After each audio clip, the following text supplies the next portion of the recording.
Chapter 42. Had Elizabeth's opinion been all drawn from her own family, she could not have formed a very pleasing opinion of conjugal felicity or domestic comfort. Her father, captivated by youth and beauty, and that appearance of good humour which youth and beauty generally give, had married a woman whose weak understanding and illiberal mind had very early in their marriage put an end to all real affection for her. Respect, esteem, and confidence had vanished forever, and all his views of domestic happiness were overthrown. But Mr. Bennet was not of a disposition to seek comfort for the disappointment which his own imprudence had brought on, in any of those pleasures which too often console the unfortunate for their folly or their vice. He was fond of the country and of books, and from these tastes had arisen his principal enjoyments. To his wife he was very little otherwise indebted than as her ignorance and folly had contributed to his amusement. This is not the sort of happiness which a man would in general wish to owe to his wife, but where other powers of entertainment are wanting, the true philosopher will derive benefit from such as are given. Elizabeth, however, had never been blind to the impropriety of her father's behaviour as a husband. She had always seen it with pain, but respecting his abilities and grateful for his affectionate treatment of herself, she endeavoured to forget what she could not overlook, and to banish from her thoughts that continual breach of conjugal obligation and decorum which, in exposing his wife to the contempt of her own children, was so highly reprehensible. But she had never felt so strongly as now the disadvantages which must attend the children of so unsuitable a marriage, nor ever been so fully aware of the evils arising from so ill-judged a direction of talents which, rightly used, might at least have preserved the respectability of his daughters, even if incapable of enlarging the mind of his wife. When Elizabeth had rejoiced over Wickham's departure, she found little other cause for satisfaction in the loss of the regiment. Their parties abroad were less varied than before, and at home she had a mother and sister whose constant repinings at the dullness of everything around them threw a real gloom over their domestic circle. And though Kitty might in time regain her natural degree of sense, since the disturbers of her brain were removed, her other sister, from whose disposition greater evil might be apprehended, was likely to be hardened in all her folly and assurance by a situation of such double danger as a watering-place and a camp. Upon the whole, therefore, she found, what has sometimes been found before, that an event to which she had been looking with impatient desire did not, in taking place, bring all the satisfaction she had promised herself. It was consequently necessary to name some other period for the commencement of actual felicity, to have some other point on which her wishes and hopes might be fixed, and by again enjoying the pleasure of anticipation, console herself for the present, and prepare for another disappointment. Her tour to the Lakes was now the object of her happiest thoughts. It was her best consolation for all the uncomfortable hours which the discontentedness of her mother and Kitty made inevitable, and could she have included Jane in the scheme, every part of it would have been perfect. But it is fortunate, thought she, that I have something to wish for. Were the whole arrangement complete, my disappointment would be certain, but here, by carrying with me one ceaseless source of regret in my sister's absence, I may reasonably hope to have all my expectations of pleasure realized. A scheme of which every part promises delight can never be successful, and general disappointment is only warded off by the defence of some little peculiar vexation. When Lydia went away, she promised to write very often and very minutely to her mother and Kitty, but her letters were always long expected, and always very short. Those to her mother contained little else than that they were just returned from the library, where such and such officers had attended them, and where she had seen such beautiful ornaments as made her quite wild. That she had a new gown or a new parasol, which she would have described more fully, but was obliged to leave off in a violent hurry, as Mrs. Forster called her, and they were going off to the camp. And from her correspondence with her sister, there was still less to be learnt, for her letters to Kitty, though rather longer, were much too full of lines under the words to be made public. After the first fortnight or 3 weeks of her absence, health, good humour, and cheerfulness began to reappear at Longbourn. Everything wore a happier aspect. The families who had been in town for the winter came back again, and summer finery and summer engagements arose. Mrs. Bennet was restored to her usual querulous serenity, and by the middle of June Kitty was so much recovered as to be able to enter Meryton without tears, an event of such happy promise as to make Elizabeth hope that by the following Christmas she might be so tolerably reasonable as not to mention an officer above once a day, unless, by some cruel and malicious arrangement at the War Office, another regiment should be quartered in Meryton. The time fixed for the beginning of their northern tour was now fast approaching, and a fortnight only was wanting of it, when a letter arrived from Mrs. Gardiner, which at once delayed its commencement and curtailed its extent. Mr. Gardiner would be prevented by business from setting out till a fortnight later in July, and must be in London again within a month. And as that left too short a period for them to go so far and see so much as they had proposed, or at least to see it with the leisure and comfort they had built on, they were obliged to give up the Lakes and substitute a more contracted tour, and, according to the present plan, were to go no farther northwards than Derbyshire. In that county there was enough to be seen to occupy the chief of their 3 weeks, and to Mrs. Gardiner it had a peculiarly strong attraction. The town where she had formerly passed some years of her life, and where they were now to spend a few days, was probably as great an object of her curiosity as all the celebrated beauties of Matlock, Chatsworth, Dovedale, or the Peak. Elizabeth was excessively disappointed. She had set her heart on seeing the Lakes, and still thought there might have been time enough. But it was her business to be satisfied, and certainly her temper to be happy, and all was soon right again. With the mention of Derbyshire there were many ideas connected. It was impossible for her to see the word without thinking of Pemberley and its owner. "But surely," said she, "I may enter his county without impunity, and rob it of a few petrified spars, without his perceiving me." The period of expectation was now doubled. 4 weeks were to pass away before her uncle and aunt's arrival. But they did pass away, and Mr. and Mrs. Gardiner, with their 4 children, did at length appear at Longbourn. The children, 2 girls of 6 and 8 years old, and 2 younger boys, were to be left under the particular care of their cousin Jane, who was the general favourite, and whose steady sense and sweetness of temper exactly adapted her for attending to them in every way, teaching them, playing with them, and loving them. The Gardiners stayed only 1 night at Longbourn, and set off the next morning with Elizabeth in pursuit of novelty and amusement.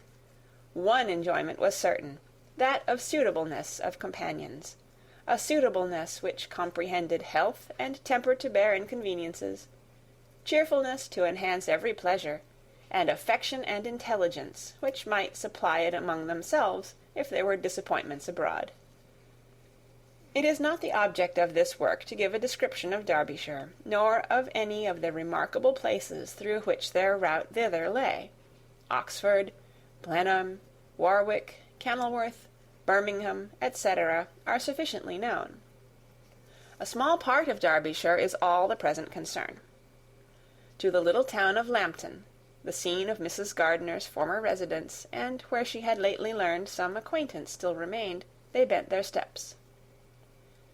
After having seen all the principal wonders of the country, and within 5 miles of Lambton, Elizabeth found from her aunt that Pemberley was situated. It was not in their direct road, nor more than a mile or 2 out of it. In talking over their route the evening before, Mrs. Gardiner expressed an inclination to see the place again. Mr. Gardiner declared his willingness, and Elizabeth was applied to for her approbation. "My love, should you not like to see a place of which you have heard so much?" said her aunt. "A place, too, with which so many of your acquaintances are connected. Wickham passed all his youth there, you know." Elizabeth was distressed. She felt that she had no business at Pemberley, and was obliged to assume a disinclination for seeing it. She must own that she was tired of seeing great houses. After going over so many, she really had no pleasure in fine carpets or satin curtains. Mrs. Gardiner abused her stupidity.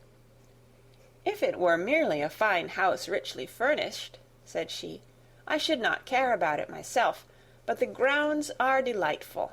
They have some of the finest woods in the country."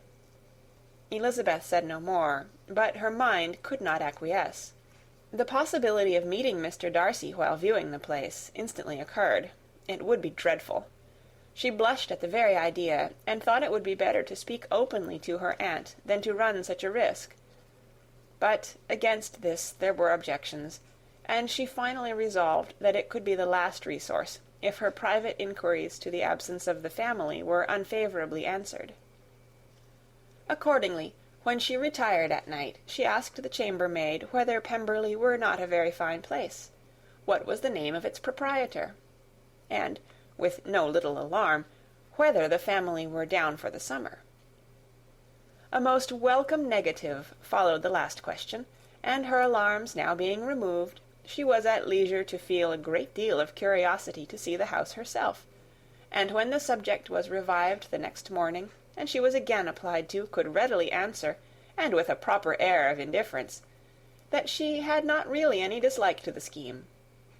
To Pemberley, therefore, they were to go. End of chapter 42. Chapter 43. Elizabeth, as they drove along, watched for the first appearance of Pemberley Woods with some perturbation, and when at length they turned in at the lodge, her spirits were in a high flutter. The park was very large, and contained great variety of ground. They entered it in one of its lowest points, and drove for some time through a beautiful wood stretching over a wide extent. Elizabeth's mind was too full for conversation, but she saw and admired every remarkable spot and point of view. They gradually ascended for 1/2 a mile, and then found themselves at the top of a considerable eminence, where the wood ceased, and the eye was instantly caught by Pemberley House, situated on the opposite side of a valley, into which the road with some abruptness wound. It was a large, handsome stone building, standing well on rising ground, and backed by a ridge of high woody hills, and in front a stream of some natural importance was swelled into greater, but without any artificial appearance. Its banks were neither formal nor falsely adorned. Elizabeth was delighted. She had never seen a place for which nature had done more, or where natural beauty had been so little counteracted by an awkward taste. They were all of them warm in their admiration, and at that moment she felt that to be mistress of Pemberley might be something. They descended the hill, crossed the bridge, and drove to the door, and, while examining the nearer aspect of the house, all her apprehension of meeting its owner returned. She dreaded lest the chambermaid had been mistaken. On applying to see the place, they were admitted into the hall, and Elizabeth, as they waited for the housekeeper, had leisure to wonder at her being where she was. The housekeeper came, a respectable-looking elderly woman, much less fine and more civil than she had any notion of finding her. They followed her into the dining parlour. It was a large, well-proportioned room, handsomely fitted up. Elizabeth, after slightly surveying it, went to a window to enjoy its prospect. The hill, crowned with wood, which they had descended, receiving increased abruptness from the distance, was a beautiful object. Every disposition of the ground was good, and she looked on the whole scene, the river, the trees scattered on its banks, and the winding of the valley as far as she could trace it, with delight. As they passed into other rooms, these objects were taking different positions, but from every window there were beauties to be seen.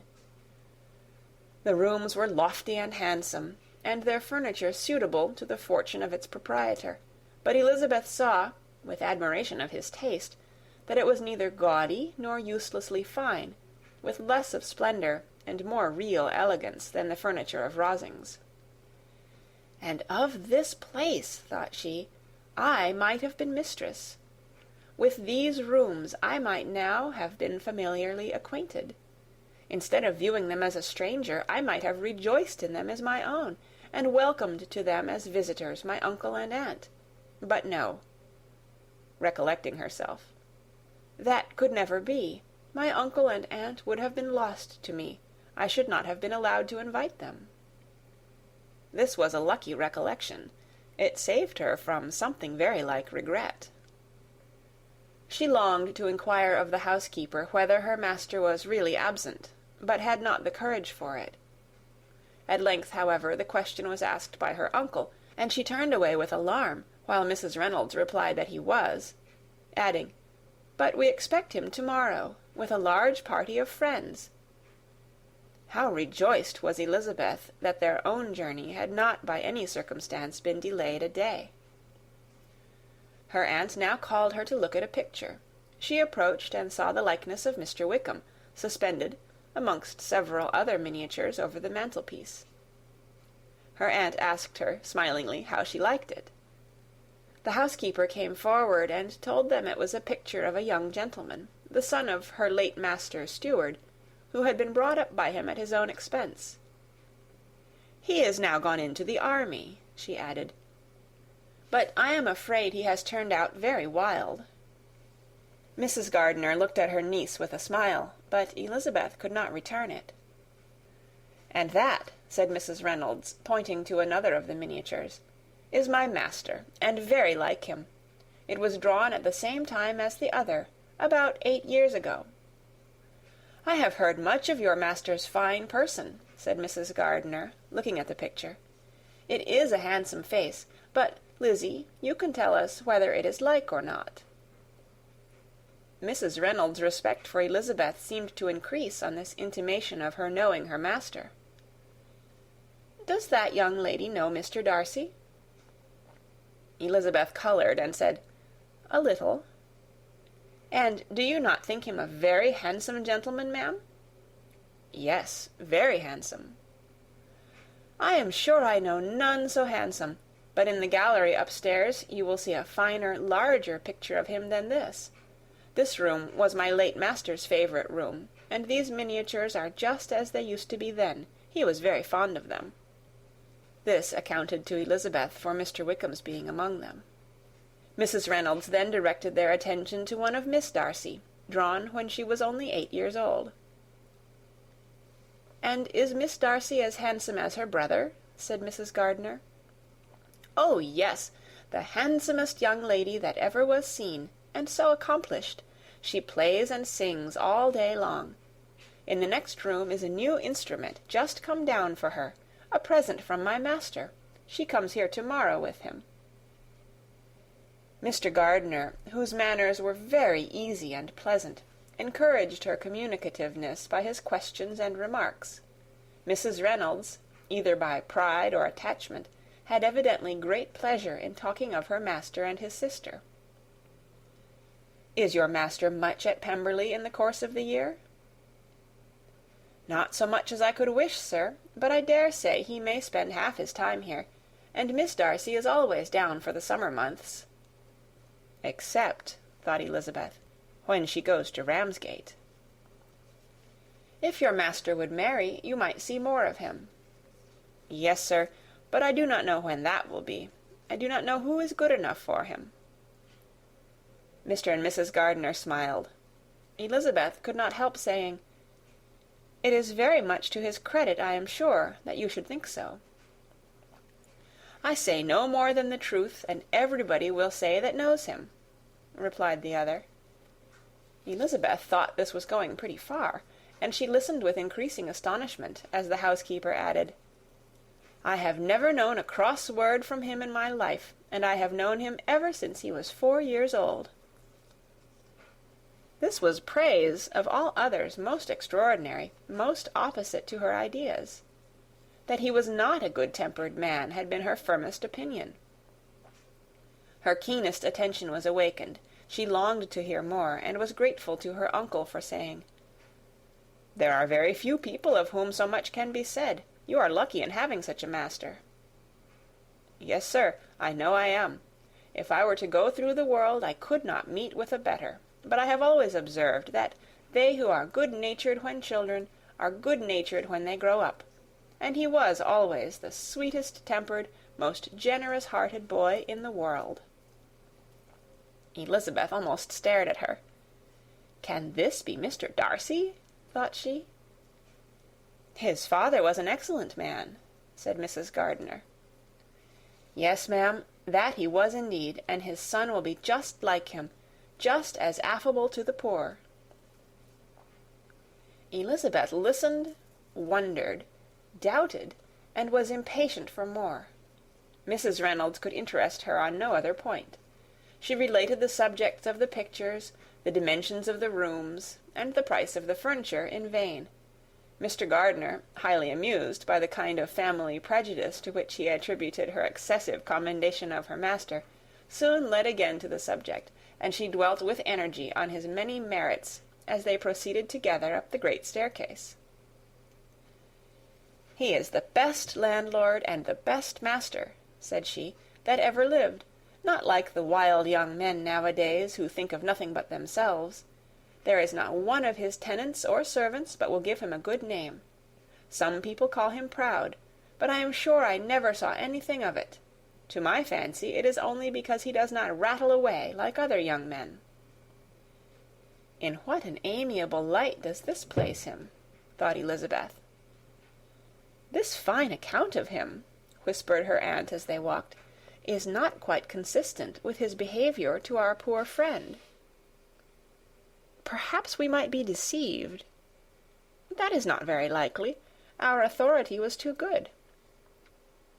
On reaching the spacious lobby above, they were shown into a very pretty sitting-room, lately fitted up with greater elegance and lightness than the apartments below, and were informed that it was but just done to give pleasure to Miss Darcy, who had taken a liking to the room when last at Pemberley. "He is certainly a good brother," said Elizabeth, as she walked towards one of the windows. Mrs. Reynolds anticipated Miss Darcy's delight when she should enter the room. "And this is always the way with him," she added. "Whatever can give his sister any pleasure is sure to be done in a moment. There is nothing he would not do for her." The picture gallery and 2 or 3 of the principal bedrooms were all that remained to be shown. In the former were many good paintings, but Elizabeth knew nothing of the art, and from such as had been already visible below, she had willingly turned to look at some drawings of Miss Darcy's, in crayons, whose subjects were usually more interesting, and also more intelligible. In the gallery there were many family portraits, but they could have little to fix the attention of a stranger. Elizabeth walked in quest of the only face whose features would be known to her. At last it arrested her, and she beheld a striking resemblance to Mr. Darcy, with such a smile over the face as she remembered to have sometimes seen when he looked at her. She stood several minutes before the picture, in earnest contemplation, and returned to it again before they quitted the gallery. Mrs. Reynolds informed them that it had been taken in his father's lifetime. There was certainly at this moment in Elizabeth's mind a more gentle sensation towards the original than she had ever felt at the height of their acquaintance. The commendation bestowed on him by Mrs. Reynolds was of no trifling nature. What praise is more valuable than the praise of an intelligent servant? As a brother, a landlord, a master, she considered how many people's happiness were in his guardianship. How much of pleasure and pain was it in his power to bestow? How much of good or evil must be done by him? Every idea that had been brought forward by the housekeeper was favourable to his character, and as she stood before the canvas on which he was represented, and fixed his eyes upon herself, she thought of his regard with a deeper sentiment of gratitude than it had ever raised before. She remembered its warmth, and softened its impropriety of expression. When all of the house that was open to general inspection had been seen, they returned downstairs, and, taking leave of the housekeeper, were consigned over to the gardener, who met them at the hall door. As they walked across the hall towards the river, Elizabeth turned back to look again. Her uncle and aunt stopped also, and while the former was conjecturing as to the date of the building, the owner of it himself suddenly came forward from the road which led behind it to the stables. They were within 20 yards of each other, and so abrupt was his appearance that it was impossible to avoid his sight. Their eyes instantly met, and the cheeks of both were overspread with the deepest blush. He absolutely started, and for a moment seemed immovable from surprise, but shortly recovering himself, advanced towards the party, and spoke to Elizabeth, if not in terms of perfect composure, at least of perfect civility. She had instinctively turned away, but stopping on his approach, received his compliments with an embarrassment impossible to be overcome. Had his first appearance, or his resemblance to the picture they had just been examining, been insufficient to assure the other two that they now saw Mr. Darcy, the gardener's expression of surprise on beholding his master must immediately have told it. They stood a little aloof while he was talking to their niece, who, astonished and confused, scarcely dared lift her eyes to his face, and knew not what answer she returned to his civil inquiries after her family. Amazed at the alteration of his manner since they last parted, every sentence that he uttered was increasing her embarrassment, and every idea of the impropriety of her being found there recurring to her mind, the few minutes in which they continued were some of the most uncomfortable in her life. Nor did he seem much more at ease. When he spoke, his accent had none of its usual sedateness, and he repeated his inquiries as to the time of her having left Longbourn, and of her having stayed in Derbyshire so often, and in so hurried a way, as plainly spoke the distraction of his thoughts. At length every idea seemed to fail him, and, after standing a few moments without saying a word, he suddenly recollected himself and took leave. The others then joined her, and expressed admiration of his figure, but Elizabeth heard not a word, and, wholly engrossed by her own feelings, followed them in silence. She was overpowered by shame and vexation. Her coming there was the most unfortunate, the most ill-judged thing in the world. How strange it must appear to him! In what a disgraceful light might it not strike so vain a man! It might seem as if she had purposely thrown herself in his way again. Oh, why did she come? Or why did he thus come a day before he was expected? Had they been only 10 minutes sooner, they should have been beyond the reach of his discrimination, for it was plain that he was that moment arrived, that moment alighted from his horse or his carriage. She blushed again and again over the perverseness of the meeting. And his behaviour, so strikingly altered, what could it mean? That he should even speak to her was amazing, but to speak with such civility, to inquire after her family! Never in her life had she seen his manners so little dignified, never had he spoken with such gentleness as on this unexpected meeting. What a contrast did it offer to his last address in Rosings Park, when he put his letter into her hand! She knew not what to think, or how to account for it.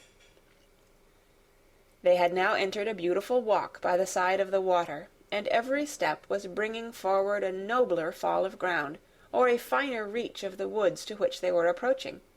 But it was some time before Elizabeth was sensible of any of it, and, though she answered mechanically to the repeated appeals of her uncle and aunt, and seemed to direct her eyes to such objects as they pointed out, she distinguished no part of the scene. Her thoughts were all fixed on that one spot of Pemberley House, whichever it might be, where Mr. Darcy then was. She longed to know what at the moment was passing in his mind, in what manner he thought of her, and whether, in defiance of everything, she was still dear to him. Perhaps he had been civil only because he felt himself at ease.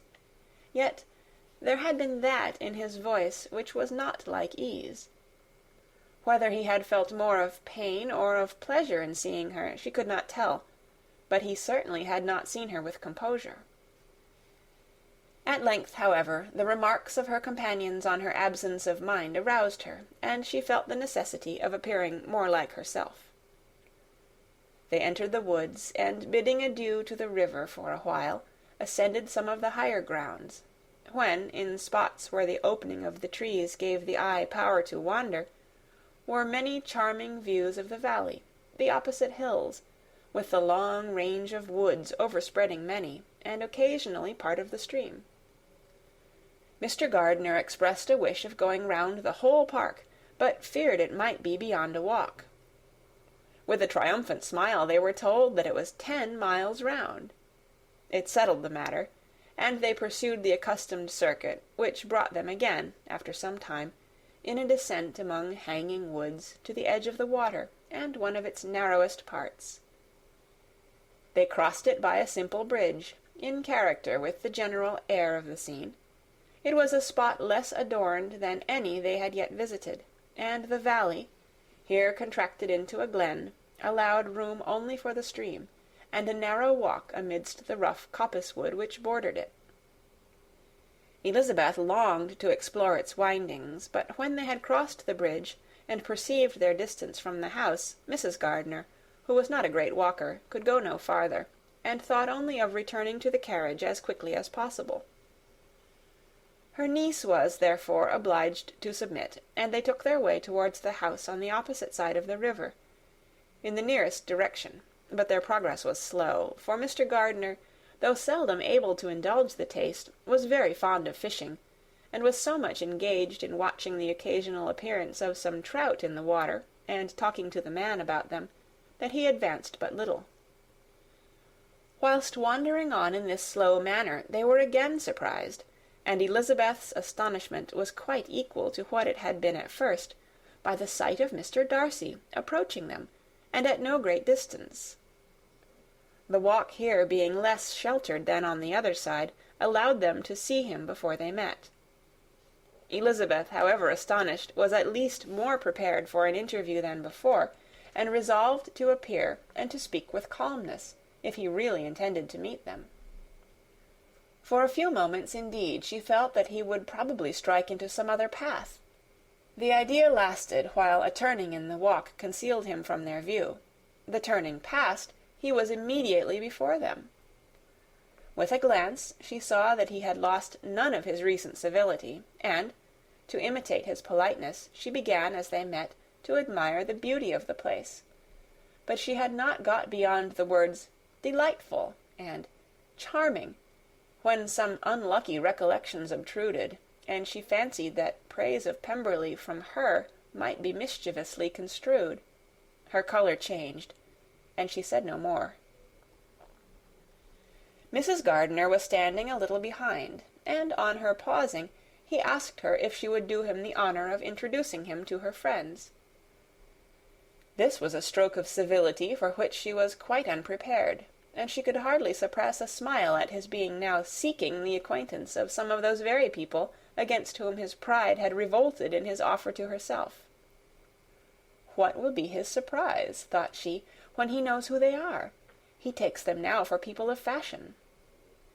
The introduction, however, was immediately made, and as she named their relationship to herself, she stole a sly look at him to see how he bore it, and was not without the expectation of his decamping as fast as he could from such disgraceful companions. That he was surprised by the connection was evident. He sustained it, however, with fortitude, and so far from going away, turned back with them, and entered into conversation with Mr. Gardiner. Elizabeth could not but be pleased, could not but triumph. It was consoling that he should know she had some relations for whom there was no need to blush. She listened most attentively to all that passed between them, and gloried in every expression, every sentence of her uncle which marked his intelligence, his taste, or his good manners. The conversation soon turned upon fishing, and she heard Mr. Darcy invite him, with the greatest civility, to fish there as often as he chose, while he continued in the neighbourhood, offering at the same time to supply him with fishing tackle, and pointing out those parts of the stream where there was usually most sport. Mrs. Gardiner, who was walking arm in arm with Elizabeth, gave her a look expressive of wonder. Elizabeth said nothing, but it gratified her exceedingly. The compliment must be all for herself. Her astonishment, however, was extreme, and continually was she repeating, "Why is he so altered? From what can it proceed? It cannot be for me. It cannot be for my sake that his manners are thus softened. My reproofs at Hunsford could not work such a change as this. It is impossible that he should still love me." After walking some time in this way, the two ladies in front, the two gentlemen behind, on resuming their places, after descending to the brink of the river for the better inspection of some curious water-plant, there chanced to be a little alteration. It originated in Mrs. Gardiner, who, fatigued by the exercise of the morning, found Elizabeth's arm inadequate to her support, and consequently preferred her husband's. Mr. Darcy took her place by her niece, and they walked on together. After a short silence, the lady first spoke. She wished him to know that she had been assured of his absence before she came to the place, and accordingly began by observing that his arrival had been very unexpected. "For your housekeeper," she added, "informed us that you would certainly not be here till tomorrow, and, indeed, before we left Bakewell, we understood that you were not immediately expected in the country." He acknowledged the truth of it all, and said that business with his steward had occasioned his coming forward a few hours before the rest of the party with whom he had been travelling. "They will join me early tomorrow," he continued, "and among them are some who will claim an acquaintance with you, Mr. Bingley and his sisters." Elizabeth answered only by a slight bow. Her thoughts were instantly driven back to the time when Mr. Bingley's name had been the last mentioned between them, and, if she might judge by his complexion, his mind was not very differently engaged. "There is also one other person in the party," he continued after a pause, "who more particularly wishes to be known to you. Will you allow me, or do I ask too much, to introduce my sister to your acquaintance during your stay at Lambton?" The surprise of such an application was great indeed. It was too great for her to know in what manner she acceded to it. She immediately felt that whatever desire Miss Darcy might have of being acquainted with her must be the work of her brother, and without looking farther, it was satisfactory. It was gratifying to know that his resentment had not made him think really ill of her. They now walked on in silence, each of them deep in thought. Elizabeth was not comfortable. That was impossible, but she was flattered and pleased. His wish of introducing his sister to her was a compliment of the highest kind. They soon outstripped the others, and when they had reached the carriage, Mr. and Mrs. Gardiner were 1/2 of a mile behind. He then asked her to walk into the house, but she declared herself not tired, and they stood together on the lawn. At such a time much might have been said, and silence was very awkward. She wanted to talk, but there seemed to be an embargo on every subject. At last she recollected that she had been travelling, and they talked of Matlock and Dovedale with great perseverance. Yet time and her aunt moved slowly, and her patience and her ideas were nearly worn out before the tete-a-tete was over. On Mr. and Mrs. Gardiner's coming up, they were all pressed to go into the house and take some refreshment, but this was declined, and they parted on each side with utmost politeness. Mr. Darcy handed the ladies into the carriage, and when it drove off, Elizabeth saw him walking slowly towards the house. The observations of her uncle and aunt now began, and each of them pronounced him to be infinitely superior to anything they had expected. "He is perfectly well behaved, polite, and unassuming," said her uncle. "There is something a little stately in him, to be sure," replied her aunt, "but it is confined to his air, and is not unbecoming. I can now say with the housekeeper that, though some people may call him proud, I have seen nothing of it. I was never more surprised than by his behaviour to us. It was more than civil, it was really attentive, and there was no necessity for such attention. His acquaintance with Elizabeth was very trifling. "To be sure, Lizzie," said her aunt, "he is not so handsome as Wickham, or rather, he has not Wickham's countenance, for his features are perfectly good. But how came you to tell me that he was so disagreeable?" Elizabeth excused herself as well as she could, said that she had liked him better when they had met in Kent than before, and that she had never seen him so pleasant as this morning. "But perhaps he may be a little whimsical in his civilities," replied her uncle. "Your great men often are, and therefore I shall not take him at his word, as he might change his mind another day and warn me off his grounds." Elizabeth felt that they had entirely misunderstood his character, but said nothing. "From what we have seen of him," continued Mrs. Gardiner, "I really should not have thought that he could have behaved in so cruel a way by anybody as he has done by poor Wickham. He has not an ill-natured look. On the contrary, there is something pleasing about his mouth when he speaks. And there is something of dignity in his countenance that would not give one an unfavourable idea of his heart. But, to be sure, the good lady who showed us his house did give him a most flaming character. I could hardly help laughing aloud sometimes.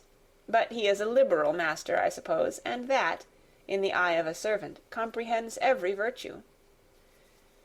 Elizabeth here felt herself called on to say something in vindication of his behaviour to Wickham, and therefore gave them to understand, in as guarded a manner as she could, that by what she had heard from his relations in Kent, his actions were capable of a very different construction, and that his character was by no means so faulty, nor Wickham's so amiable, as they had been considered in Hertfordshire. In confirmation of this, she related the particulars of all the pecuniary transactions in which they had been connected, without actually naming her authority, but stating it to be such as might be relied on.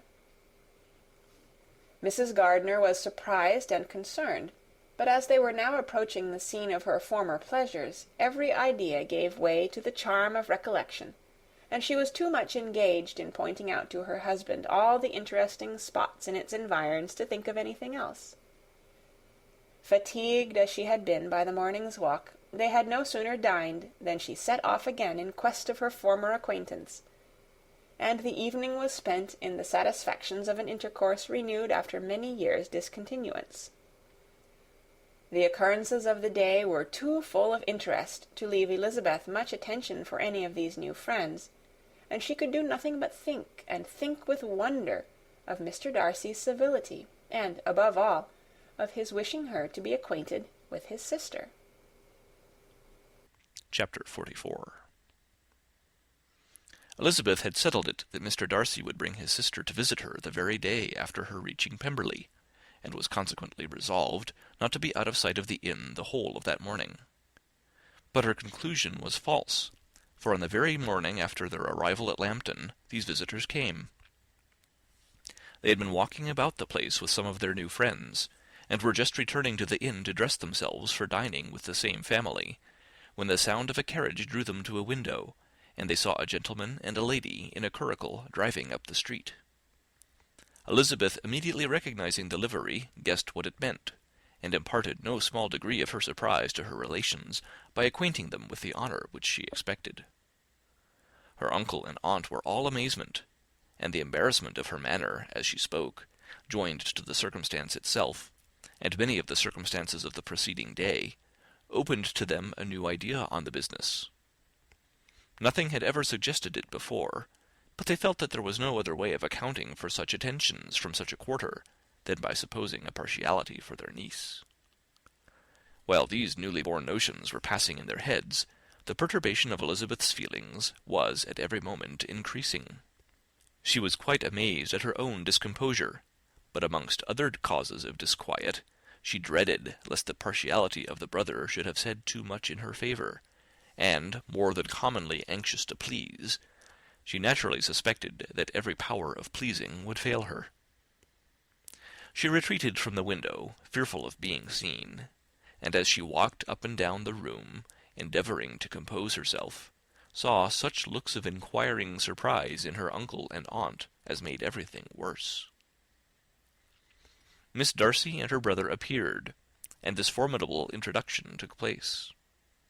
With astonishment did Elizabeth see that her new acquaintance was at least as much embarrassed as herself.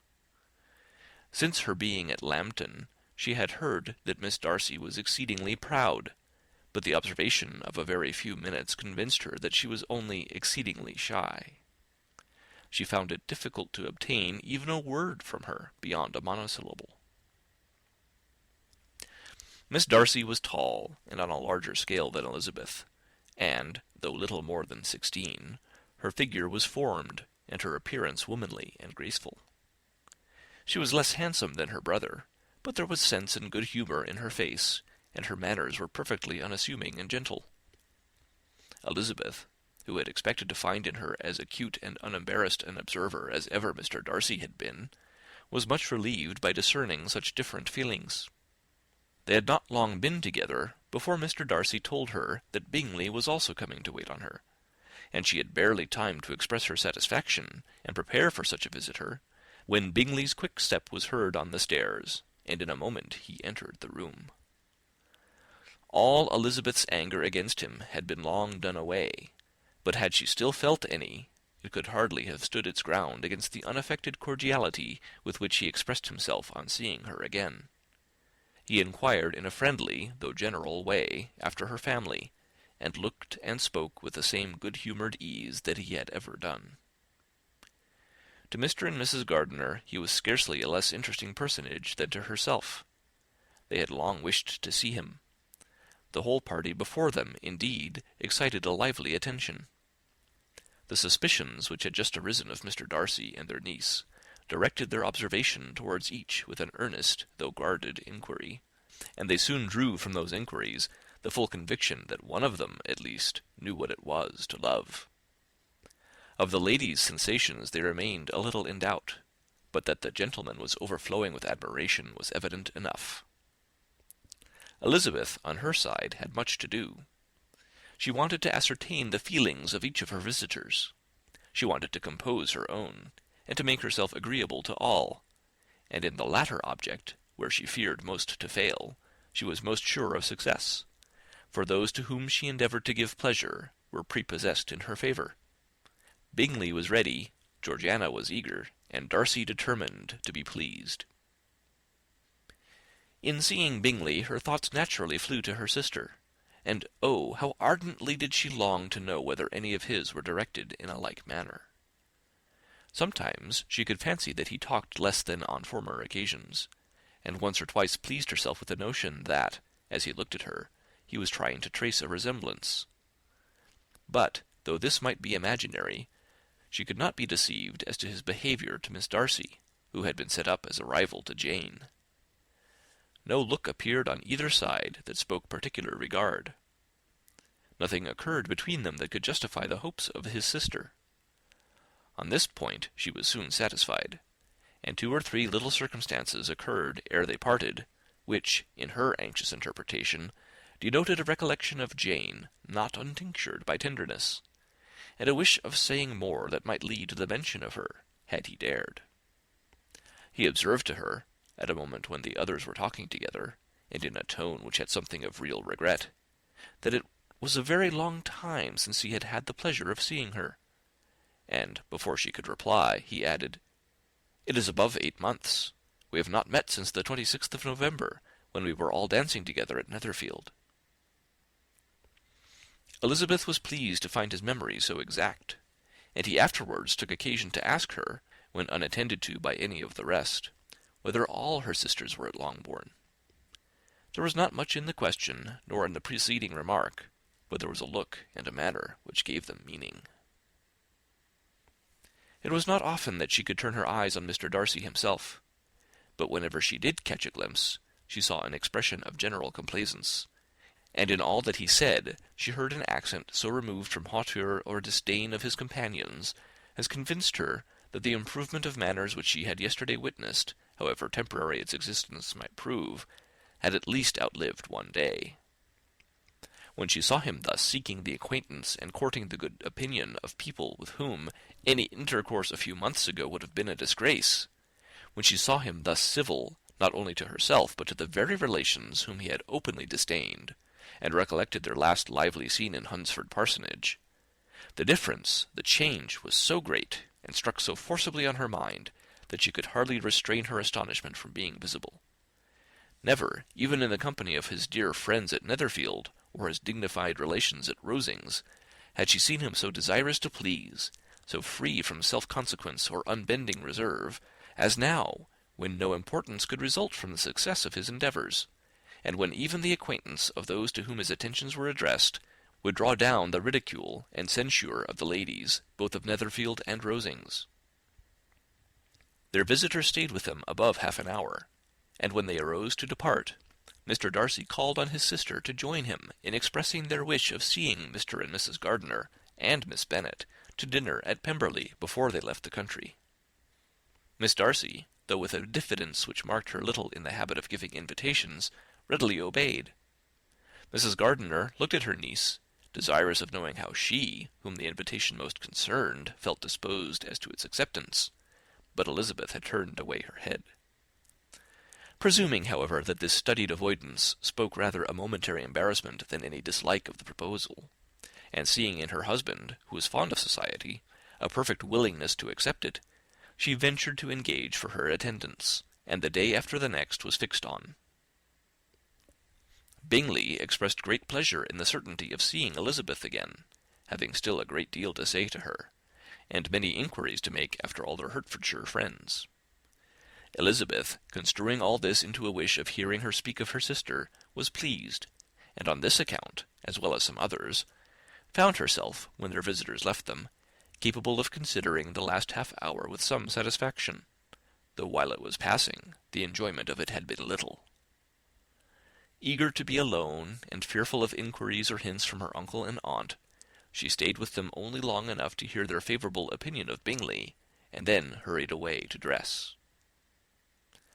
But she had no reason to fear Mr. and Mrs. Gardiner's curiosity. It was not their wish to force her communication.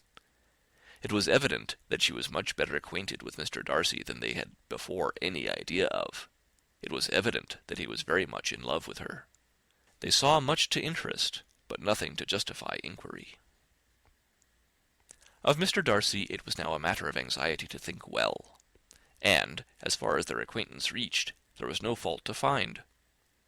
They could not be untouched by his politeness, and had they drawn his character from their own feelings and his servant's report, without any reference to any other account, the circle in Hertfordshire to which he was known would not have recognized it for Mr. Darcy. There was now an interest, however, in believing the housekeeper, and they soon became sensible that the authority of a servant who had known him since he was 4 years old, and whose own manners indicated respectability, was not to be hastily rejected. Neither had anything occurred in the intelligence of their Lambton friends that could materially lessen its weight. They had nothing to accuse him of but pride. Pride he probably had, and if not, it would certainly be imputed by the inhabitants of a small market town where the family did not visit. It was acknowledged, however, that he was a liberal man, and did much good among the poor. With respect to Wickham, the travellers soon found that he was not held there in much estimation, for though the chief of his concerns with the son of his patron were imperfectly understood, it was yet a well-known fact that, on his quitting Derbyshire, he had left many debts behind him, which Mr. Darcy afterwards discharged. As for Elizabeth, her thoughts were at Pemberley this evening more than the last, and the evening, though as it passed seemed long, was not long enough to determine her feelings towards one in that mansion, and she lay awake 2 whole hours endeavouring to make them out. She certainly did not hate him. No, hatred had vanished long ago, and she had almost as long been ashamed of ever feeling a dislike against him that could be so called. The respect created by the conviction of his valuable qualities, though at first unwillingly admitted, had for some time ceased to be repugnant to her feeling, and it was now heightened into somewhat of a friendlier nature by the testimony so highly in his favour, and bringing forward his disposition in so amiable a light which yesterday had produced. But above all, above respect and esteem, there was a motive within her of goodwill which could not be overlooked. It was gratitude Gratitude, not merely for having once loved her, but for loving her still well enough to forgive all the petulance and acrimony of her manner in rejecting him, and all the unjust accusations accompanying her rejection. He who, she had been persuaded, would avoid her as his greatest enemy, seemed, on this accidental meeting, most eager to preserve the acquaintance, and without any indelicate display of regard, or any peculiarity of manner, where their two selves only were concerned, was soliciting the good opinion of her friends, and bent on making her known to his sister. Such a change in a man of so much pride, exciting not only astonishment, but gratitude, for to love, ardent love, it must be attributed, and as such its impression on her was of a sort to be encouraged, as by no means unpleasing, though it could not be exactly defined. She respected, she esteemed, she was grateful to him, she felt a real interest in his welfare, and she only wanted to know how far she wished that welfare to depend upon herself, and how far it would be for the happiness of both that she should employ the power, which her fancy told her she still possessed, of bringing on her the renewal of his addresses. It had been settled in the evening between the aunt and the niece that such a striking civility as Miss Darcy's in coming to see them on the very day of her arrival at Pemberley, for she had reached it only to a late breakfast, ought to be imitated, though it could not be equalled, by some exertion of politeness on their side, and, consequently, that it would be highly expedient to wait on her at Pemberley the following morning. They were, therefore, to go. Elizabeth was pleased, though when she asked herself the reason, she had very little to say in reply. Mr. Gardiner left them soon after breakfast. The fishing scheme had been renewed the day before, and a positive engagement made of his meeting some of the gentlemen at Pemberley before noon. Chapter 45.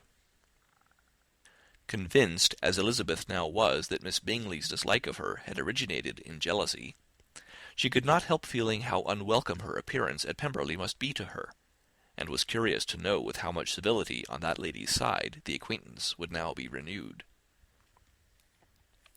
On reaching the house, they were shown through the hall into the saloon, whose northern aspect rendered it delightful for summer. Its windows, opening to the ground, admitted a most refreshing view of the high woody hills behind the house, and of the beautiful oaks and Spanish chestnuts which were scattered over the intermediate lawn. In this house they were received by Miss Darcy, who was sitting there with Mrs. Hurst and Miss Bingley, and the lady with whom she lived in London. Georgiana's reception of them was very civil, but attended with all the embarrassment which, though proceeding from shyness and the fear of doing wrong, would easily give to those who felt themselves inferior the belief of her being proud and reserved. Mrs. Gardiner and her niece, however, did her justice, and pitied her. By Mrs. Hurst and Miss Bingley they were noticed only by a curtsy, and, on their being seated, a pause, awkward as such pauses must always be, succeeded for a few moments. It was first broken by Mrs. Annesley, a genteel, agreeable-looking woman, whose endeavour to introduce some kind of discourse proved her to be more truly well-bred than either of the others, and between her and Mrs. Gardiner, with occasional help from Elizabeth, the conversation was carried on. Miss Darcy looked as if she wished for courage enough to join in it, and sometimes did venture a short sentence when there was least danger of its being heard. Elizabeth soon saw that she was herself closely watched by Miss Bingley, and that she could not speak a word, especially to Miss Darcy, without calling her attention. This observation would not have prevented her from trying to talk to the latter, had they not been seated at an inconvenient distance, but she was not sorry to be spared the necessity of saying much. Her own thoughts were employing her. She expected every moment that some of the gentlemen would enter the room. She wished, she feared, that the master of the house might be amongst them, and whether she wished or feared it most, she could scarcely determine. After sitting in this manner a quarter of an hour without hearing Miss Bingley's voice, Elizabeth was roused by receiving from her a cold inquiry after the health of her family. She answered with equal indifference and brevity, and the others said no more. The next variation which their visit afforded was produced by the entrance of servants, with cold meat, cake, and a variety of all the finest fruits in season. But this did not take place till after many a significant look and smile from Mrs. Annesley to Miss Darcy had been given, to remind her of her post. There was now employment for the whole party, for though they could not all talk, they could all eat, and the beautiful pyramids of grapes, nectarines, and peaches soon collected them round the table. While thus engaged, Elizabeth had a fair opportunity of deciding whether she most feared or wished for the appearance of Mr. Darcy, by the feelings which prevailed on his entering the room.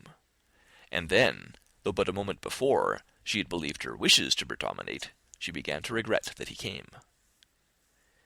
He had been some time with Mr. Gardiner, who, with 2 or 3 other gentlemen from the house, was engaged by the river, and had left him only on learning that the ladies of the family intended a visit to Georgiana that morning.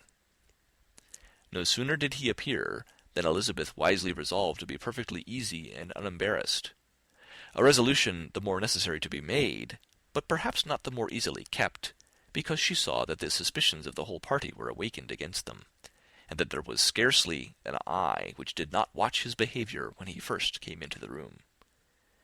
In no countenance was attentive curiosity so strongly marked as in Miss Bingley's, in spite of the smiles which overspread her face whenever she spoke to one of its objects, for jealousy had not yet made her desperate, and her attentions to Mr. Darcy were by no means over.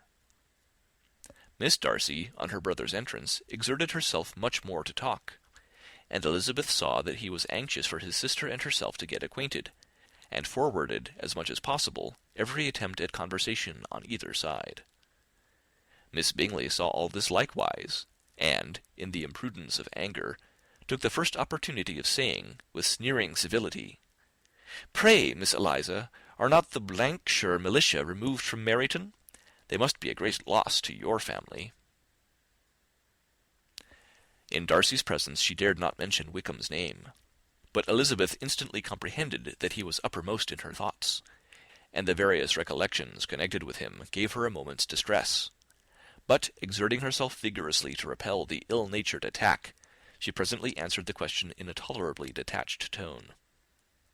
While she spoke, an involuntary glance showed her Darcy, with a heightened complexion, earnestly looking at her, and his sister overcome with confusion and unable to lift up her eyes.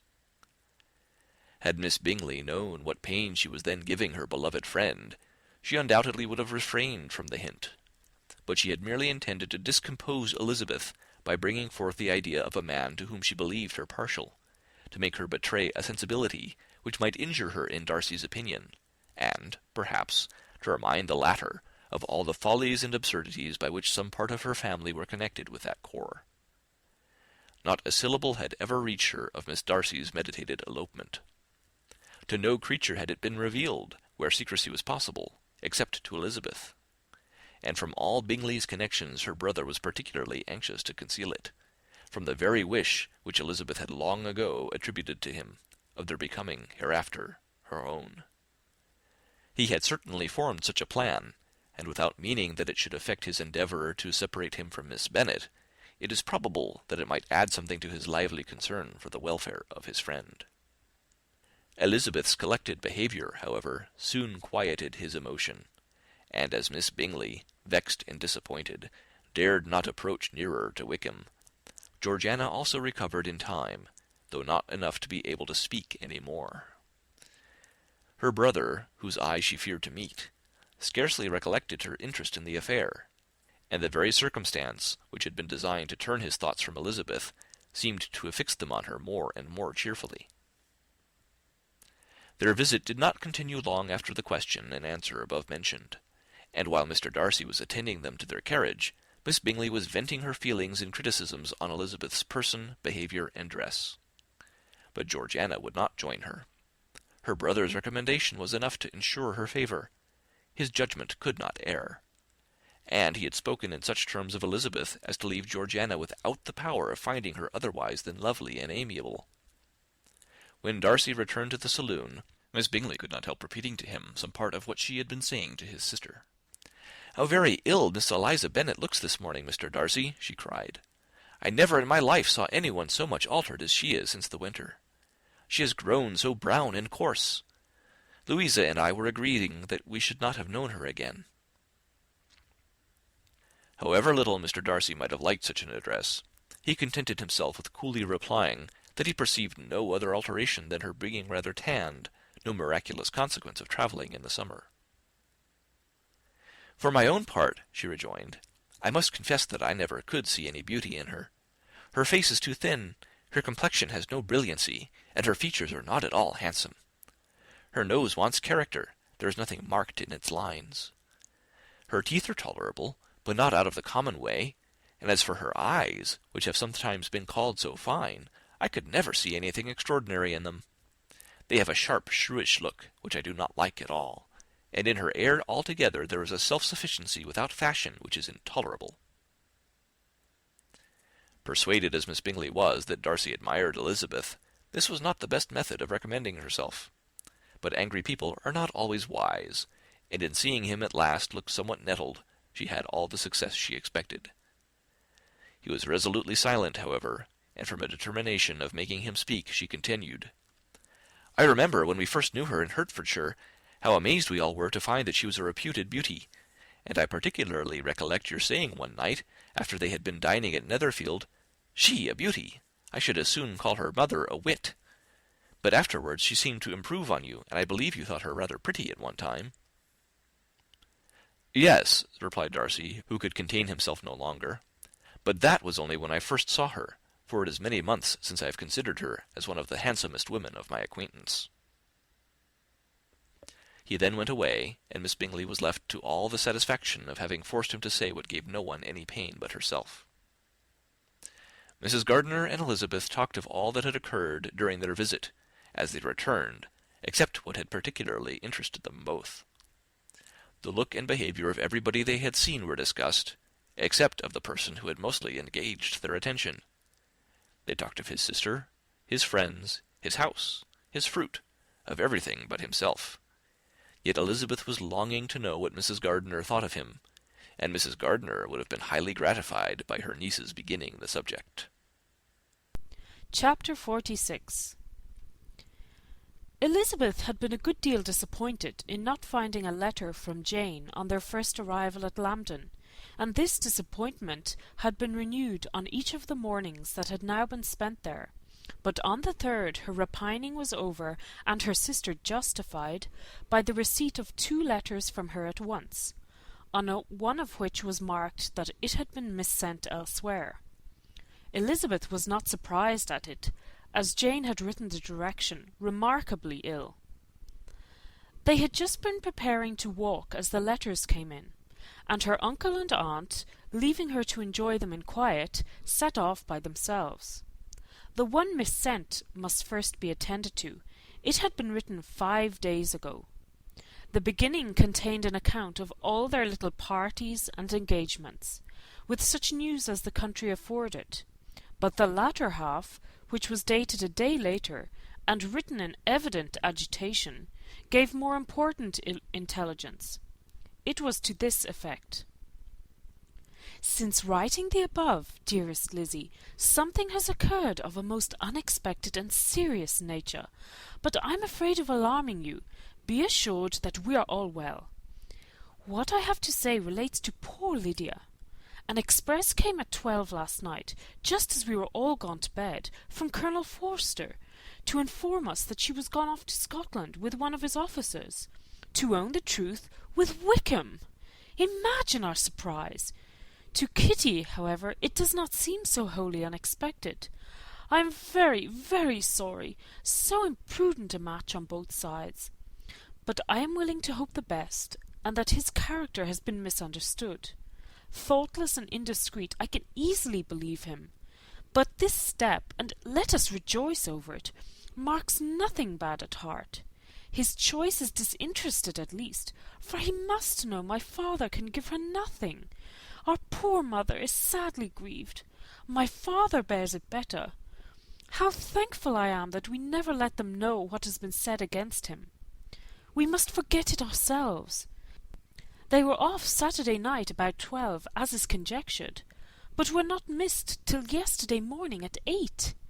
The express was sent off directly. My dear Lizzie, they must have passed within 10 miles of us. Colonel Forster gives us reason to expect him here soon. Lydia left a few lines for his wife, informing her of their intention. I must conclude, for I cannot be long from my poor mother. I am afraid you will not be able to make it out, but I hardly know what I have written." Without allowing herself time for consideration, and scarcely knowing what she felt, Elizabeth, on finishing this letter, instantly seized the other, and opening it with the utmost impatience, read as follows. It had been written a day later than the conclusion of the first. "By this time, my dearest sister, you have received my hurried letter. I wish this may be more intelligible, but though not confined for time, my head is so bewildered that I cannot answer for being coherent. Dearest Lizzie, I hardly know what I would write, but I have bad news for you, and it cannot be delayed.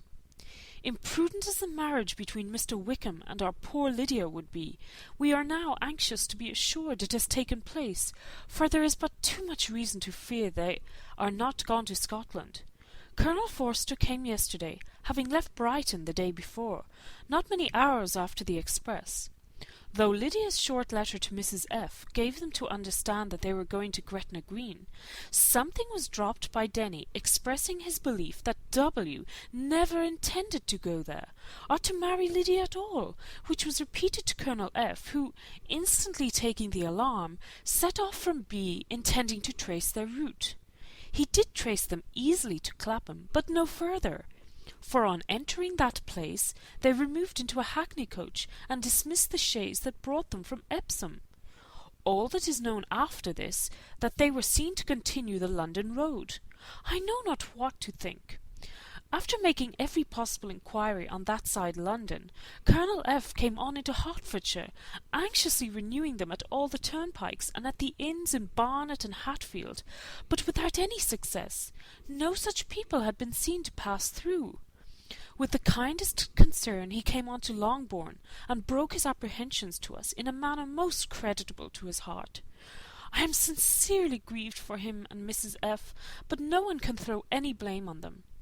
Our distress, my dear Lizzie, is very great. My father and mother believe the worst, but I cannot think so ill of him. Many circumstances might make it more eligible for them to be married privately in town than to pursue their first plan, and even if he could form such a design against a young woman of Lydia's connections, which is not likely, can I suppose her so lost to everything? Impossible! I grieve to find, however, that Colonel F. is not disposed to depend upon their marriage. He shook his head when I expressed my hopes, and said he feared W. was not a man to be trusted. My poor mother is really ill, and keeps her room. Could she exert herself, it would be better, but this is not to be expected. And as to my father, I never in my life saw him so affected. Poor Kitty has anger for having concealed their attachment, but as it was a matter of confidence, one cannot wonder. I am truly glad, dearest Lizzie, that you have been spared something of these distressing scenes. But now, as the first shock is over, I shall own that I long for your return. I am so selfish, however, as to press for it, if inconvenient. Adieu. I take up my pen again to do what I have just told you I would not, but circumstances are such that I cannot help earnestly begging you all to come here as soon as possible. I know my dear uncle and aunt so well that I am not afraid of requesting it, though I have still something more to ask of the former. My father is going to London with Colonel Forster instantly to try to discover her. What he means to do I am sure I know not, but his excessive distress will not allow him to pursue any measure in the best and safest way, and Colonel Forster is obliged to be at Brighton again to-morrow evening. In such an exigence, my uncle's advice and assistance would be everything in the world. He will immediately comprehend what I must feel, and I rely upon his goodness. "Oh, where's my uncle?" cried Elizabeth, darting from her seat as she finished the letter, in eagerness to follow him without losing a moment of the time so precious. But as she reached the door, it was opened by a servant, and Mr. Darcy appeared. Her pale face and impetuous manner made him start, and before he could recover himself to speak, she, in whose mind every idea was superseded by Lydia's situation, hastily exclaimed, I beg your pardon, but I must leave you. I must find Mr. Gardiner this moment, on business that cannot be delayed. I have not an instant to lose." "Good God, what is the matter?" cried he, with more feeling than politeness.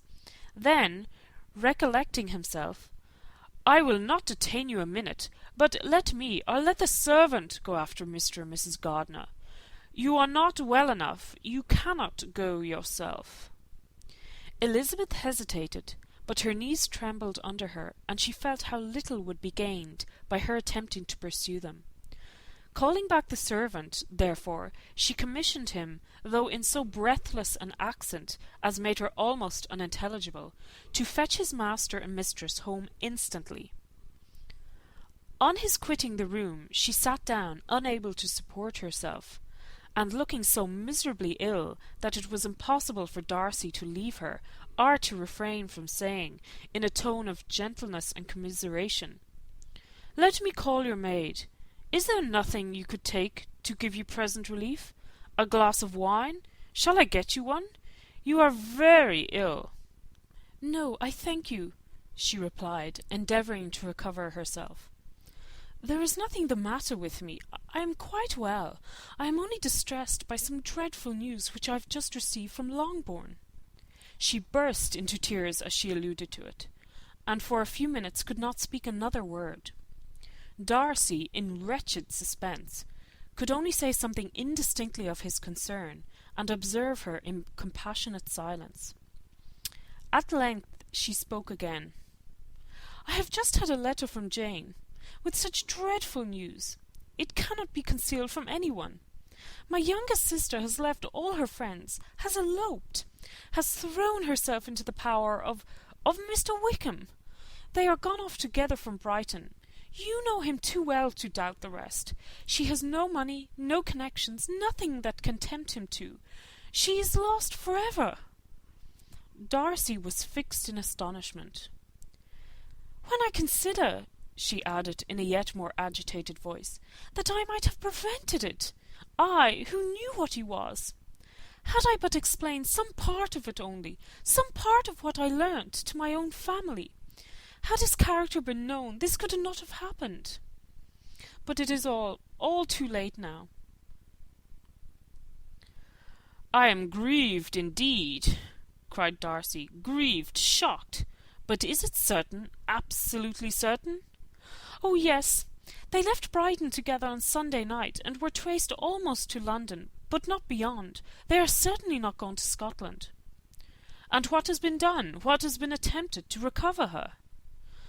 "My father has gone to London, and Jane has written to beg my uncle's immediate assistance, and we shall be off, I hope, in half an hour. But nothing can be done. I know very well that nothing can be done. How is such a man to be worked on?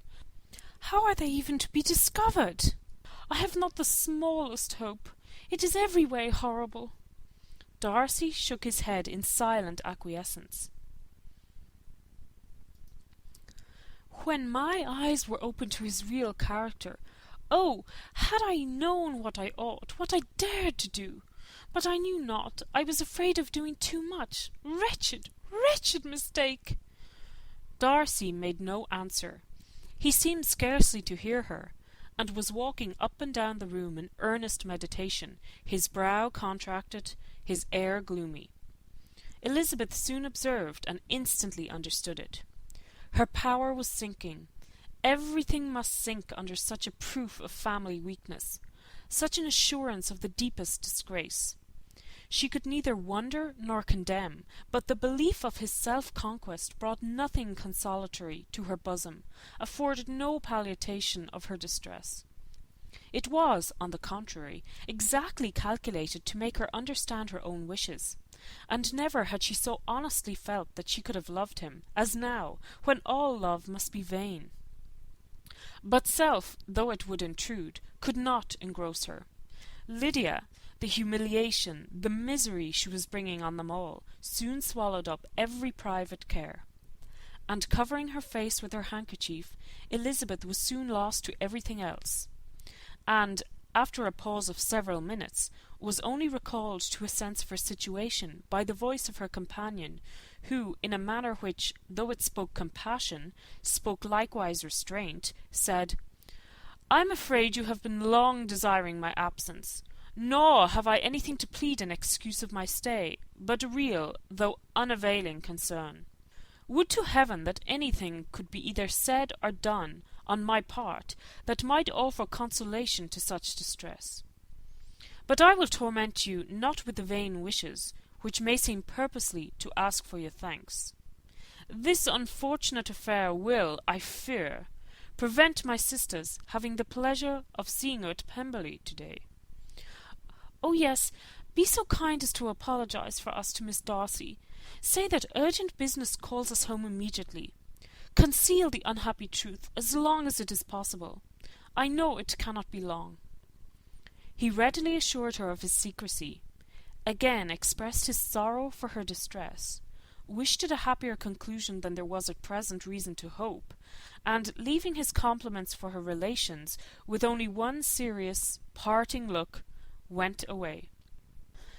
As he quitted the room, Elizabeth felt how improbable it was that they should ever see each other again on such terms of cordiality as had marked their several meetings in Derbyshire.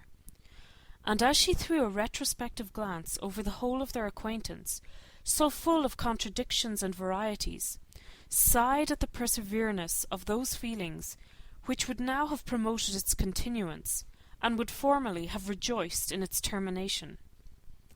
If gratitude and esteem are good foundations of affection, Elizabeth's change of sentiment will be neither improbable nor faulty. But if otherwise, if regard springing from such sources is unreasonable or unnatural, in comparison of what is so often described as arising on a first interview with its object, and even before 2 words have been exchanged, nothing can be said in her defence, except that she had given somewhat of a trial to the latter method in her partiality for Wickham, and that its ill success might, perhaps, authorize her to seek the other less interesting mode of attachment. Be that as it may, she saw him go with regret, and in this early example of what Lydia's infamy must produce, found additional anguish as she reflected on that wretched business. Never, since reading Jane's second letter, had she entertained a hope of Wickham's meaning to marry her. No one but Jane, she thought, could flatter herself with such an expectation. Surprise was the least of her feelings on this development. While the contents of the first letter remained in her mind, she was all surprise, all astonishment, that Wickham should marry a girl whom it was impossible he could marry for money, and how Lydia could ever have attached him had appeared incomprehensible. But now it was all too natural. For such an attachment as this, she might have sufficient charms, and though she did not suppose Lydia to be deliberately engaging in an elopement without the intention of marriage, she had no difficulty in believing that neither her virtue nor her understanding would preserve her from falling an easy prey. She had never perceived, while the regiment was in Hertfordshire, that Lydia had any partiality for him, but she was convinced that Lydia wanted only encouragement to attach herself to anybody. Sometimes one officer, sometimes another, had been her favourite, as their attentions raised them in her opinion. Her affections had continually been fluctuating, but never without an object. The mischief of neglect and mistaken indulgence towards such a girl, oh, how acutely did she now feel it! She was wild to be at home, to hear, to see, to be upon the spot to share with Jane in the cares that must now fall wholly upon her, in a family so deranged, a father absent, a mother incapable of exertion and requiring constant attendance, and though almost persuaded that nothing could be done for Lydia, her uncle's interference seemed of the utmost importance, and till he entered the room her impatience was severe. Mr. and Mrs. Gardiner had hurried back in alarm, supposing by the servant's account that their niece was taken suddenly ill. But satisfying them instantly on that head, she eagerly communicated the cause of their summons, reading the 2 letters aloud, and dwelling on the postscript of the last with trembling energy. Though Lydia had never been a favourite with them, Mr. and Mrs. Gardiner could not but be deeply afflicted. Not Lydia only, but all were concerned in it, and after the first exclamations of surprise and horror, Mr. Gardiner promised every assistance in his power. Elizabeth, though expecting no less, thanked him with tears of gratitude, and all three being actuated by one spirit, everything relating to their journey was speedily settled. They were to be off as soon as possible. "But what is to be done about Pemberley?" cried Mrs. Gardiner. "John told us Mr. Darcy was here when you sent for us. Was it so?" "Yes, and I told him we should not be able to keep our engagement. That is all settled." "What is all settled?" repeated the other as she ran into the room to prepare. "And are they upon such terms as for her to disclose the real truth? Oh, that I knew how it was!" But wishes were vain, or at least could only serve to amuse her in the hurry and confusion of the following hour. Had Elizabeth been at leisure to be idle, she would have remained certain that all employment was impossible to one so wretched as herself. But she had her share of business as well as her aunt, and amongst the rest there were notes to be written to all their friends at Lambton, with false excuses for their sudden departure. An hour, however, saw the whole completed, and Mr. Gardiner, meanwhile having settled his account at the inn, nothing remained to be done but to go, and Elizabeth, after all the misery of the morning, found herself, in a shorter space of time than she could have supposed, seated in the carriage and on the road to Longbourn. Chapter 47. "I have been thinking it over again, Elizabeth," said her uncle as they drove from the town, "and really, upon serious consideration, I am much more inclined than I was to judge as your eldest sister does on the matter. It appears to me so very unlikely that any young man should form such a design against a girl who is by no means unprotected or friendless, and who is actually staying in his colonel's family, that I am strongly inclined to hope the best. Could he expect that her friends would not step forward? Could he expect to be noticed again by the regiment after such an affront to Colonel Forster? His temptation is not adequate to the risk." "Do you really think so?" cried Elizabeth, brightening up for a moment. "Upon my word," said Mrs. Gardiner, "I begin to be of your uncle's opinion. It is really too great a violation of decency, honour, and interest for him to be guilty of. I cannot think so very ill of Wickham. Can you yourself, Lizzie, so wholly give him up as to believe him capable of it?" "Not perhaps of neglecting his own interest, but of every other neglect I can believe him capable. If, indeed, it should be so. But I dare not hope it. Why should they not go on to Scotland if that had been the case?" "In the first place," replied Mr. Gardiner, "there is no absolute proof that they are not gone to Scotland." "Oh, but their removing from the chaise into a hackney coach is such a presumption. And besides, no traces of them were to be found on the Barnet road." "Well then, supposing them to be in London, they may be there, though for the purpose of concealment, for no more exceptional purpose. It is not likely that money should be very abundant on either side, and it might strike them that they could be more economically, though less expeditiously, married in London than in Scotland." "But why all this secrecy? Why any fear of detection? Why must their marriage be private? Oh, no, no, this is not likely. His most particular friend, you see, by Jane's account, was persuaded of his never intending to marry her. Wickham will never marry a woman without some money. He cannot afford it. And what claims has Lydia? What attraction has she beyond youth, health, and good humour that could make him, for her sake, forego every chance of benefiting himself by marrying well? As to what restraint the apprehensions of disgrace in the corps might throw on a dishonourable elopement with her, I am not able to judge, for I know nothing of the effects that such a step might produce. But as to your other objection, I am afraid it will hardly hold good. Lydia has no brothers to step forward, and he might imagine, from my father's behaviour, from his indolence and the little attention he has ever seemed to give to what was going forward in his family, that he would do as little, and think as little about it, as any father could do in such a matter." But can you think that Lydia is so lost to everything but love of him as to consent to live with him on any terms other than marriage?" "It does seem, and it is most shocking indeed," replied Elizabeth, with tears in her eyes, "that a sister's sense of decency and virtue in such a point should admit of doubt. But really I know not what to say. Perhaps I am not doing her justice, but she is very young. She has never been taught to think on serious subjects, and for the last half-year, nay, for a 12-month, she has been given up to nothing but amusement and vanity. She has been allowed to dispose of her time in the most idle and frivolous manner, and to adopt any opinions that came in her way. Since the Shear were first quartered in Meryton, nothing but love, flirtation, and officers have been in her head.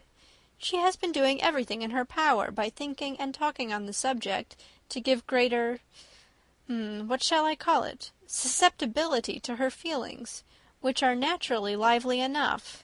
And we all know that Wickham has every charm of person and address that can captivate a woman." "But you see that Jane," said her aunt, "does not think so very ill of Wickham as to believe him capable of the attempt." "Of whom does Jane ever think ill? And who is there, whatever might be their former conduct, that she would think capable of such an attempt till it were proved against them? But Jane knows, as well as I do, what Wickham really is. We both know that he has been profligate in every sense of the word, that he has neither integrity nor honour, that he is as false and deceitful as he is insinuating." "And do you really know all this?" cried Mrs. Gardiner, whose curiosity as to the mode of her intelligence was all alive. "I do indeed," replied Elizabeth, colouring. "I told you the other day of his infamous behaviour to Mr. Darcy, and you yourself, when last at Longbourn, heard in what manner he spoke of the man who had behaved with such forbearance and liberality towards him. And there are other circumstances which I am not at liberty, which it is not worth while to relate. But his lies about the whole Pemberley family are endless. From what he said of Miss Darcy, I was thoroughly prepared to see a proud, reserved, disagreeable girl. Yet he knew to the contrary himself. He must know that she was as amiable and unpretending as we have found her." "But does Lydia know nothing of this? Can she be ignorant of what you and Jane seem so well to understand?" "Oh yes, that is the worst of all. Till I was in Kent, and saw so much both of Mr. Darcy and his relation Colonel Fitzwilliam, I was ignorant of the truth myself. And when I returned home, the Shear was to leave Meryton in a week or fortnight time. As that was the case, neither Jane, to whom I related the whole, nor I thought it necessary to make our knowledge public. For of what use could it apparently be to anyone, that the good opinion which all the neighbourhood had of him should then be overthrown? And even when it was settled that Lydia should go with Mrs. Forster, the necessity of opening her eyes to his character never occurred to me. That she could be in any danger from the deception never entered my head. That such a consequence as this could ensue, you may easily believe was far enough from my thoughts." "When they are all removed to Brighton, therefore you had no reason, I suppose, to believe them fond of each other?" "Not the slightest. I can remember no symptom of affection on either side, and had anything of the kind been perceptible, you must be aware that ours is not a family on which it could be thrown away. When he first entered the corps, she was ready enough to admire him, but so we all were. Every girl in or near Meryton was out of her senses about him for the first 2 months, but he never distinguished her by any particular attention, and consequently, after a moderate period of extravagant and wild admiration, her fancy for him gave way, and others of the regiment, who treated her with more distinction, again became her favourites." It may be easily believed that however little of novelty could be added to their fears, hopes, and conjectures on this interesting subject by its repeated discussion, no other could detain them from it long during the whole of the journey. From Elizabeth's thoughts it was never absent. Fixed there by the keenest of all anguish, self-reproach, she could find no interval of ease or forgetfulness. They travelled as expeditiously as possible, and sleeping one night on the road, reached Longbourn by dinner-time the next day. It was a comfort to Elizabeth to consider that Jane could not have been wearied by long expectations. The little Gardiners, attracted by the sight of a chaise, were standing on the steps of the house as they entered the paddock, and, when the carriage drove up to the door, the joyful surprise that lighted up their faces and displayed itself over their whole bodies in a variety of capers and frisks was the first pleasing earnest of their welcome. Elizabeth jumped out, and after giving each of them a hasty kiss, hurried into the vestibule, where Jane, who came running down from her mother's apartment, immediately met her. Elizabeth, as she affectionately embraced her, whilst tears filled the eyes of both, lost not a moment in asking whether anything had been heard of the fugitives. "Not yet," replied Jane, "but now that my dear uncle is come, I hope everything will be well." "Is my father in town?" "Yes, he went on Tuesday, as I wrote you word." "And have you heard from him often?" "We have heard only twice. He wrote me a few lines on Wednesday to say that he had arrived in safety, and to give me his directions, which I particularly begged him to do. He merely added that he should not write again till he had something of importance to mention." "And my mother, how is she? How are you all?" "My mother is tolerably well, I trust, though her spirits are greatly shaken. She is upstairs, and will have great satisfaction in seeing you all. She does not yet leave her dressing-room. Mary and Kitty, thank heaven, are quite well." "But you, how are you?" cried Elizabeth. "You look pale. How much you must have gone through." Her sister, however, assured her of being perfectly well, and their conversation, which had been passing while Mr. and Mrs. Gardiner were engaged with their children, was now put an end to by the approach of the whole party. Jane ran to her uncle and aunt, and welcomed and thanked them both, with alternate smiles and tears. When they were all in the drawing-room, the questions which Elizabeth had already asked were of course repeated by the others, and they soon found that Jane had no intelligence to give. The sanguine hope of good, however, which the benevolence of her heart suggested, had not yet deserted her. She still expected that it would all end well, and that every morning would bring some letter, either from Lydia or her father, to explain their proceedings, and, perhaps, announce their marriage. Mrs. Bennet, to whose apartment they all repaired, after a few minutes' conversation together, received them exactly as might be expected. With tears and lamentations of regret, invectives against the villainous conduct of Wickham, and complaints of her own sufferings and ill usage, blaming everybody but the person to whose ill-judging indulgence the errors of her daughter must principally be owing.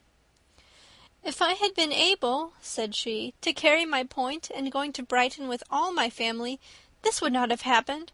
But poor dear Lydia had nobody to take care of her. Why did the Forsters ever let her go out of their sight?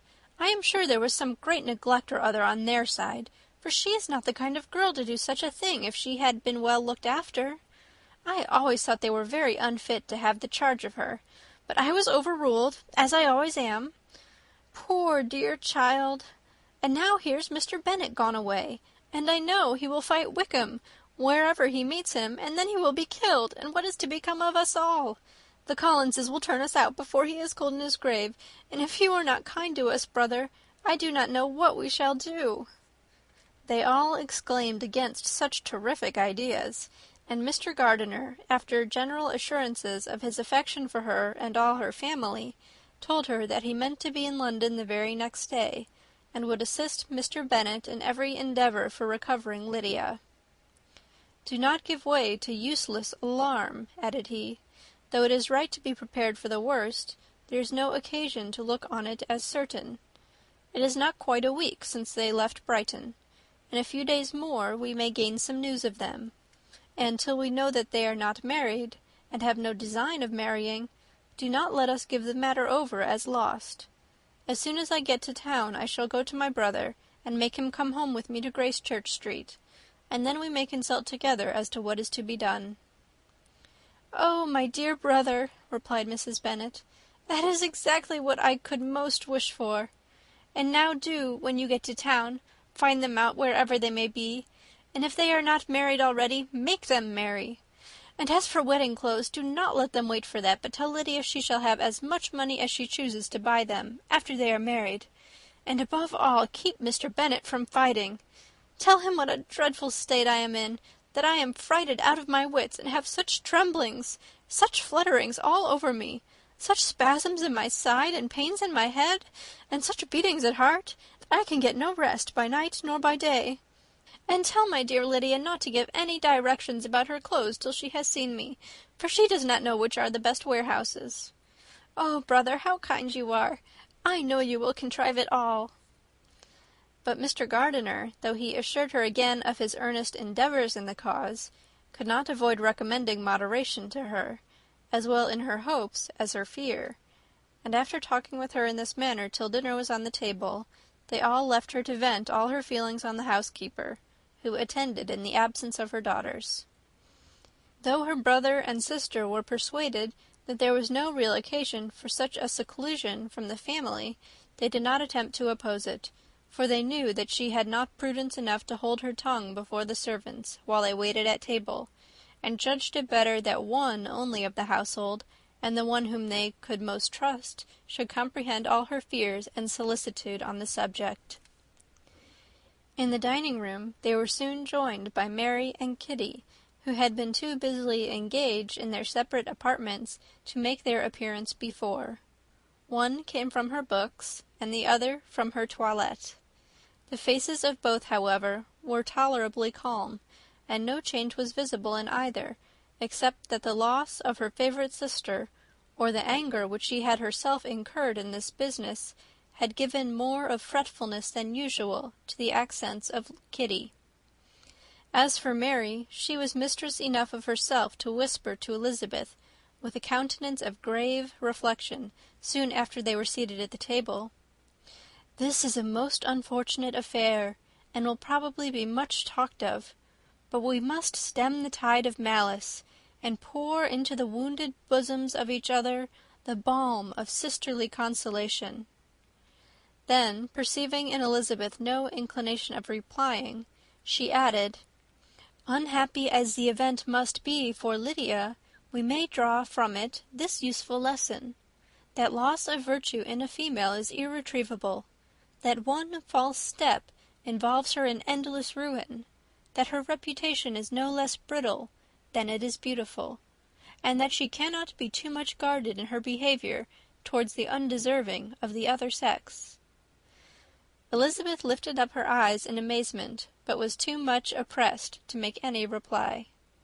Mary, however, continued to console herself with such kind of moral extractions from the evil before them. In the afternoon the two elder Miss Bennets were able to be for half an hour by themselves, and Elizabeth instantly availed herself of the opportunity of making any inquiries, which Jane was equally eager to satisfy. After joining in general lamentations over the dreadful sequel of this event, which Elizabeth considered as all but certain, and Miss Bennet could not assert to be wholly impossible, the former continued the subject by saying, "But tell me all and everything about it which I have not already heard. Give me further particulars. What did Colonel Forster say? Had they no apprehension of anything before the elopement took place? They must have seen them together for ever." "Colonel Forster did own that he had often suspected some partiality, especially on Lydia's side, but nothing to give him any alarm. I am so grieved for him. His behaviour was attentive and kind to the utmost. He was coming to us in order to assure us of his concern, before he had any idea of their not being gone to Scotland.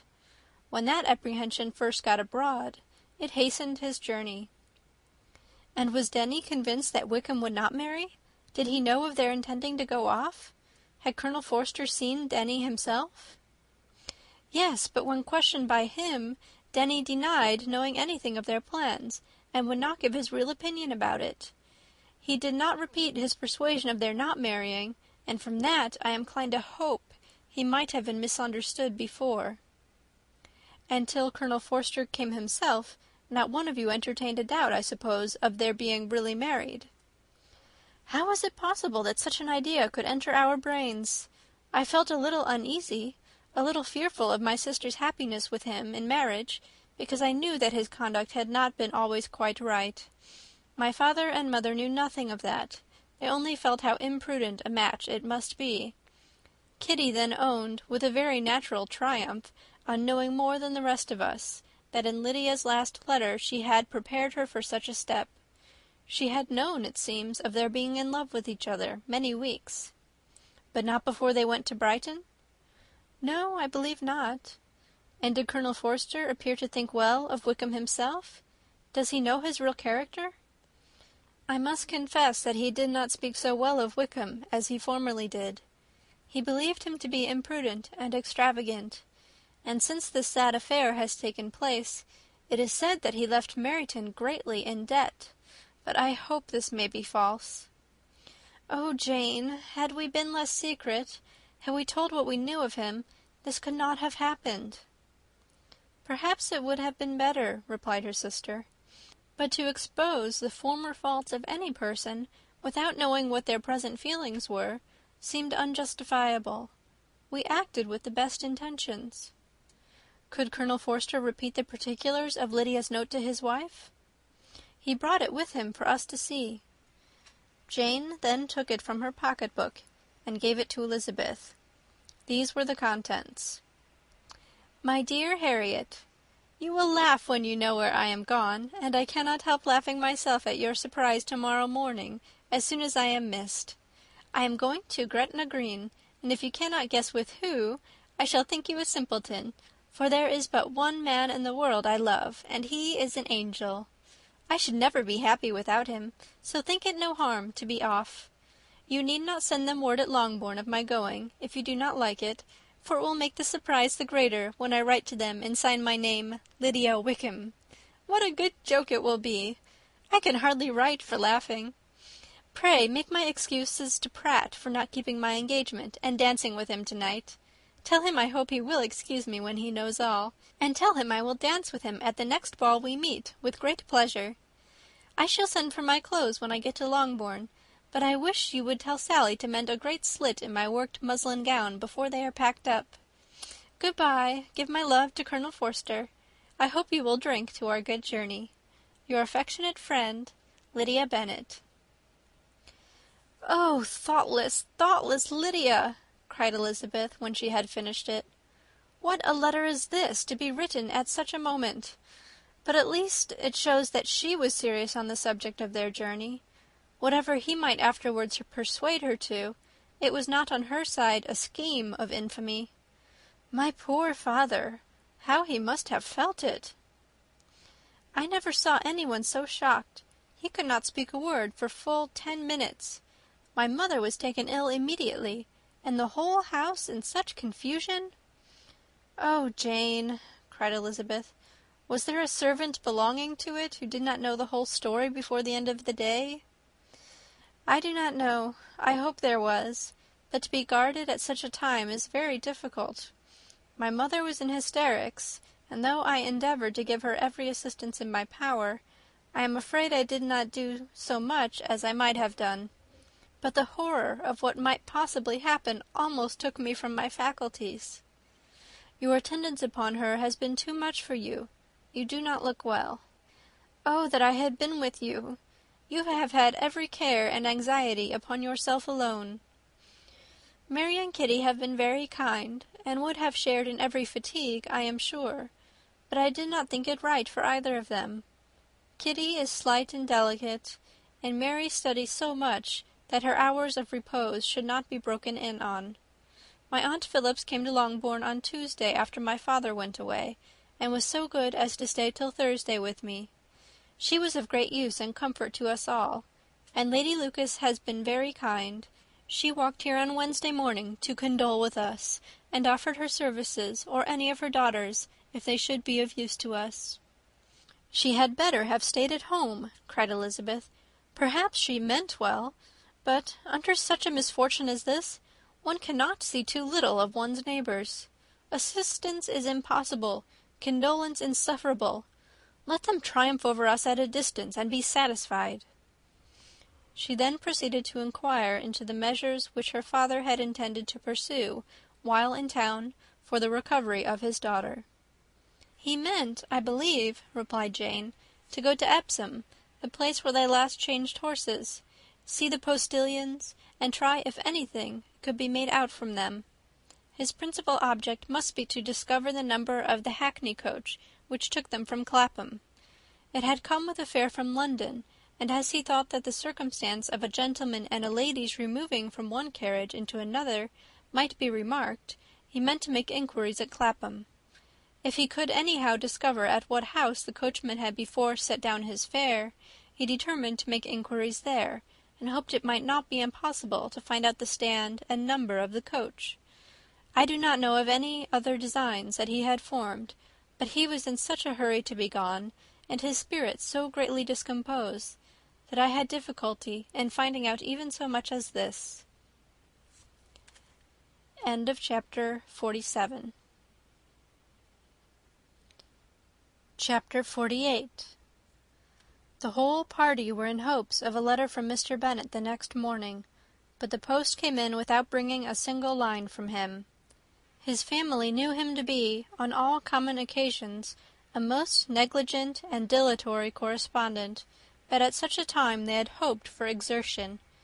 They were forced to conclude that he had no pleasing intelligence to send, but even of that they would have been glad to be certain. Mr. Gardiner had only waited for the letters before he set off. When he was gone, they were certain at least of receiving constant information of what was going on, and their uncle promised, at parting, to prevail on Mr. Bennet to return to Longbourn as soon as he could, to the great consolation of his sister, who considered it as the only security for her husband's not being killed in a duel. Mrs. Gardiner and the children were to remain in Hertfordshire a few days longer, as the former thought her presence might be serviceable to her nieces. She shared in their attendance on Mrs. Bennet, and was a great comfort to them in their hours of freedom. Their other aunt, who visited them frequently, and always, as she said, with the design of cheering and heartening them up, though as she never came without reporting some fresh instance of Wickham's extravagance or irregularity, she seldom went away without leaving them more dispirited than she found them. All Meryton seemed striving to blacken the man who, but 3 months before, had been almost an angel of light. He was declared to be in debt to every tradesman in the place, and his intrigues, all honoured with the title of seduction, had been extended into every tradesman's family. Everybody declared that he was the wickedest young man in the world, and everybody began to find out that they had always distrusted the appearance of his goodness. Elizabeth, though she did not credit above half of what was said, believed enough to make her former assurance of her sister's ruin more certain, and even Jane, who believed still less of it, became almost hopeless, more especially as the time was now come when, if they had gone to Scotland, which she had never before entirely despaired of, they must in all probability have gained some news of them. Mr. Gardiner left Longbourn on Sunday. On Tuesday his wife received a letter from him. It told them that, on his arrival, he had immediately found out his brother, and persuaded him to come to Gracechurch Street; that Mr. Bennet had been to Epsom and Clapham before his arrival, but without gaining any satisfactory information, and that he was now determined to inquire at all the principal hotels in town, as Mr. Bennet thought it possible they might have gone to one of them, on their first coming to London, before they procured lodgings. Mr. Gardiner himself did not expect any success from this measure, but as his brother was eager in it, he meant to assist him in pursuing it. He added that Mr. Bennet seemed wholly disinclined at present to leave London, and promised to write again very soon. There was also a postscript to this effect: "I have written to Colonel Forster, to desire him to find out, if possible, from some of the young man's intimates in the regiment, whether Wickham has any relations or connections who will be likely to know in what part of town he has now concealed himself. If there were any one that one could apply to with a probability of gaining such a clue as that, it might be of essential consequence. At present we have nothing to guide us. Colonel Forster will, I dare say, do everything in his power to satisfy us on this head. But, on second thoughts, perhaps Lizzie could tell us what relations he has now living better than any other person." Elizabeth was at no loss to understand from where this deference to her authority proceeded, but it was not in her power to give any information of so satisfactory a nature as the compliment deserved. She had never heard of his having had any relations except a father and mother, both of whom had been dead many years. It was possible, however, that some of his companions in the shire might be able to give more information, and though she was not very sanguine in expecting it, the application was a something to look forward to. Every day at Longbourn was now a day of anxiety, but the most anxious part of each was when the post was expected. The arrival of letters was the grand object of every morning's impatience. Through letters, whatever of good or bad was to be told would be communicated, and every succeeding day was expected to bring some news of importance. But before they heard again from Mr. Gardiner, a letter arrived for their father from a different quarter, from Mr. Collins, which, as Jane had received directions to open all that came for him in his absence, she accordingly read, and Elizabeth, who knew what curiosities his letters always were, looked over her and read it likewise. It was as follows: "My dear Sir, I feel myself called upon by our relationship and my situation in life to condole with you on the grievous affliction you are now suffering under, of which we were yesterday informed by a letter from Hertfordshire. Be assured, my dear sir, that Mrs. Collins and myself sincerely sympathize with you and all your respectable family in your present distress, which must be of the bitterest kind, because proceeding from a cause which no time can remove. No arguments shall be wanting on my part that can alleviate so severe a misfortune, or that may comfort you under a circumstance that must be of all others the most afflicting to a parent's mind.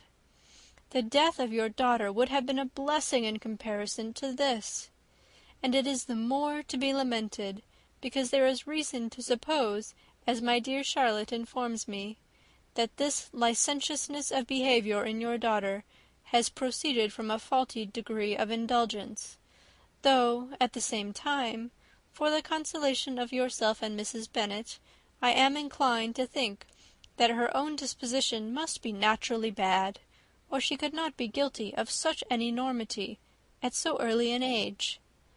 Howsoever that may be, you are grievously to be pitied, in which opinion I am not only joined by Mrs. Collins, but likewise by Lady Catherine and her daughter, to whom I have related the affair. They agree with me in apprehending that this false step in one daughter will be injurious to the fortunes of all the others, for who, as Lady Catherine herself condescendingly says, will connect themselves with such a family? And this consideration leads me moreover to reflect, with augmented satisfaction, on a certain event of last November, for had it been otherwise, I must have been involved in all your sorrow and disgrace.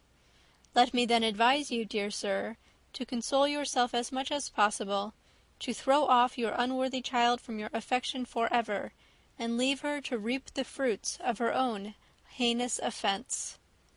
I am, dear sir, etc., etc." Mr. Gardiner did not write again till he had received an answer from Colonel Forster, and then he had nothing of a pleasant nature to send. It was not known that Wickham had a single relationship with whom he kept up any connection, and it was certain that he had no near one living. His former acquaintances had been numerous, but since he had been in the militia, it did not appear that he was on terms of particular friendship with any of them.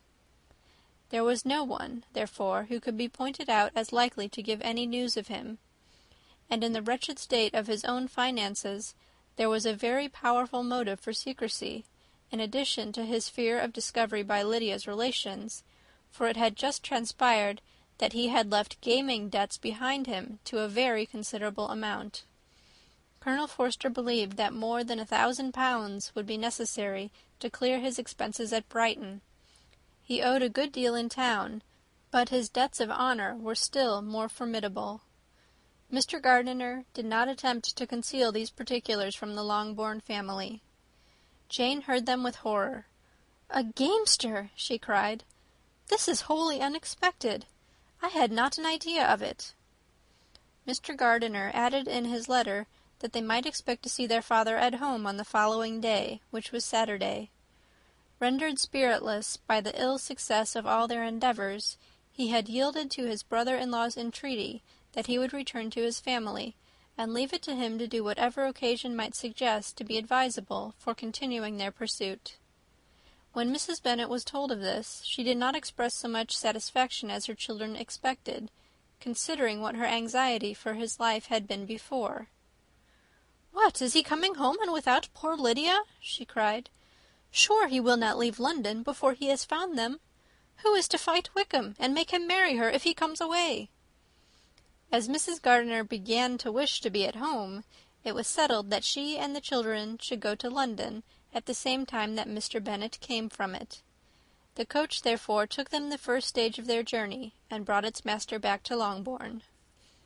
Mrs. Gardiner went away in all the perplexity about Elizabeth and her Derbyshire friend that had attended her from that part of the world.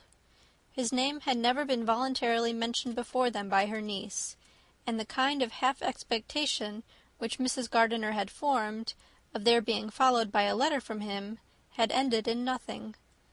Elizabeth had received none since her return that could come from Pemberley. The present unhappy state of the family rendered any other excuse for the lowness of her spirits unnecessary. Nothing, therefore, could be fairly conjectured from that, though Elizabeth, who was by this time tolerably well acquainted with her own feelings, was perfectly aware that, had she known nothing of Darcy, she could have borne the dread of Lydia's infamy somewhat better. It would have spared her, she thought, one sleepless night out of 2. When Mr. Bennet arrived, he had all the appearance of his usual philosophic composure. He said as little as he had ever been in the habit of saying, made no mention of the business that had taken him away, and it was some time before his daughters had courage to speak of it. It was not till the afternoon, when he had joined them at tea, that Elizabeth ventured to introduce the subject, and then, on her briefly expressing her sorrow for what he must have endured, he replied, "Say nothing of that. Who should suffer but myself? It has been my own doing, and I ought to feel it." "You must not be too severe upon yourself," replied Elizabeth. "You may well warn me against such an evil. Human nature is so prone to fall into it. No, Lizzie, let me once in my life feel how much I have been to blame. I am not afraid of being overpowered by the impression. It will pass away soon enough." "Do you suppose them to be in London?" "Yes, where else can they be so well concealed?" "And Lydia used to want to go to London," added Kitty. "She is happy, then," said her father dryly, "and her residence there will probably be of some duration." Then, after a short silence, he continued, "Lizzie, I bear you no ill will for being justified in your advice to me last May, which, considering the event, shows some greatness of mind." They were interrupted by Miss Bennet, who came to fetch her mother's tea. "This is a parade," he cried, "which does one good. It gives such an elegance to misfortune. Another day I will do the same. I will sit in my library in my nightcap and powdering gown, and give as much trouble as I can. Or perhaps I may defer it till Kitty runs away." "I am not going to run away, papa," said Kitty fretfully. "If I should ever go to Brighton, I would behave better than Lydia." "You go to Brighton! I would not trust you so near it as Eastbourne for 50 pounds. No, Kitty, I have at least learnt to be cautious, and you will feel the effects of it. No officer is ever to enter into my house again, nor even to pass through the village. Balls will be absolutely prohibited, unless you stand up with one of your sisters. And you are never to stir out of doors till you can prove that you have spent 10 minutes of every day in a rational manner." Kitty, who took all these threats in a serious light, began to cry. "Well, well," said he, "do not make yourself unhappy. If you are a good girl for the next 10 years, I will take you to a review at the end of them." Chapter 49. 2 days after Mr. Bennet's return, as Jane and Elizabeth were walking together in the shrubbery behind the house, they saw the housekeeper coming towards them, and, concluding that she came to call them to their mother, went forward to meet her. But instead of the expected summons, when they approached her, she said to Miss Bennet, "I beg your pardon, madam, for interrupting you, but I was in the hopes you might have got some good news from town, so I took the liberty of coming to ask." "What do you mean, Hill? We have heard nothing from town." "Dear madam," cried Mrs. Hill, in great astonishment, "don't you know there is an express come for master from Mr. Gardiner? He has been here this half-hour, and master has had a letter." Away ran the girls, too eager to get in to have time for speech. They ran through the vestibule into the breakfast-room, from thence to the library. Their father was in neither, and they were on the point of seeking him upstairs with their mother, when they were met by the butler, who said, "If you are looking for my master, ma'am, he is walking towards the little copse." Upon this information they instantly passed through the hall once more, and ran across the lawn after their father, who was deliberately pursuing his way towards a small wood on one side of the paddock. Jane, who was not so light nor so much in the habit of running as Elizabeth, soon lagged behind, while her sister, panting for breath, came up with him, and eagerly cried out, "Oh, papa! What news? What news? Have you heard from my uncle?" "Yes, I have had a letter from him by express." "Well, and what news does it bring, good or bad?" "What is there of good to be expected?" said he, taking the letter from his pocket. "But perhaps you would like to read it." Elizabeth impatiently caught it from his hand. Jane now came up. "Read it aloud," said the father, "for I hardly know myself what it is about." Gracechurch Street, Monday, August 2nd. My dear brother, at last I am able to send you some tidings of my niece, and such as, upon the whole, I hope it will give you satisfaction. Soon after you left me on Saturday, I was fortunate enough to find out in what part of London they were. The particulars I reserve till we meet. It is enough to know they are discovered. I have seen them both. "Then it is as I always hoped," cried Jane. "They are married." "I have seen them both. They are not married, nor can I find there was any intention of being so, but if you are willing to perform the engagements which I have ventured to make on your side, I hope it will not be long before they are. All that is required of you is, to assure to your daughter, by settlement, her equal share of the £5,000 secured among your children after the decease of yourself and my sister, and moreover to enter into an engagement of allowing her, during your life, £100 per annum. These are conditions which, considering everything, I had no hesitation in complying with, as far as I thought myself privileged, for you.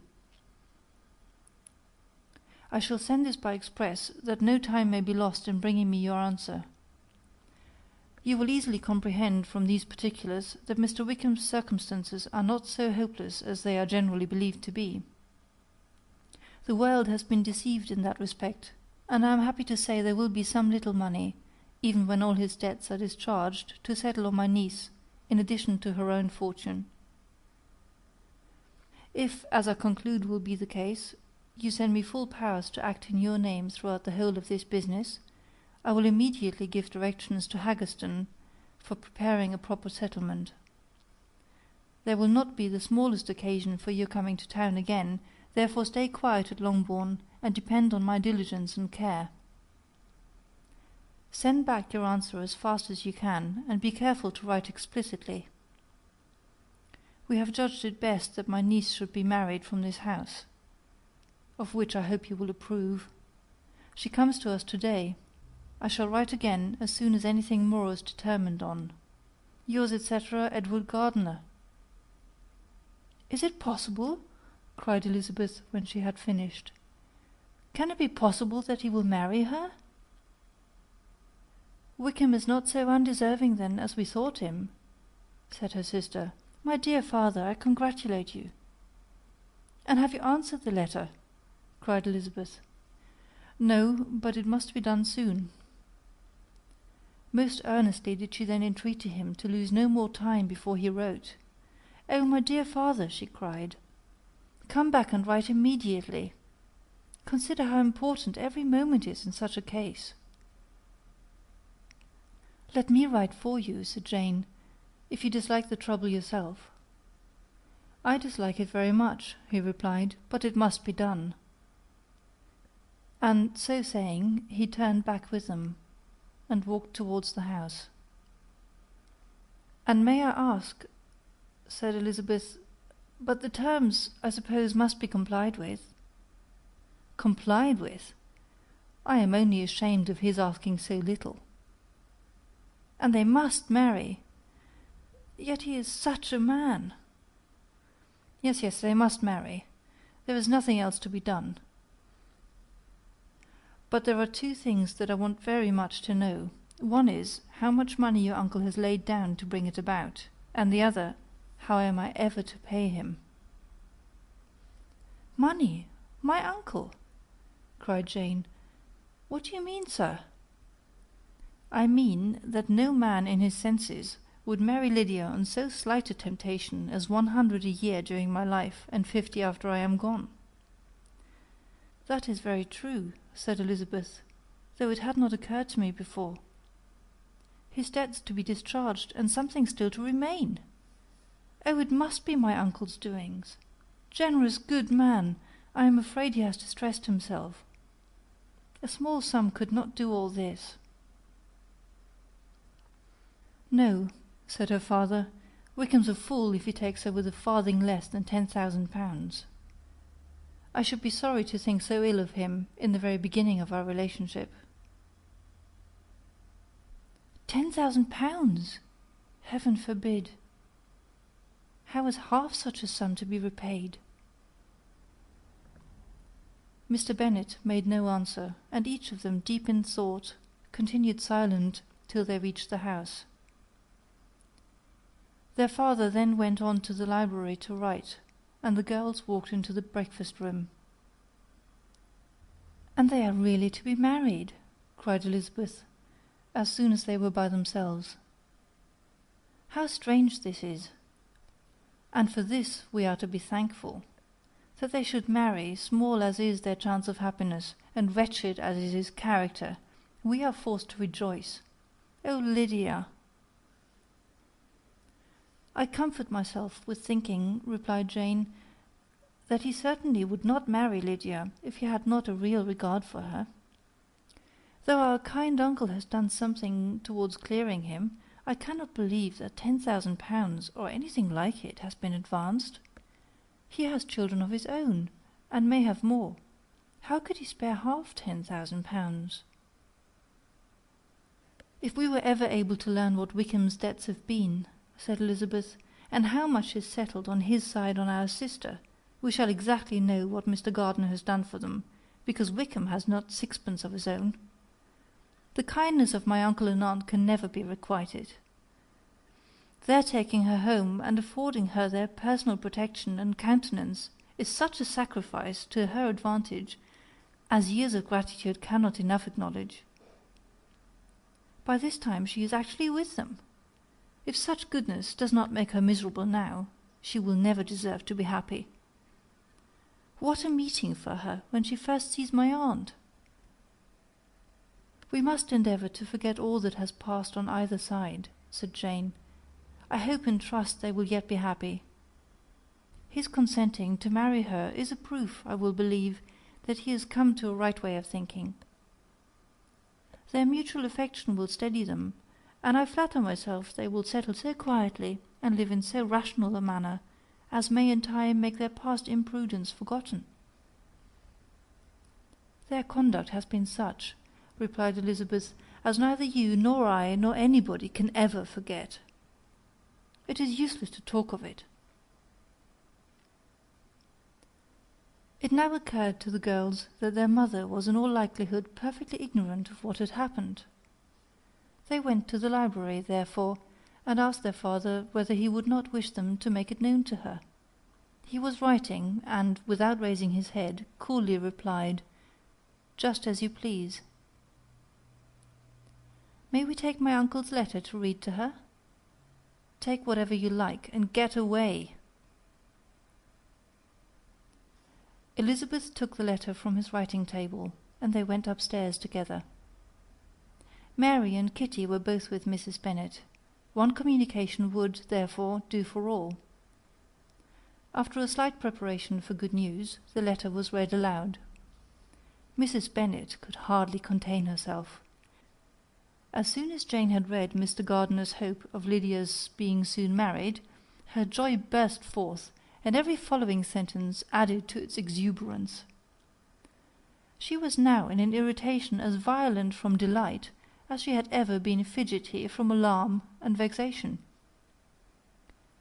To know that her daughter would be married was enough. She was disturbed by no fear for her felicity, nor humbled by any remembrance of her misconduct.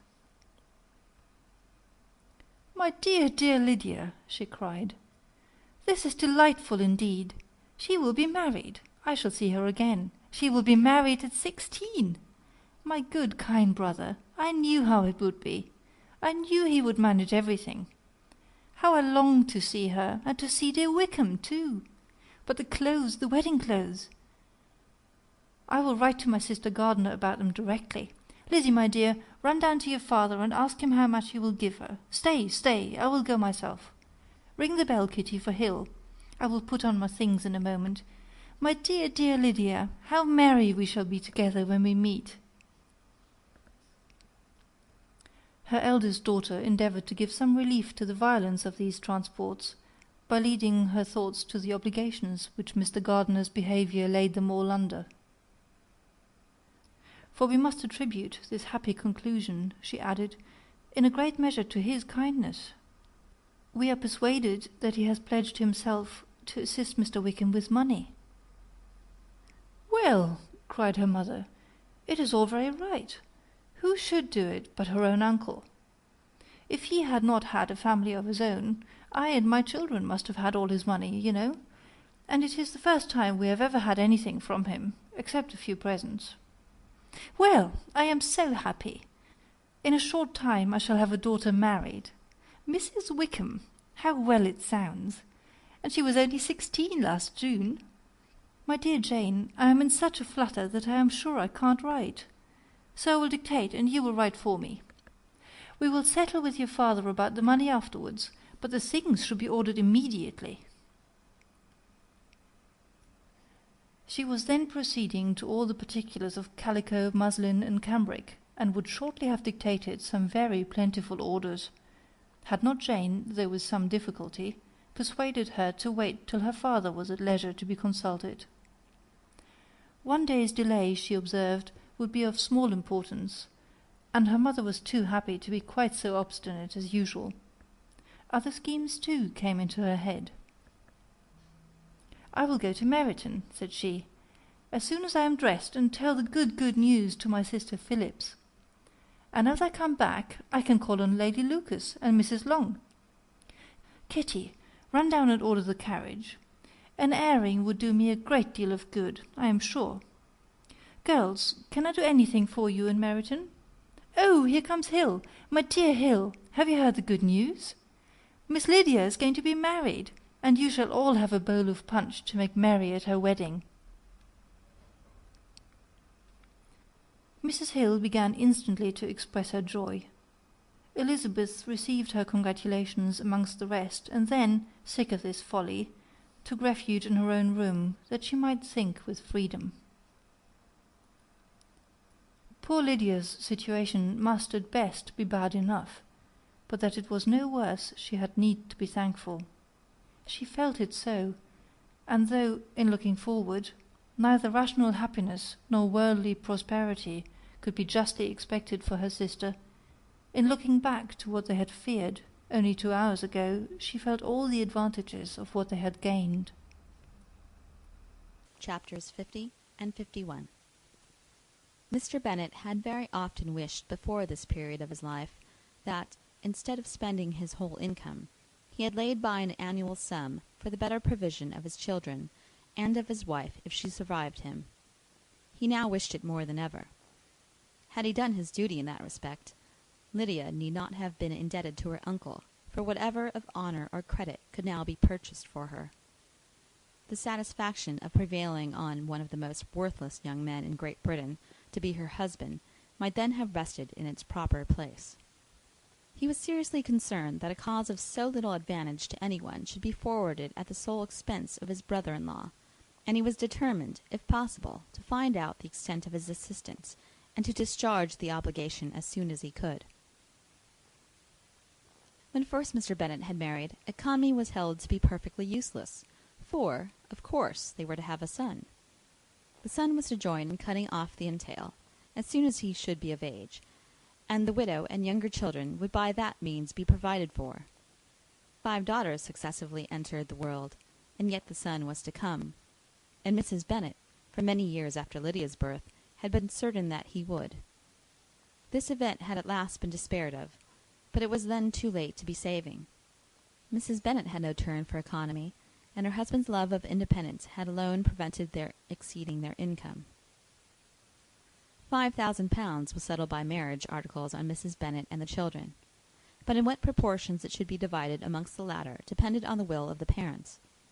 This was one point, with regard to Lydia at least, which was now to be settled, and Mr. Bennet could have no hesitation in acceding to the proposal before him. In terms of grateful acknowledgment for the kindness of his brother, though expressed most concisely, he then delivered on paper his perfect approbation of all that was done, and his willingness to fulfill the engagements that had been made for him. He had never before supposed that, could Wickham be prevailed on to marry his daughter, it would be done with so little inconvenience to himself as by the present arrangement. He would scarcely be £10 a year the loser by the 100 that was to be paid for them, for, what with her board and pocket allowance, and the continual presents in money which passed to her through her mother's hands, Lydia's expenses had been very little within that sum. That it would be done with such trifling exertion on his side, too, was another very welcome surprise, for his wish at present was to have as little trouble in the business as possible. When the first transports of rage which had produced his activity in seeking her were over, he naturally returned to all his former indolence. His letter was soon dispatched, for, though dilatory in undertaking business, he was quick in its execution. He begged to know further particulars of what he was indebted to his brother, but was too angry with Lydia to send any message to her. The good news spread quickly through the house, and with proportionate speed through the neighbourhood. It was borne in the latter with decent philosophy. To be sure, it would have been far more for the advantage of conversation had Miss Lydia Bennet come upon the town, or, as the happiest alternative, been secluded from the world in some distant farmhouse. But there was much to be talked of in marrying her, and the good-natured wishes for her well-doing which had proceeded before from all the spiteful old ladies in Meryton lost but a little of their spirit in this change of circumstances, because with such a husband her misery was considered certain. It was a fortnight since Mrs. Bennet had been downstairs, but on this happy day she again took her seat at the head of her table, and in spirits oppressively high. No sentiment of shame gave a damp to her triumph. The marriage of a daughter, which had been the first object of her wishes since Jane was 16, was now on the point of accomplishment, and her thoughts and her words ran wholly on those attendants of elegant nuptials, fine muslins, new carriages, and servants. She was busily searching through the neighbourhood for a proper situation for her daughter, and, without knowing or considering what their income might be, rejected many as deficient in size and importance. Hay Park might do, said she, if the Goldings could quit it, or the great house at Stoke, if the drawing-room were larger, but Ashworth is too far off. I could not bear to have her 10 miles from me, and as for Pulvis Lodge, the attics are dreadful. Her husband allowed her to talk on without interruption while the servants remained, but when they had withdrawn, he said to her, "Mrs. Bennet, before you take any or all of these houses for your son and daughter, let us come to a right understanding. Into one house in this neighbourhood they shall never have admittance. I will not encourage the impudence of either by receiving them at Longbourn." A long dispute followed this declaration, but Mr. Bennet was firm. It soon led to another, and Mrs. Bennet found, with amazement and horror, that her husband would not advance a guinea to buy clothes for his daughter. He protested that she should receive from him no mark of affection whatever on the occasion. Mrs. Bennet could hardly comprehend it. That his anger could be carried to such a point of inconceivable resentment as to refuse his daughter a privilege without which her marriage would scarcely seem valid, exceeded all she could believe possible. She was more alive to the disgrace which her want of new clothes must reflect on her daughter's nuptials than to any sense of shame at her eloping and living with Wickham a fortnight before they took place. Elizabeth was now heartily sorry that she had, from the distress of the moment, been led to make Mr. Darcy acquainted with their fears for her sister, for since her marriage would so shortly give the proper termination to the elopement, they might hope to conceal its unfavourable beginning from all those who were not immediately on the spot. She had no fear of its spreading farther through his means. There were few people on whose secrecy she would have more confidently depended. But at the same time, there was no one whose knowledge of a sister's frailty would have mortified her so much. Not, however, from any fear of disadvantage from it individually to herself, for, at any rate, there seemed a gulf impassable between them. Had Lydia's marriage been concluded on the most honourable terms, it was not to be supposed that Mr. Darcy would connect himself with a family where, to every other objection, would now be added an alliance and a relationship of the nearest kind with the man whom he so justly scorned. From such a connection she could not wonder that he would shrink. The wish of procuring her regard, which she had assured herself of his feeling in Derbyshire, could not in rational expectation survive such a blow as this. She was humbled, she was grieved, she repented, though she hardly knew of what. She became jealous of his esteem, when she could no longer hope to be benefited by it. She wanted to hear of him, when there seemed the least chance of gaining intelligence. She was convinced that she could have been happy with him, when it was no longer likely they should meet. What a triumph for him, as she often thought, could he know that the proposals which she had proudly spurned only 4 months ago would now have been most gladly and gratefully received. He was as generous, she doubted not, as the most generous of his sex, but while he was mortal, there must be a triumph. She began now to comprehend that he was exactly the man who, in disposition and talents, would most suit her. His understanding and temper, though unlike her own, would have answered all her wishes.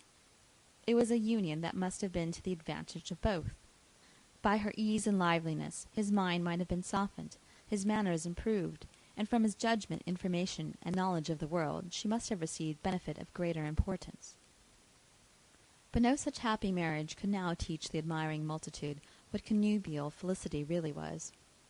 A union of a different tendency and precluding the possibility of the other was soon to be formed in their family.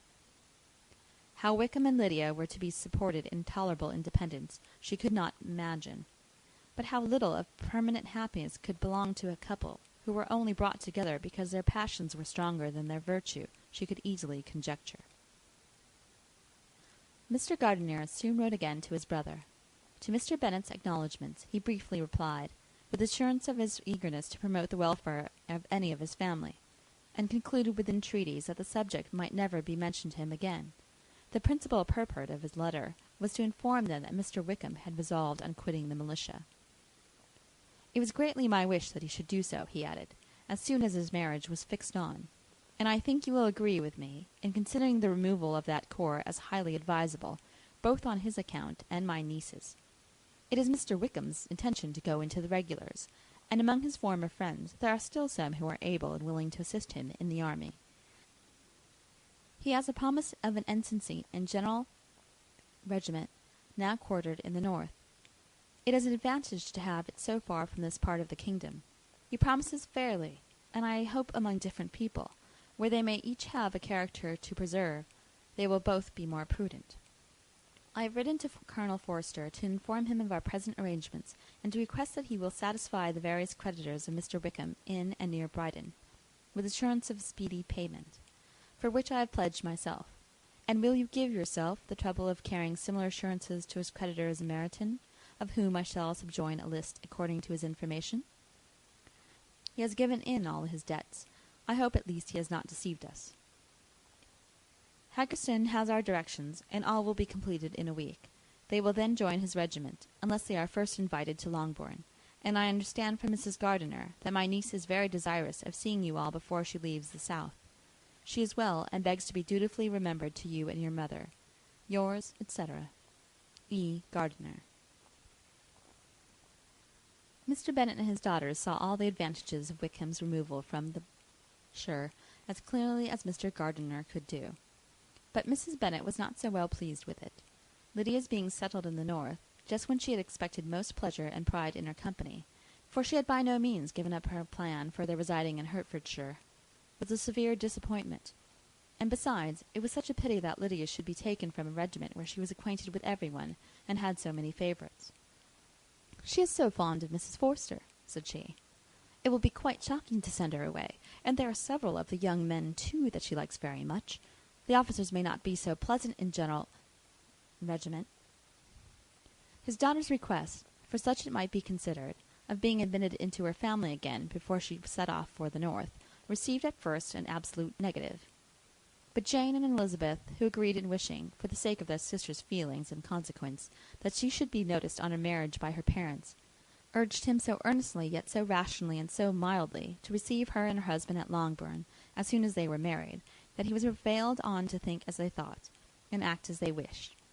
And their mother had the satisfaction of knowing that she would be able to show her married daughter in the neighbourhood before she was banished to the north.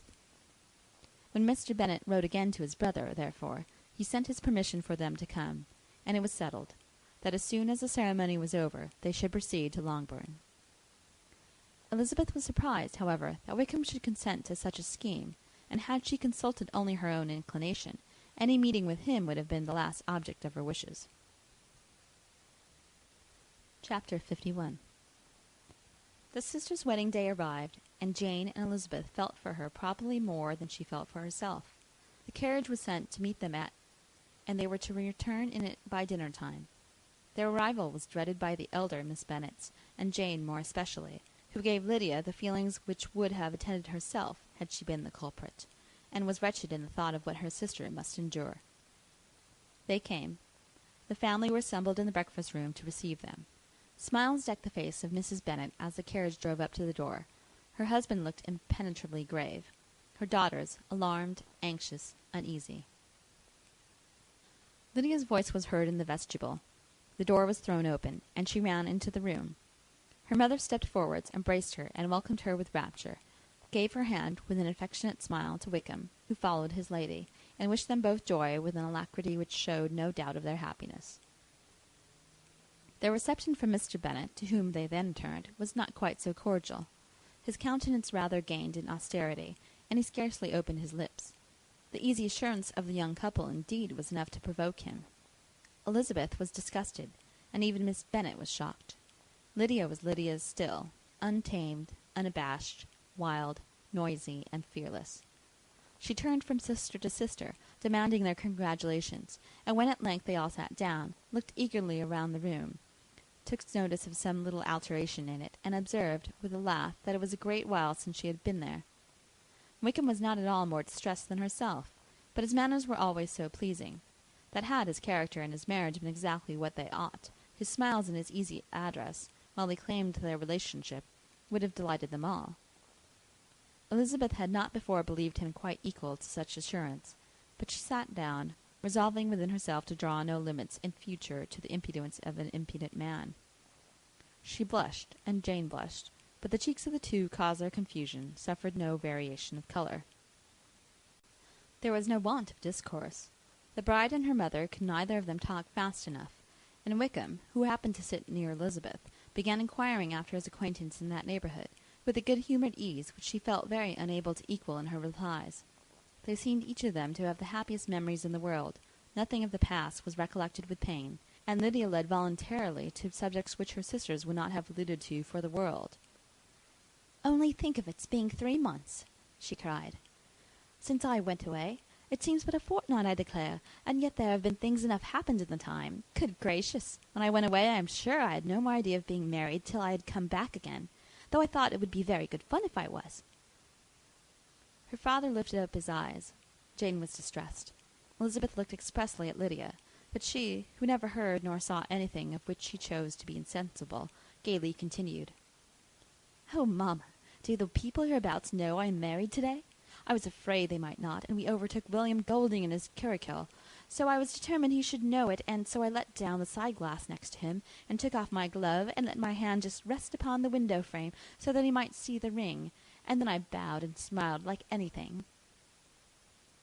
Elizabeth could bear it no longer. She got up and ran out of the room, and returned no more till she heard them passing through the hall to the dining-parlour.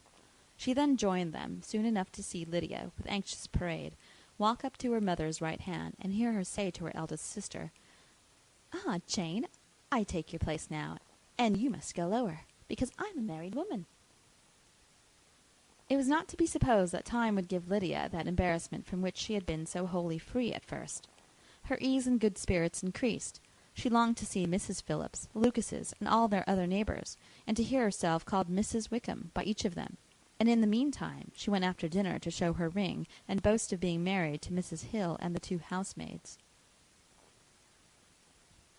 "Well, mamma," said she, when they were all returned to the breakfast-room, "and what do you think of my husband? Is not he a charming man? I'm sure my sisters must all envy me. I only hope they have half my good luck. They must all go to Brighton. That is the place to get husbands. What a pity it is, mamma, we did not all go." "Very true, and if I had my will, we should. But, my dear Lydia, I don't at all like your going such a way off. Must it be so?" "Oh, Lord, yes. There's nothing in that. I shall like it of all things. You and papa and my sisters must come down to see us. We shall be at Newcastle all the winter, and I dare say there will be some balls, and I will take care to get good partners for them all." "I should like it beyond anything," said her mother. "And then when you go away, you may leave 1 or 2 of my sisters behind you, and I dare say I shall get husbands for them before the winter is over."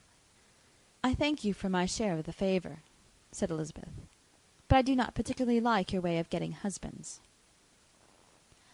Their visitors were not to remain above 10 days with them. Mr. Wickham had received his commission before he left London, and he was to join his regiment at the end of a fortnight.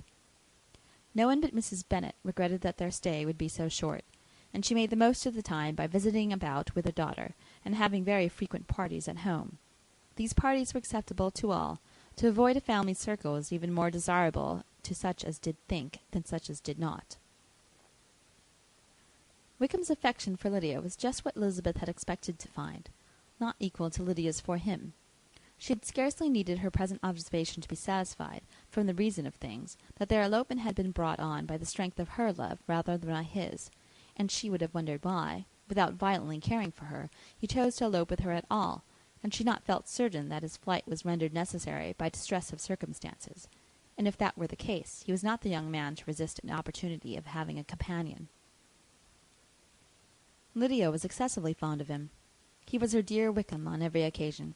No one was to be put in competition with him.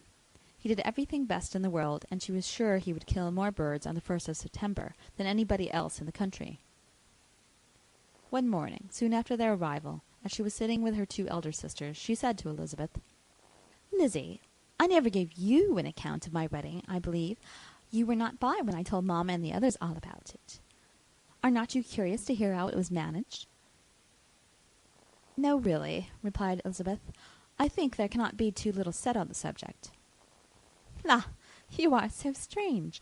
But I must tell you how it went off. We were married, you know, at St. Clement's, because Wickham's lodgings were in that parish, and it was settled that we should all be there by 11 o'clock. My uncle and aunt and I were to go together, and the others were to meet us at the church. Well, Monday morning came, and I was in such a fuss. I was so afraid, you know, that something would happen to put it off, and then I should have gone quite distracted. And there was my aunt. All the time I was dressing, preaching and talking away just as if she was reading a sermon. However, I did not hear above 1 word in 10, and I was thinking, you may suppose, of my dear Wickham. I longed to know whether he would be married in his blue coat. Well, and so we breakfasted at 10 as usual. I thought it would never be over, for by the by you are to understand that my uncle and aunt were horrid and pleasant all the time I was with them. And you'll believe me, I did not once put my foot out of doors, though I was there a fortnight. Not one party or scheme or anything. To be sure, London was rather thin, but however, the little theatre was open. Well, and so just as the carriage came to the door, my uncle was called away upon business to that horrid man, Mr. Stone, and then, you know, when once they got together, there was no end of it. Well, I was so frightened I did not know what to do, for my uncle was to give me away, and if we were beyond the hour, we could not be married all day. But luckily he came back again in 10 minutes' time, and then we all set out. However, I recollected afterwards that if he had prevented going, the wedding need not be put off, for Mr. Darcy might have done as well.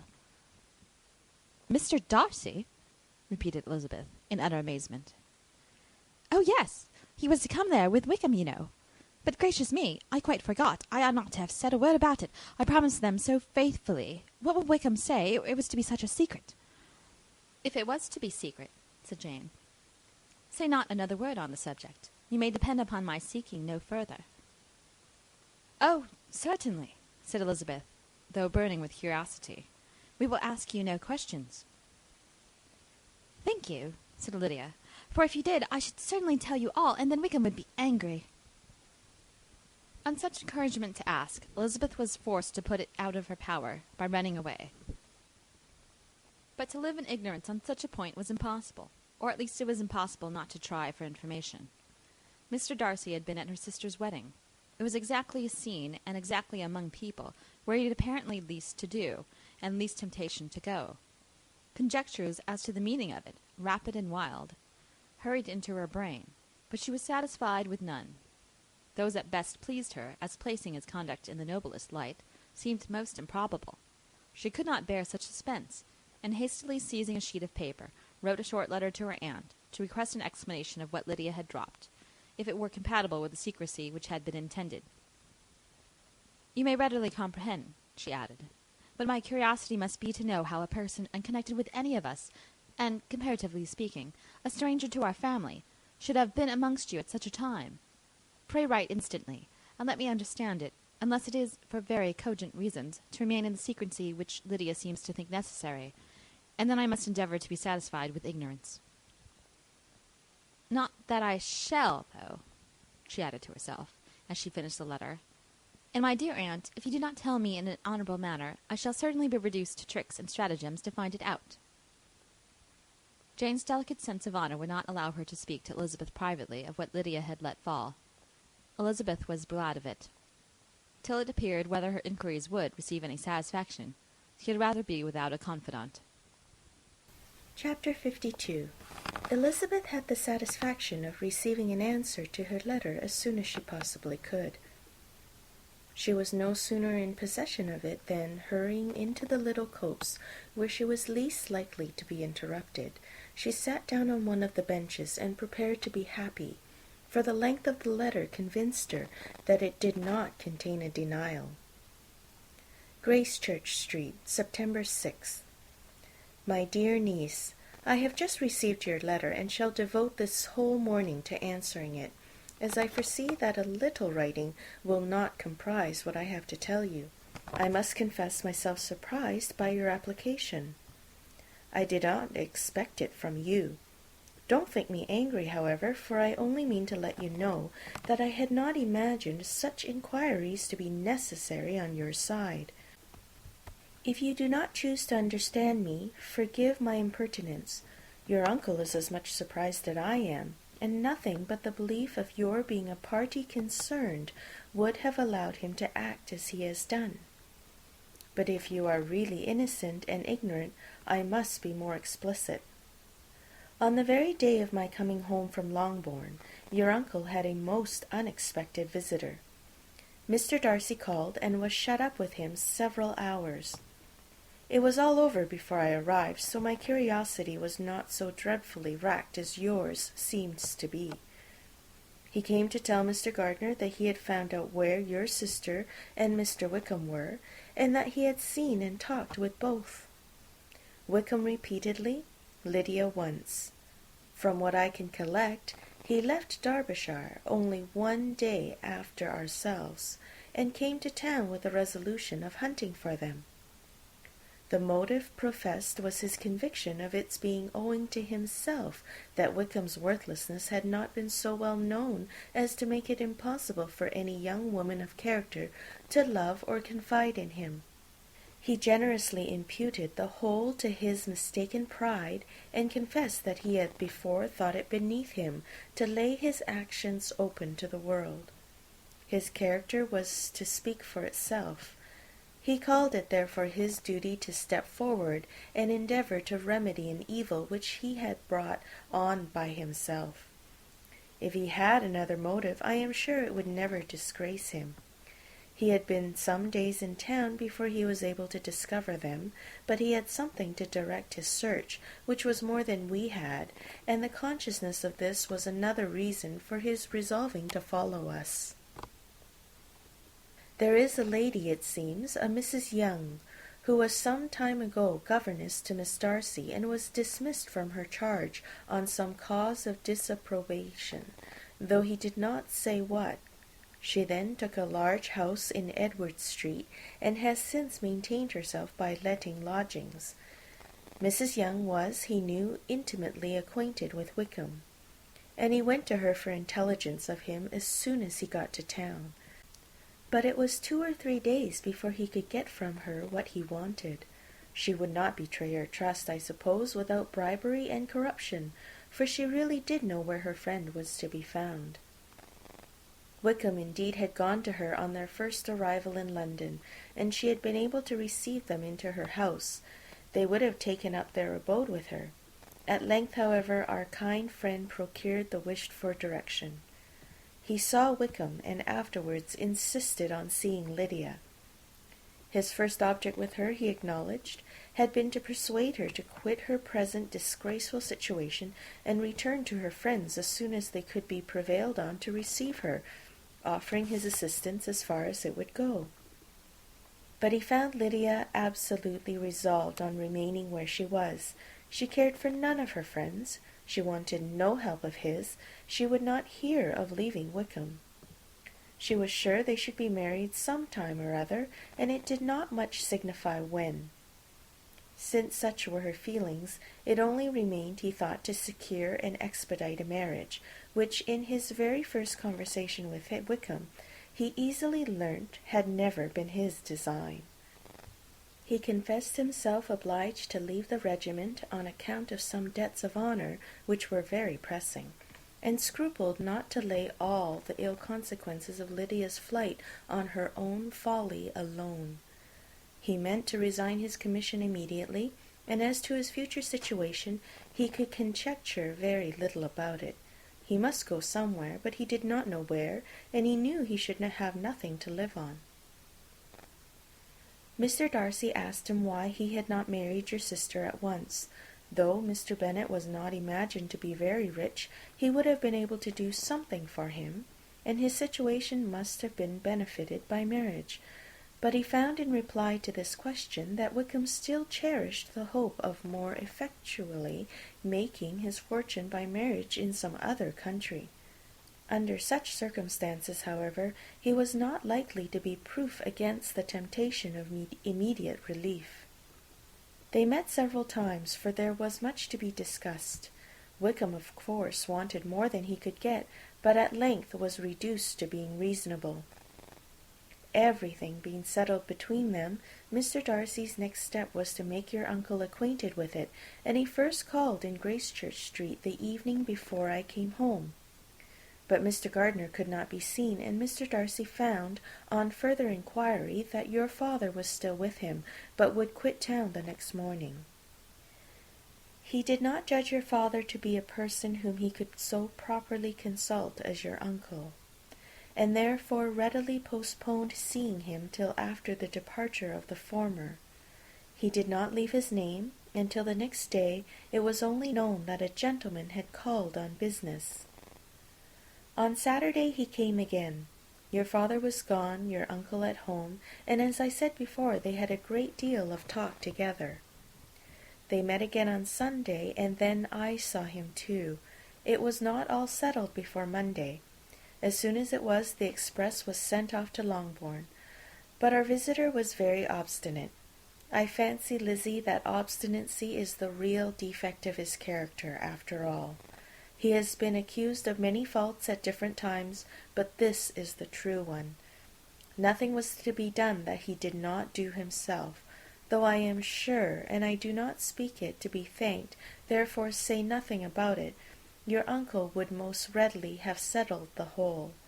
They battled it together for a long time, which was more than either the gentleman or lady concerned in it deserved.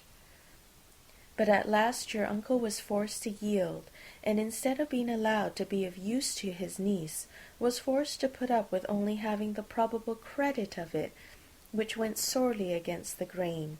And I really believe your letter this morning gave him great pleasure, because it required an explanation that would rob him of his borrowed feathers, and give the praise where it was due. But, Lizzie, this must go no farther than yourself or Jane at most. You know pretty well, I suppose, what has been done for the young people. His debts are to be paid, amounting, I believe, to considerably more than £1,000, another 1,000 in addition to her own settled upon her, and his commission purchased. The reason why all this was to be done by him alone was such as I have given above. It was owing to him, to his reserve and want of proper consideration, that Wickham's character had not been understood, and consequently that he had been received and noticed as he was. Perhaps there was some truth to this, though I doubt whether his reserve or anybody's reserve can be answerable for the event. But in spite of all this fine talking, my dear Lizzie, you may rest perfectly assured that your uncle would never have yielded if we had not given him credit for another interest in the affair. When all this was resolved on, he returned again to his friends who were still staying at Pemberley, but it was agreed that he should be in London once more when the wedding took place, and all money matters were then to receive the last finish. I believe I have now told you everything. It is a relation which you tell me is to give you great surprise. I hope at least it will not afford you any displeasure. Lydia came to us, and Wickham had constant admission to the house. He was exactly what he had been when I knew him in Hertfordshire, but I would not tell you how little I was satisfied with her behaviour when she stayed with us, if I had not perceived by Jane's letter last Wednesday that her conduct on coming home was exactly of a piece with it, and therefore what I now tell you can give you no fresh pain. I talked to her repeatedly in the most serious manner, representing to her all the wickedness of what she had done, and all the unhappiness she had brought on her family. If she had heard me, it was by good luck, for I am sure she did not listen. I was sometimes quite provoked, but then I recollected my dear Elizabeth and Jane, and for their sakes had patience with her. Mr. Darcy was punctual in his return, and as Lydia informed you, attended the wedding. He dined with us the next day, and was to leave town again on Wednesday or Thursday. Will you be very angry with me, my dear Lizzie, if I take this opportunity of saying, what I was never bold enough to say before, how much I like him? His behaviour to us has, in every respect, been as pleasing as when we were in Derbyshire.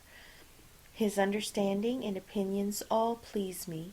He wants nothing but a little more liveliness, and that, if he marry prudently, his wife may teach him. I thought him very sly.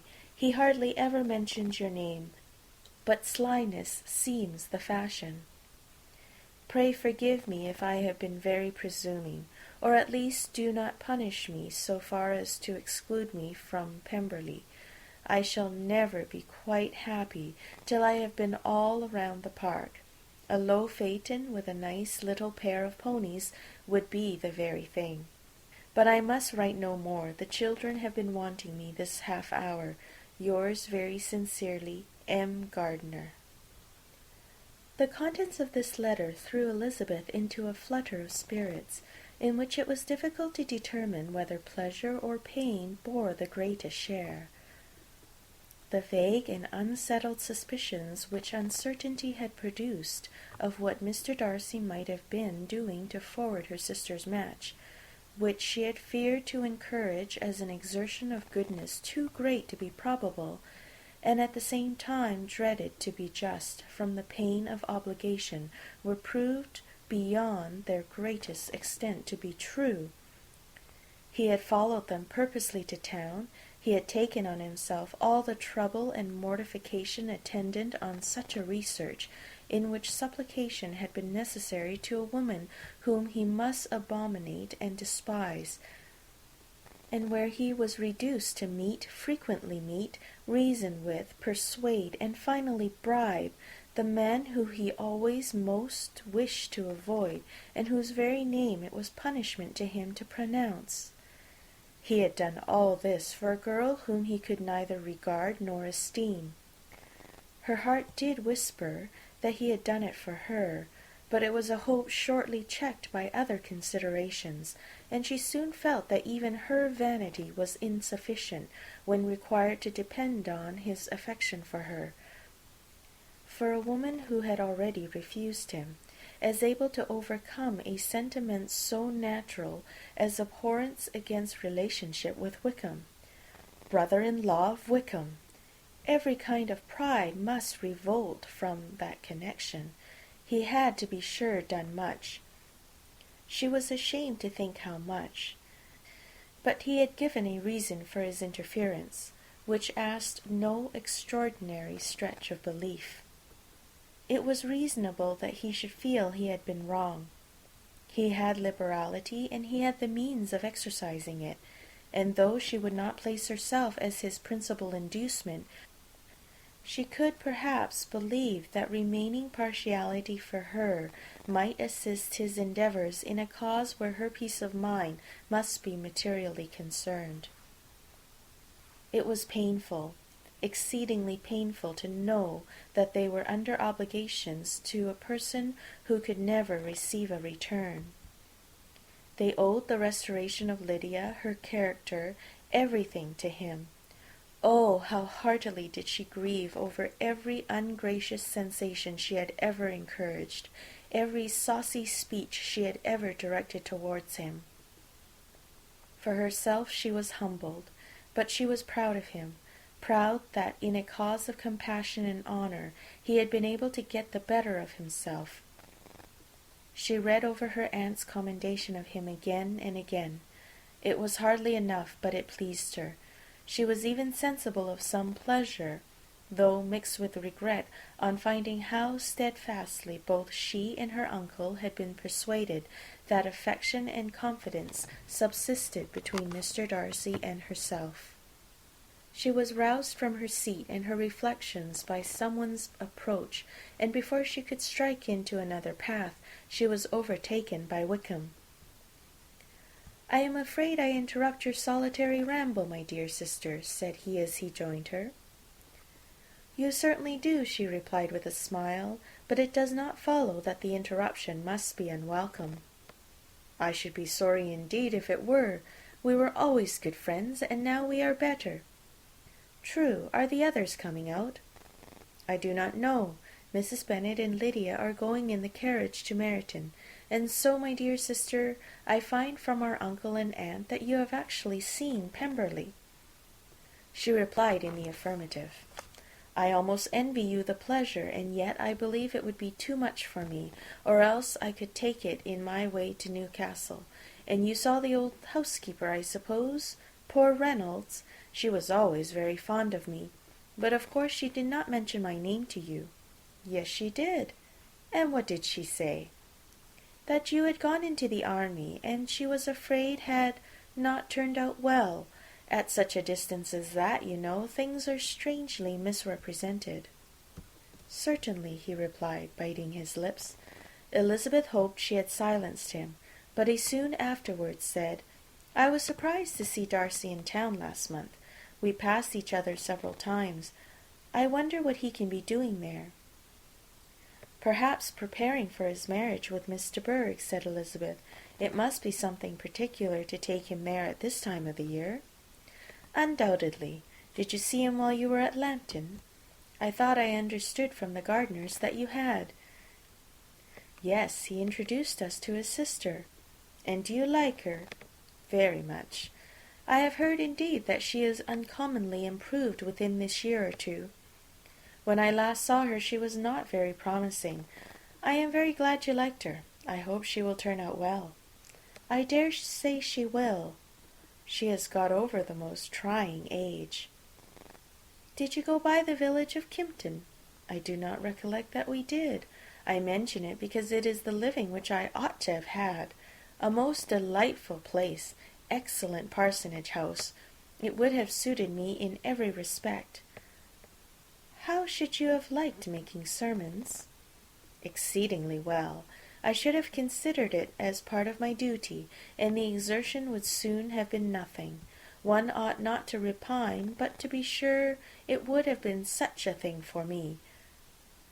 The quiet, the retirement of such a life would have answered all my ideas of happiness, but it was not to be. Did you ever hear Darcy mention the circumstance when you were in Kent? I have heard from authority, which I thought as good, that it was left to you conditionally only, and at will of the present patron. You have? Yes, there was something in that. I told you so from the first, you may remember. I did hear, too, that there was a time when sermon-making was not so palatable to you as it seems to be at present, that you actually declared your resolution of never taking orders, and that the business had been compromised accordingly. You did, and it was not wholly without foundation. You may remember what I told you on that point, when first we talked of it. They were now almost at the door of the house, for she had walked fast to get rid of him, and unwilling for her sister's sake to provoke him, she only said in reply, with a good-humoured smile, "Come, Mr. Wickham, we are brother and sister, you know.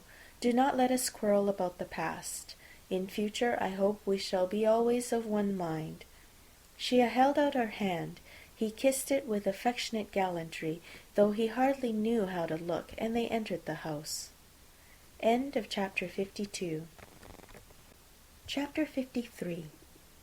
Mr. Wickham was so perfectly satisfied with this conversation that he never again distressed himself, or provoked his dear sister Elizabeth by introducing the subject of it, and she was pleased to find that she had said enough to keep him quiet. The day of his and Lydia's departure soon came, and Mrs. Bennet was forced to submit to a separation which, as her husband by no means entered into her scheme of their all going to Newcastle, was likely to continue at least a 12-month. "Oh, my dear Lydia," she cried, "when shall we meet again?" "Oh, Lord, I don't know. Not these 2 or 3 years, perhaps." "Write to me very often, my dear." "As often as I can, but you know married women have never much time for writing. My sisters may write to me. They will have nothing else to do." Mr. Wickham's good-byes were much more affectionate than his wife's. He smiled, looked handsome, and said many pretty things. "He is as fine a fellow," said Mr. Bennet, as soon as they were out of the house, "as ever I saw. He simpers and smirks and makes love to us all. I am prodigiously proud of him. I defy even Sir William Lucas himself to produce a more valuable son-in-law." The loss of her daughter made Mrs. Bennet very dull for several days. "I often think," said she, "that there is nothing so bad as parting with one's friends. One seems so forlorn without them." "This is the consequence, you see, madam, of marrying a daughter," said Elizabeth. "It must make you better satisfied that your other daughters are single." "It is no such thing. Lydia does not leave me because she is married, but only because her husband's regiment happens to be so far off. If that had been nearer, she would not have gone so soon." But the spiritless condition which this event threw her into was shortly relieved, and her mind opened again to the agitation of hope by an article of news which then began to be in circulation. The housekeeper at Netherfield had received orders to prepare for the return of her master, who was coming down in a day or two to shoot there for several weeks. Mrs. Bennet was quite in the fidgets. She looked at Jane and smiled, and shook her head by turns. "Well, well, and so Mr. Bingley is coming down, sister," for Mrs. Phillips first brought her the news. "Well, so much the better. Not that I care about it, though. He is nothing to us, you know, and I am sure I never want to see him again. But, however, he is very welcome to come to Netherfield if he likes it, and who knows what may happen, but that is nothing to us. You know, sister, we agreed long ago never to mention a word about it. And so is it quite certain he is coming?" "You may depend on it," replied the other, "for Mrs. Nichols was in Meryton last night. I saw her passing by, and went out myself on purpose to know the truth of it, and she told me that it was certain true. He comes down on Thursday at the latest, very likely on Wednesday. She was going to the butcher's, she told me, on purpose to order in some meat on Wednesday, and she has got 3 couple of ducks just fit to be killed." Miss Bennet had not been able to hear of his coming without changing colour. It was many months since she had mentioned his name to Elizabeth, but now, as soon as they were alone together, she said, "I saw you look at me to-day, Lizzie, when my aunt told us of the present report, and I know I appeared distressed. But don't imagine it was from any silly cause. I was only confused for the moment, because I felt that I should be looked at. I do assure you that the news does not affect me either with pleasure or pain. I am glad of one thing, that he comes alone, because we shall see less of him. Not that I am afraid of myself, but I dread other people's remarks." Elizabeth did not know what to make of it. Had she not seen him in Derbyshire, she might have supposed him capable of coming there with no other view than what was acknowledged.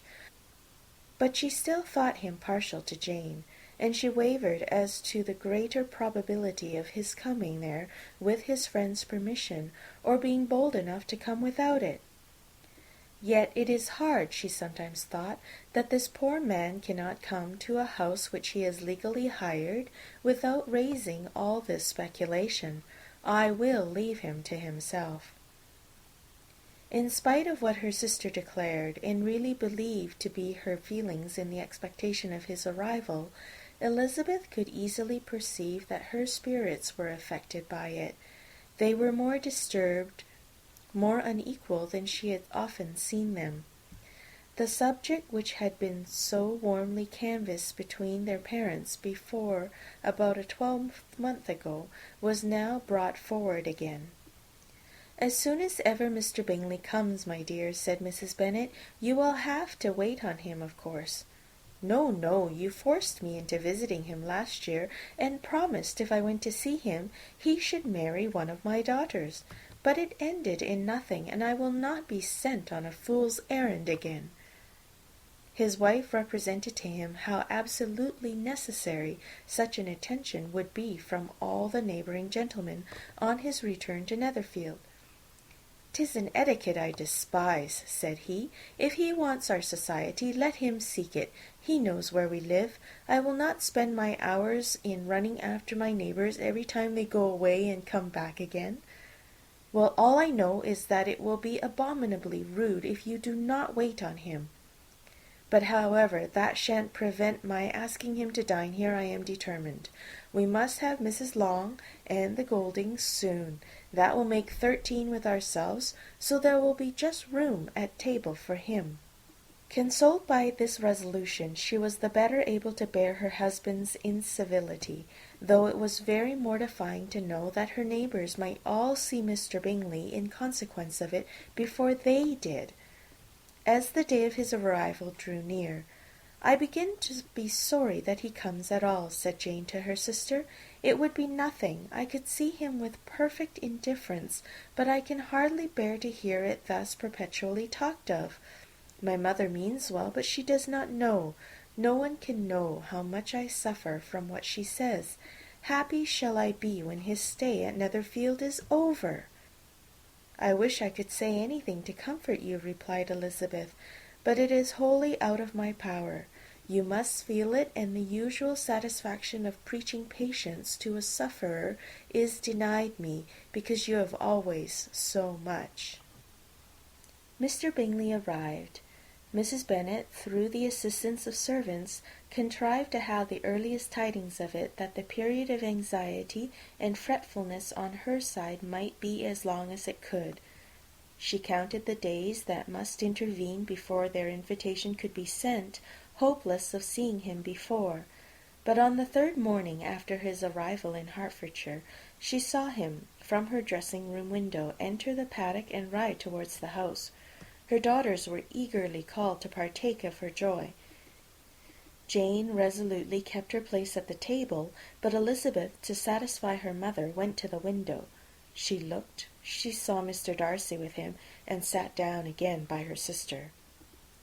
"There is a gentleman with him, mamma," said Kitty. "Who can it be?" "Some acquaintance or other, my dear, I suppose. I am sure I do not know." "La," replied Kitty, "it looks just like that man that used to be with him before, Mr. what's his name, that tall, proud man. Good gracious, Mr. Darcy, and so it does, I vow. Well, any friend of Mr. Bingley's will always be welcome here, to be sure, but else I must say that I hate the very sight of him." Jane looked at Elizabeth with surprise and concern. She knew but little of their meeting in Derbyshire, and therefore felt for the awkwardness which must attend her sister in seeing him almost for the first time after receiving his explanatory letter. Both sisters were uncomfortable enough. Each felt for the other, and of course for themselves, and their mother talked on of her dislike for Mr. Darcy, and her resolution to be civil to him only as Mr. Bingley's friend, without being heard by either of them. But Elizabeth had sources of uneasiness which could not be suspected by Jane, to whom she had never yet had courage to show Mrs. Gardiner's letter, or to relate her own change of sentiment towards him. To Jane he could be only a man whose proposals she had refused, and whose merit she had undervalued.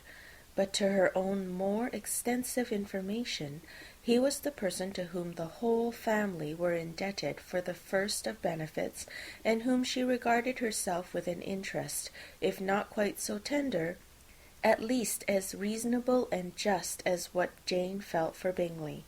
Her astonishment at his coming to Netherfield, to Longbourn, and voluntarily seeking her again, was almost equal to what she had known on first witnessing his altered behaviour in Derbyshire. The colour which had been driven from her face returned for half a minute with an additional glow, and a smile of delight added lustre to her eyes, as she thought for that space of time that his affection and wishes must still be unshaken. But she would not be secure.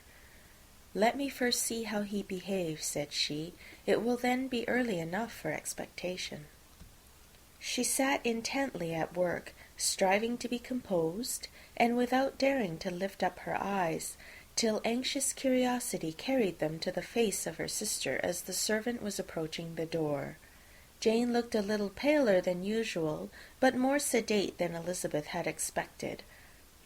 On the gentlemen's appearing, her colour increased, yet she received them with tolerable ease, and with a propriety of behaviour equally free from any symptom of resentment or any unnecessary complaisance. Elizabeth said as little to either as civility would allow, and sat down again to her work with an eagerness which it did not often command. She had ventured only one glance at Darcy. He looked serious as usual, and she thought more as he had been used to look in Hertfordshire than she had seen him at Pemberley. But perhaps he could not, in her mother's presence, be what he was before her uncle and aunt. It was a painful but not an improbable conjecture. Bingley she had likewise seen for an instant, and in that short period saw him looking both pleased and embarrassed. He was received by Mrs. Bennet with a civility which made her two daughters ashamed, especially when contrasted with the cold and ceremonious politeness of her curtsy and address to his friend. Elizabeth particularly, who knew that her mother owed to the latter the preservation of her favourite daughter from irremediable infamy, was hurt and distressed to a most painful degree by a distinction so ill applied. Darcy, after inquiring of her how Mr. and Mrs. Gardiner did, a question which she could not answer without confusion, said scarcely anything. He was not seated by her. Perhaps that was the reason of his silence, but it had not been so in Derbyshire. There he had talked to her friends when he could not to herself, but now several minutes elapsed without bringing the sound of his voice, and when occasionally unable to resist the impulse of curiosity, she raised her eyes to his face, she as often found him looking at Jane as at herself, and frequently on no object but the ground. More thoughtfulness and less anxiety to please than when they had last met were plainly expressed. She was disappointed and angry with herself for being so. "Could I expect it to be otherwise?" said she. "Yet why did he come?" She was in no humour for conversation with anyone but himself, and to him she had hardly courage to speak. She inquired after his sister, but could do no more. "It is a long time, Mr. Bingley, since you went away," said Mrs. Bennet. He readily agreed to it. "I began to be afraid you would never come back. People did say you meant to quit the place entirely at Michaelmas, but, however, I hope it is not true. A great many changes have happened in the neighbourhood since you went away. Miss Lucas is married and settled, and one of my own daughters. I suppose you have heard of it. Indeed, you must have seen it in the papers. It was in the Times and the Courier, I know, though it was not put in as it ought to be. It was only said, 'Lately George Wickham to Miss Lydia Bennet,' without there being a syllable said of her father or the place where she lived or anything. It was my brother Gardner's drawing up too, and I wonder how he came to make such an awkward business of it. Did you see it?" Bingley replied that he did, and made his congratulations. Elizabeth dare not lift up her eyes. How Mr. Darcy looked, therefore, she could not tell. "It is a delightful thing, to be sure, to have a daughter well married," continued her mother, "but at the same time, Mr. Bingley, it is very hard to have her taken such away from me. They are gone down to Newcastle, a place quite northward, it seems, and they are to stay I do not know how long. His regiment is there, for I suppose you have heard of his leaving the militia, and of his being gone into the regulars. Thank heavens, he has some friends, though perhaps not so many as he deserves." Elizabeth, who knew this to be levelled at Mr. Darcy, was in such misery of shame that she could hardly keep her seat. It drew from her, however, the exertion of speaking, which nothing else had so effectually done before, and she asked Bingley whether he meant to make any stay in the country at present. A few weeks, he believed. "When you have killed all your own birds, Mr. Bingley," said her mother, "I beg you will come here and shoot as many as you please on Mr. Bennet's manor. I am sure he will be vastly happy to oblige you, and will save all the best of the coveys for you." Elizabeth's misery increased at such unnecessary, such officious attention. Were the same fair prospect to arise at present as had flattered them a year ago, everything, she was persuaded, would be hastening to the same vexatious conclusion. At that instant she felt that years of happiness could not make Jane or herself amends for moments of such painful confusion. "The first wish of my heart," said she to herself, "is never more to be in company with either of them. Their society can afford no pleasure that will atone for such wretchedness as this. Let me never see either one or the other again." Yet the misery for which years of happiness were to offer no compensation received soon afterwards material relief from observing how much the beauty of her sister rekindled the admiration of her former lover. When first he came in, he had spoken to her but little, but every 5 minutes seemed to be giving her more of his attention. He found her as handsome as she had been last year, as good-natured and as unaffected, though not quite so chatty. Jane was anxious that no difference should be perceived in her at all, and was really persuaded that she talked as much as ever, but her mind was so busily engaged that she did not always know when she was silent. When the gentlemen rose to go away, Mrs. Bennet was mindful of her intended civility, and they were invited and engaged to dine at Longbourn in a few days' time. "You are quite a visit in my debt, Mr. Bingley," she added, "for when you went to town last winter, you promised to take a family dinner with us as soon as you returned. I have not forgot, you see, and I assure you I was very disappointed that you did not come back and keep your engagement." Bingley looked a little silly at this reflection, and said something of his concern at having been prevented by business. Then they went away. Mrs. Bennet had been strongly inclined to ask them to stay and dine there that day, but though she always kept a very good table, she did not think anything less than 2 courses would be good enough for a man on whom she had such anxious designs, or satisfy the appetite and pride of one who had 10,000 a year. Chapter 54. As soon as they were gone, Elizabeth walked out to recover her spirits, or in other words, to dwell without interruption on those subjects that must deaden them more. Mr. Darcy's behaviour astonished and vexed her. "Why, if he came only to be silent, grave, and indifferent," said she, "did he come at all?" She could settle it in no way that gave her pleasure. "He could be still amiable, still pleasing to my uncle and aunt when he was in town, and why not to me? If he fears me, why come hither? If he no longer cares for me, why silent? Teasing, teasing man!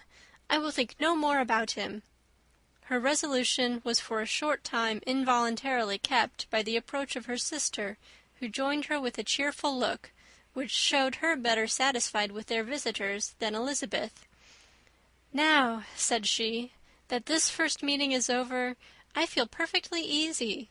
I know my own strength, and I shall never be embarrassed again by his coming. I am glad he dines here on Tuesday. It will then be publicly seen that, on both sides, we meet only as common and indifferent acquaintance." "Yes, very indifferent indeed," said Elizabeth laughingly. "Oh, Jane, take care." "My dear Lizzy, you cannot think me so weak as to be in danger now." "I think you are in very great danger of making him as much in love with you as ever." They did not see the gentleman again till Tuesday, and Mrs. Bennet in the meanwhile was giving way to all the happy schemes which the good humour and common politeness of Bingley and half an hour's visit had revived. On Tuesday there was a large party assembled at Longbourn, and the 2 who were most anxiously expected, to the credit of their punctuality as sportsmen, were in very good time. When they repaired to the dining-room, Elizabeth eagerly watched to see whether Bingley would take the place which, in all their former parties, had belonged to him, by her sister. Her prudent mother, occupied by the same ideas, forbore to invite him to sit by herself. On entering the room, he seemed to hesitate, but Jane happened to look round, and happened to smile. It was decided. He placed himself by her. Elizabeth, with a triumphant sensation, looked towards his friend. He bore it with noble indifference, and she would have imagined that Bingley had received his sanction to be happy, had she not seen his eyes likewise turned towards Mr. Darcy, with an expression of half-laughing alarm. His behaviour to her sister was such, during dinner-time, as showed an admiration of her, which, though more guarded than formerly, persuaded Elizabeth that if left wholly to himself, Jane's happiness and his own would be speedily secured. Though she dared not depend upon the consequence, she yet received pleasure from observing his behaviour. It gave her all the animation that her spirits could boast, for she was in no cheerful humour. Mr. Darcy was almost as far from her as the table could divide them. He was on one side of her mother. She knew how little such a situation would give pleasure to either, or make either appear to advantage. She was not near enough to hear any of their discourse, but she could see how seldom they spoke to each other, and how formal and cold was their manner whenever they did. Her mother's ungraciousness made the sense of what they owed him more painful to Elizabeth's mind, and she would at times have given anything to be privileged to tell him that his kindness was neither unknown nor unfelt by the whole of the family. She was in hopes that the evening would afford some opportunity of bringing them together, that the whole of the visit would not pass away without enabling them to enter into something more of conversation than the mere ceremonious salutation attending his entrance.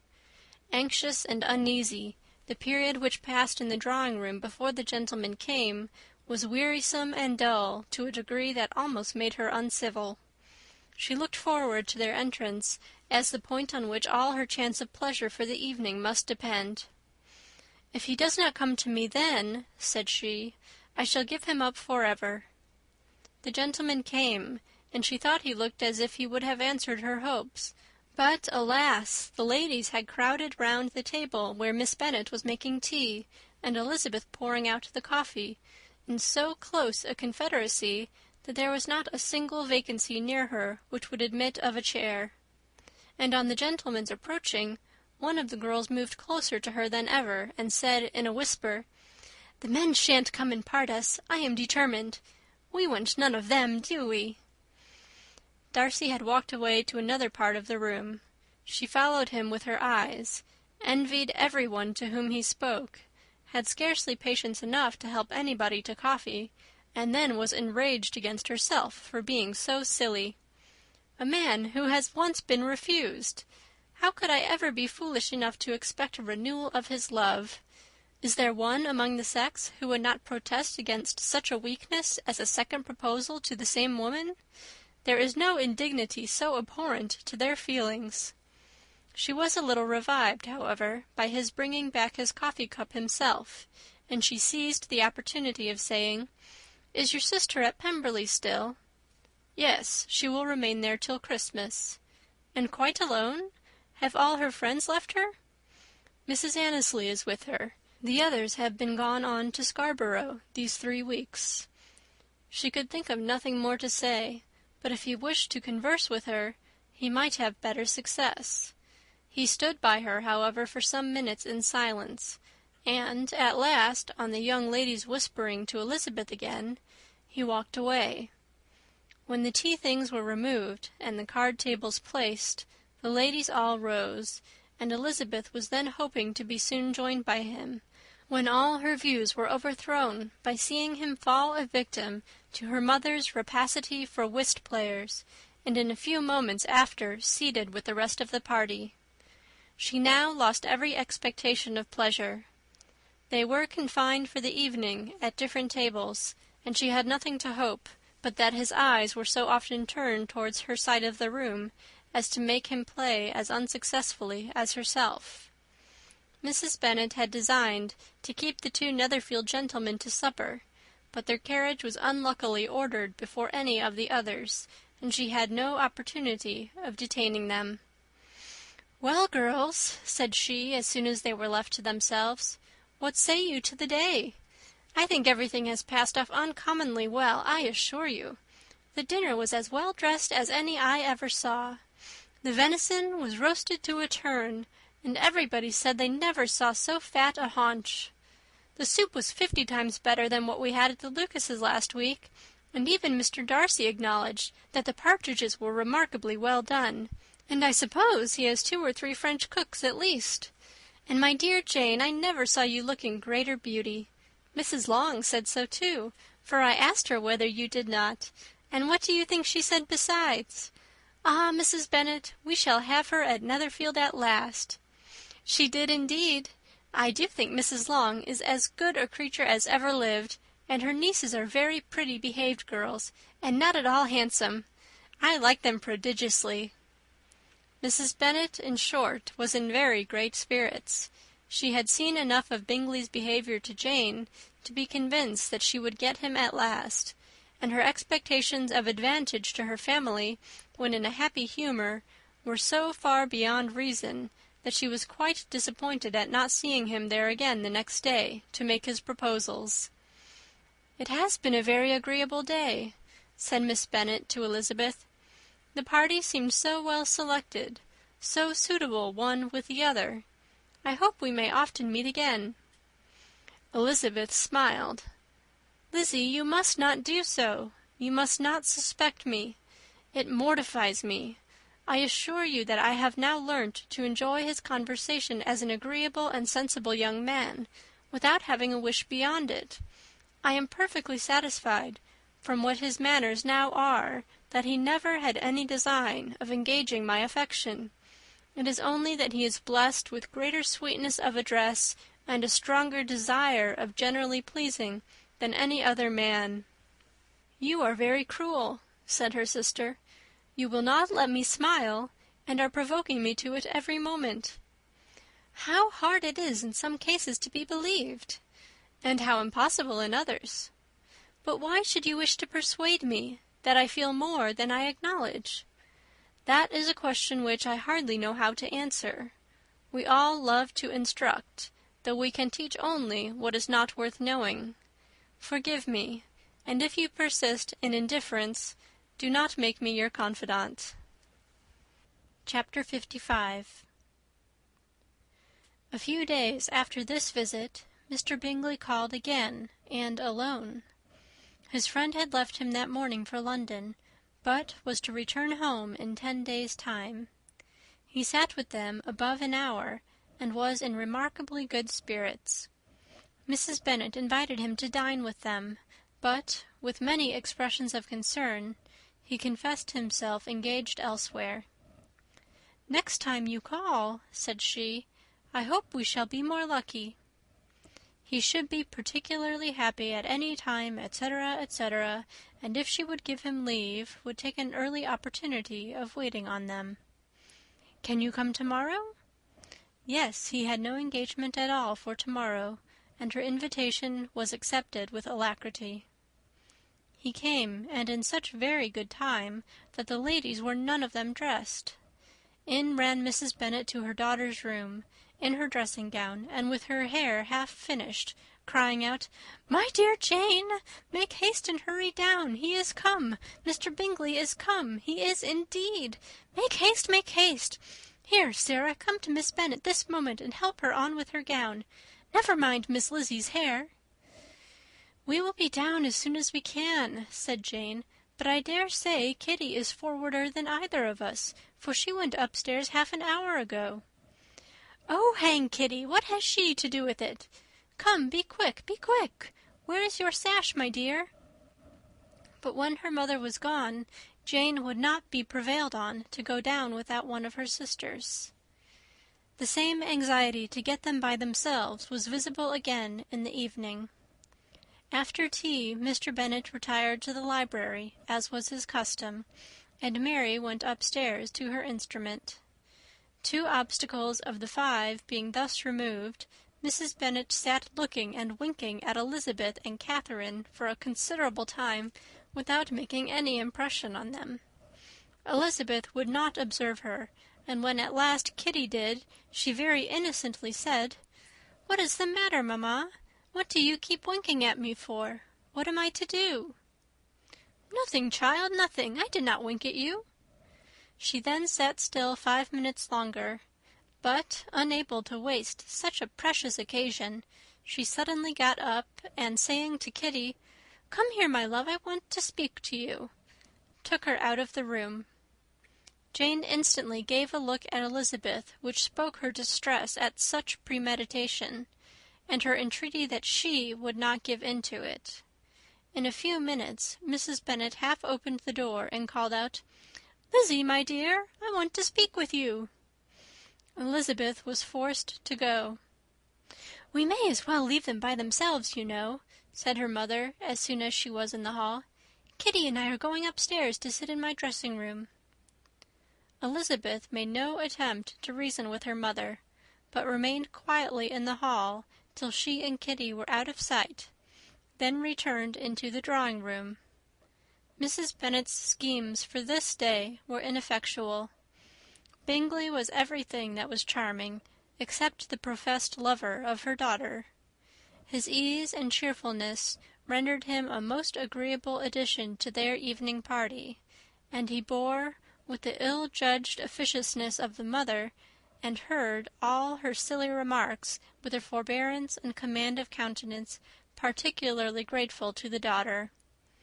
He scarcely needed an invitation to stay supper, and before he went away an engagement was formed, chiefly through his own and Mrs. Bennet's means, for his coming next morning to shoot with her husband. After this day Jane said no more of her indifference. Not a word passed between the sisters concerning Bingley, but Elizabeth went to bed, and the happy belief that all must speedily be concluded, unless Mr. Darcy returned within the stated time. Seriously, however, she felt tolerably persuaded that all this must have taken place with that gentleman's concurrence. Bingley was punctual to his appointment, and he and Mr. Bennet spent the morning together, as had been agreed on. The latter was much more agreeable than his companion expected. There was nothing of presumption or folly in Bingley that could provoke his ridicule, or disgust him into silence, and he was more communicative and less eccentric than the other had ever seen him. Bingley, of course, returned with him to dinner, and in the evening Mrs. Bennet's invention was again at work to get everybody away from him and her daughter. Elizabeth, who had a letter to write, went into the breakfast-room for that purpose soon after tea, for as the others were all going to sit down to cards, she could not be wanted to counteract her mother's schemes. But, on returning to the drawing-room, when her letter was finished, she saw, to her infinite surprise, there was reason to fear that her mother had been too ingenious for her. On opening the door, she perceived her sister and Bingley standing together over the hearth, as if engaged in earnest conversation, and had this led to no suspicion, the faces of both, as they hastily turned round and moved away from each other, would have told it all. Their situation was awkward enough, but hers, she thought, was still worse. Not a syllable was uttered by either, and Elizabeth was on the point of going away again, when Bingley, who as well as the other had sat down, suddenly rose, and, whispering a few words to her sister, ran out of the room. Jane could have no reserves from Elizabeth, where confidence would give pleasure, and instantly embracing her, acknowledged, with the liveliest emotion, that she was the happiest creature in the world. "'Tis too much," she added, "by far too much. I do not deserve it. Oh, why is not everybody as happy?" Elizabeth's congratulations were given with a sincerity, a warmth, a delight, which words could but poorly express. Every sentence of kindness was a fresh source of happiness to Jane. But she would not allow herself to stay with her sister, or say half that remained to be said for the present.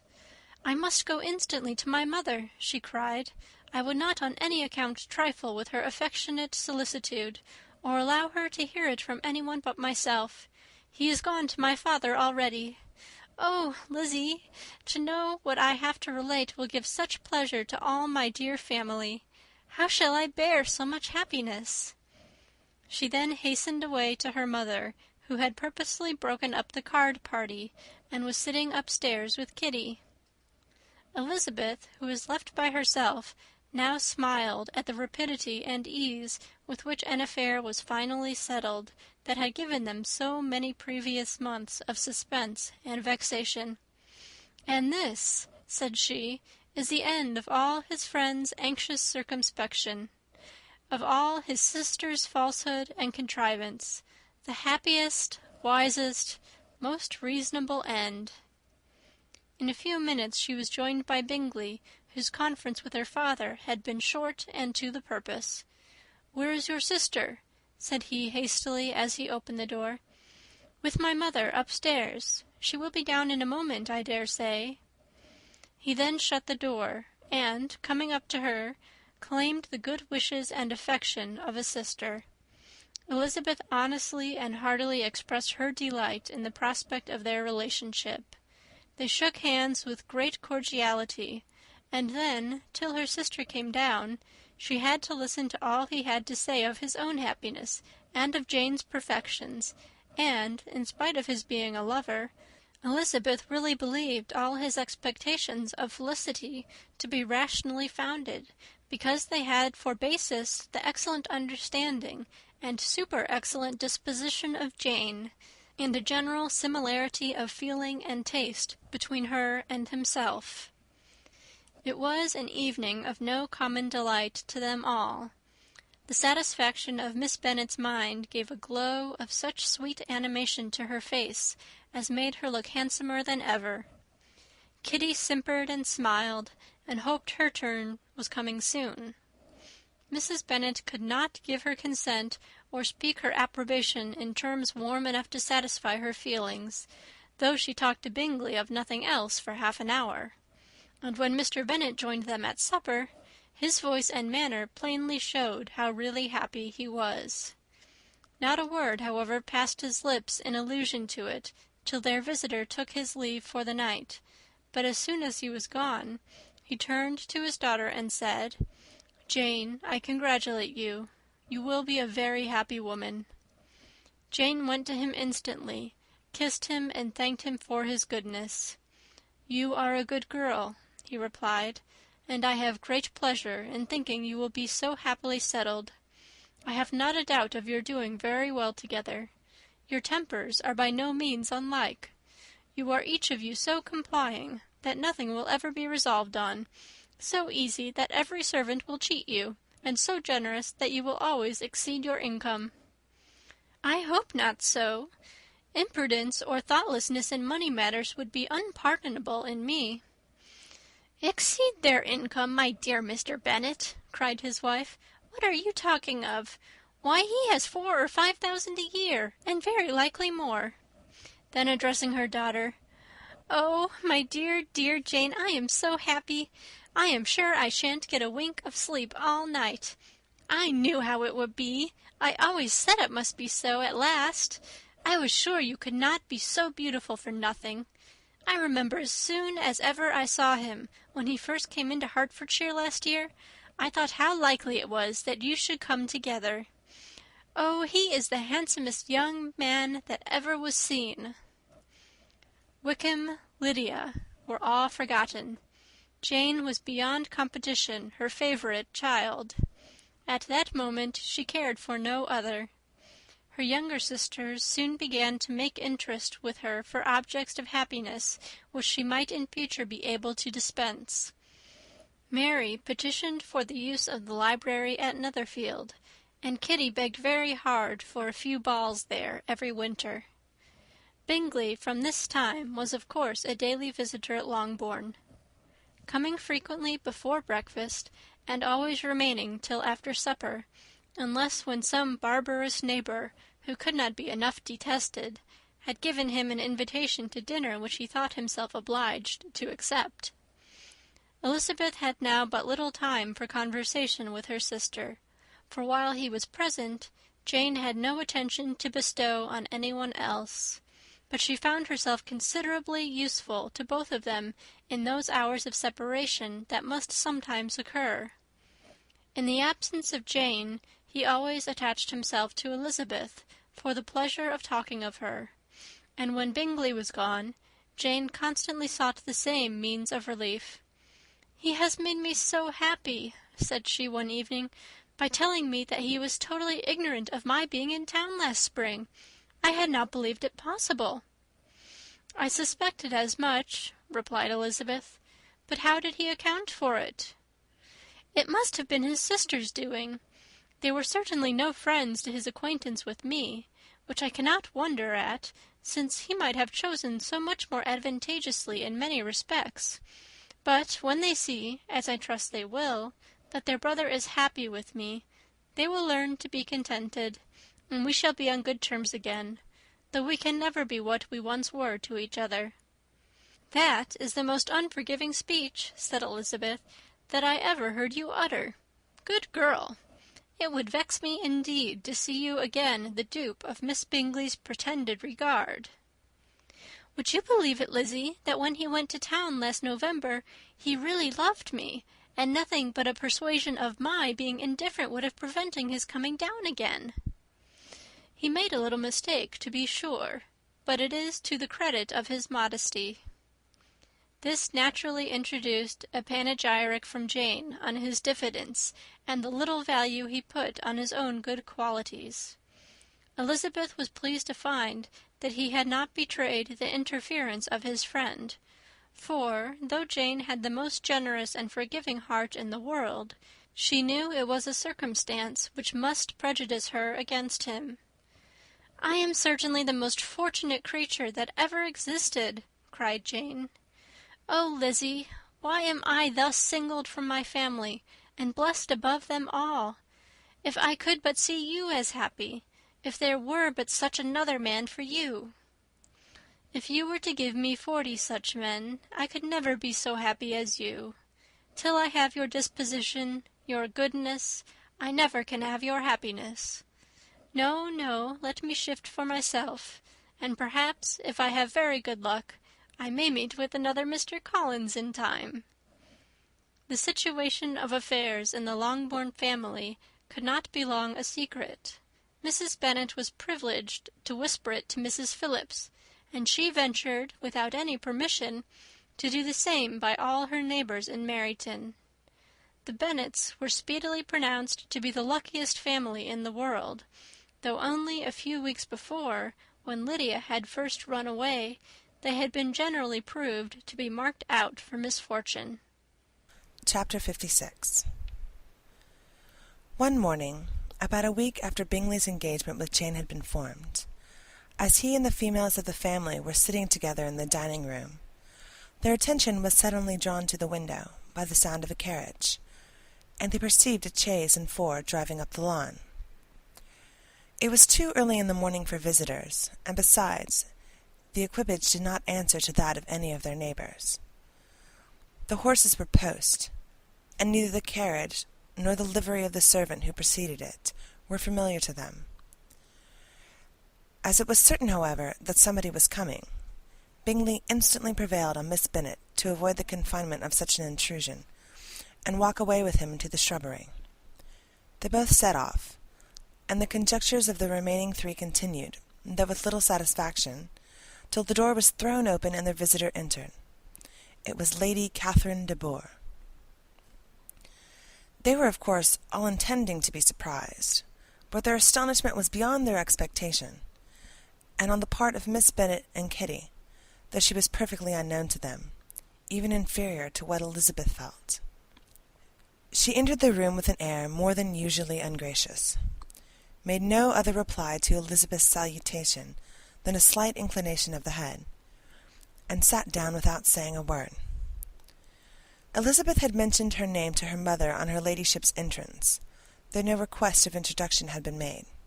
Miss Bennet, all amazement, though flattered by having a guest of such high importance, received her with the utmost politeness.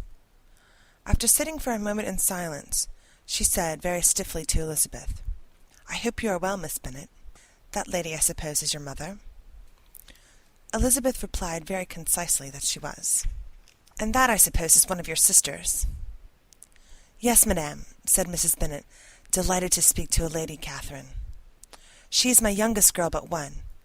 My youngest of all is lately married, and my eldest is somewhere about the grounds, walking with a young man who, I believe, will soon become a part of the family." "You have a very small park here," returned Lady Catherine after a short silence. "It is nothing in comparison of Rosings, my lady, I dare say, but I assure you it is much larger than St. William Lucas's." "This must be the most inconvenient sitting-room for the evening in summer. The windows are full west." Mrs. Bennet assured her that they never sat there after dinner, and then added, "May I take the liberty of asking your ladyship whether you left Mr. and Mrs. Collins well?" "Yes, very well. I saw them the night before last." Elizabeth now expected that she would produce a letter for her from Charlotte, as it seemed the only probable motive for her calling. But no letter appeared, and she was completely puzzled.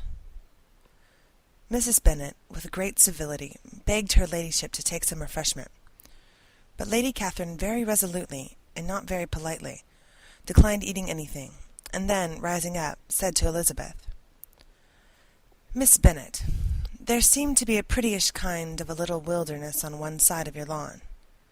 I should be glad to take a turn in it, if you will favour me with your company." "Go, my dear," cried her mother, "and show her ladyship about the different walks. I think she will be pleased with the hermitage." Elizabeth obeyed, and running into her own room for her parasol, attended her noble guest downstairs. As they passed to the hall, Lady Catherine opened the doors into the dining parlour and drawing-room, and pronouncing them, after a short survey, to be decent-looking rooms, walked on. Her carriage remained at the door, and Elizabeth saw that her waiting-woman was in it. They proceeded in silence along the gravel walk that led to the copse. Elizabeth was determined to make no effort for conversation with a woman who was now more than usually insolent and disagreeable. "How could I ever think her like her nephew?" said she, as she looked into her face. As soon as they entered the copse, Lady Catherine began in the following manner. "You can be at no loss, Miss Bennet, to understand the reason of my journey hither. Your own heart, your own conscience, must tell you why I come." Elizabeth looked with unaffected astonishment. "Indeed, you are mistaken, madame. I have not been able at all to account for the honour of seeing you here." "Miss Bennet," replied her ladyship in an angry tone, "you ought to know that I am not to be trifled with. But however insincere you may choose to be, you shall not find me so. My character has been ever celebrated for its sincerity and frankness, and in a cause of such moments as this, I shall certainly not depart from it. A report of a most alarming nature reached me 2 days ago. I was told that not only your sister was on the point of being most advantageously married, but that Miss Elizabeth Bennet, would, in all likelihood, be soon afterwards united to my nephew, my own nephew, Mr. Darcy. Though I know it must be a scandalous falsehood, though I would not injure him so much as to suppose the truth of it possible, I instantly resolved on setting off for this place, that I might make my sentiments known to you." "If you believed it impossible to be true," said Elizabeth, colouring with astonishment and disdain, "I wonder you took the trouble of coming so far. What could your ladyship propose by it?" "At once to insist upon having such a report universally contradicted." "Your coming to Longbourn to see me and my family," said Elizabeth coolly, "will rather be a confirmation of it, if, indeed, such a report is in existence." "If? Do you then pretend to be ignorant of it? Has it not been industriously circulated by yourselves? Do you not know that such a report is spread abroad?" "I never heard that it was." "And can you likewise declare that there is no foundation for it?" "I do not pretend to possess equal frankness with your ladyship. You may ask questions which I shall not choose to answer." "This is not to be borne. Miss Bennet, I insist on being satisfied. Has my nephew made you an offer of marriage?" "Your ladyship has declared it to be impossible." "It ought to be so. It must be so, while he retains the use of his reason. But your arts and allurements may, in a moment of infatuation, have made him forget what he owes to himself and to all his family. You may have drawn him into it." "If I have, I shall be the last person to confess it." "Miss Bennet, do you know who I am? I have not been accustomed to such language as this. I am almost the nearest relation he has in the world, and am entitled to know all his dearest concerns." "But you are not entitled to know mine, nor will such behaviour as this ever induce me to be explicit. Let me be rightly understood. This match, to which you have the presumption to aspire, can never take place. No, never. Mr. Darcy is engaged to my daughter. Now what have you to say?" "Only this, that if he is so, you can have no reason to suppose he will make an offer to me." Lady Catherine hesitated for a moment, and then replied, "The engagement between them is of a peculiar kind. From their infancy they have been intended for each other. It was the favourite wish of his mother's, as well as of hers. While in their cradles we planned the union, and now, at the moment when the wishes of both sisters would be accomplished in their marriage, to be prevented by a young woman of inferior birth, of no importance to the world, and wholly unallied to the family? Do you pay no regard to the wishes of his friends? To his tacit engagement with Miss de Bourgh? Have you lost to every feeling of propriety and delicacy? Have you not heard me say that from his earliest hours he was destined for his cousin? Yes, and I have heard it before. But what is that to me? If there is no other objection to my marrying your nephew, I shall certainly not be kept from it by knowing that his mother and aunt wished him to marry Miss de Bourgh. You both did as much as you could in planning the marriage. Its completion depended on others. If Mr. Darcy is neither by honour nor inclination confined to his cousin, why is he not to make another choice? And if I am that choice, why may I not accept it? Because honour, decorum, prudence, nay, interest forbid it. Yes, Miss Bennet, interest. For do not expect to be noticed by his family or friends if you wilfully act against the inclinations of all. You will be censured, slighted, and despised by everyone connected with him. Your alliance will be a disgrace. Your name will never even be mentioned by any of us. These are heavy misfortunes, replied Elizabeth.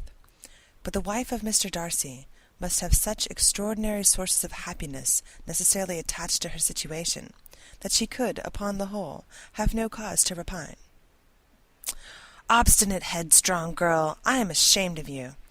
Is this your gratitude for my attentions to you last spring? Is nothing due to me on that score?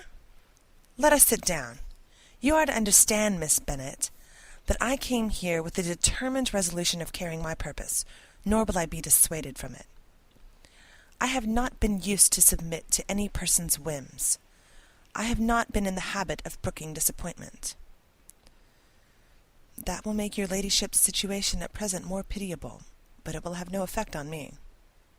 I will not be interrupted. Hear me in silence. My daughter and my nephew are formed for each other. They are descended on the maternal side from the same noble line, and on the father's from respectable, honourable, and ancient, though untitled, families. Their fortune on both sides is splendid. They are destined for each other by the voice of every member of their respective houses. And what is to divide them? The upstart pretensions of a young woman without family connections or fortune? Is this to be endured? But it must not, shall not be. If you were sensible of your own good, you would not wish to quit the sphere in which you have been brought up. In marrying your nephew, I should not consider myself as quitting the sphere. He is a gentleman. I am a gentleman's daughter. So far we are equal. True. You are a gentleman's daughter. But who was your mother? Who are your aunts and uncles? Do not imagine me ignorant of their condition. Whatever my connections may be, said Elizabeth, if your nephew does not object to them, they can be nothing to you. Tell me at once for all, are you engaged to him? Though Elizabeth would not, for the mere purpose of obliging Lady Catherine, have answered this question, she could not but say, after a moment's deliberation, I am not. Lady Catherine seemed pleased. And will you promise me never to enter into such an engagement? I will make no promise of the kind. Miss Bennet, I am shocked and astonished. I expect to find a more reasonable young woman. But do not deceive yourself into a belief that I will ever recede. I shall not go away till you have given me the assurance I require. And I certainly never shall give it. I am not to be intimidated into anything so wholly unreasonable. Your ladyship wants Mr. Darcy to marry your daughter. But would my giving you the wished-for promise make their marriage at all more probable? Suppose him to be attached to me. Would my refusing to accept his hand make him wish to bestow it on his cousin? Allow me to say, Lady Catherine, that the arguments with which you have supported this extraordinary application have been as frivolous as the application was ill-judged. You have widely mistaken my character, if you think I can be worked on by such persuasions as these. How far your nephew might approve of your interference in his affairs, I cannot tell, but you most certainly have no right to concern yourself in mine. I must beg, therefore, to be importuned no farther on the subject. Not so hasty, if you please. I have by no means done. To all the objections I have already urged, I have still another to add. I am no stranger to the particulars of your younger sister's infamous elopement. I know it all, that the young man's marrying her was a patched-up business, at the expense of your father and uncles. And is such a girl to be my nephew's sister?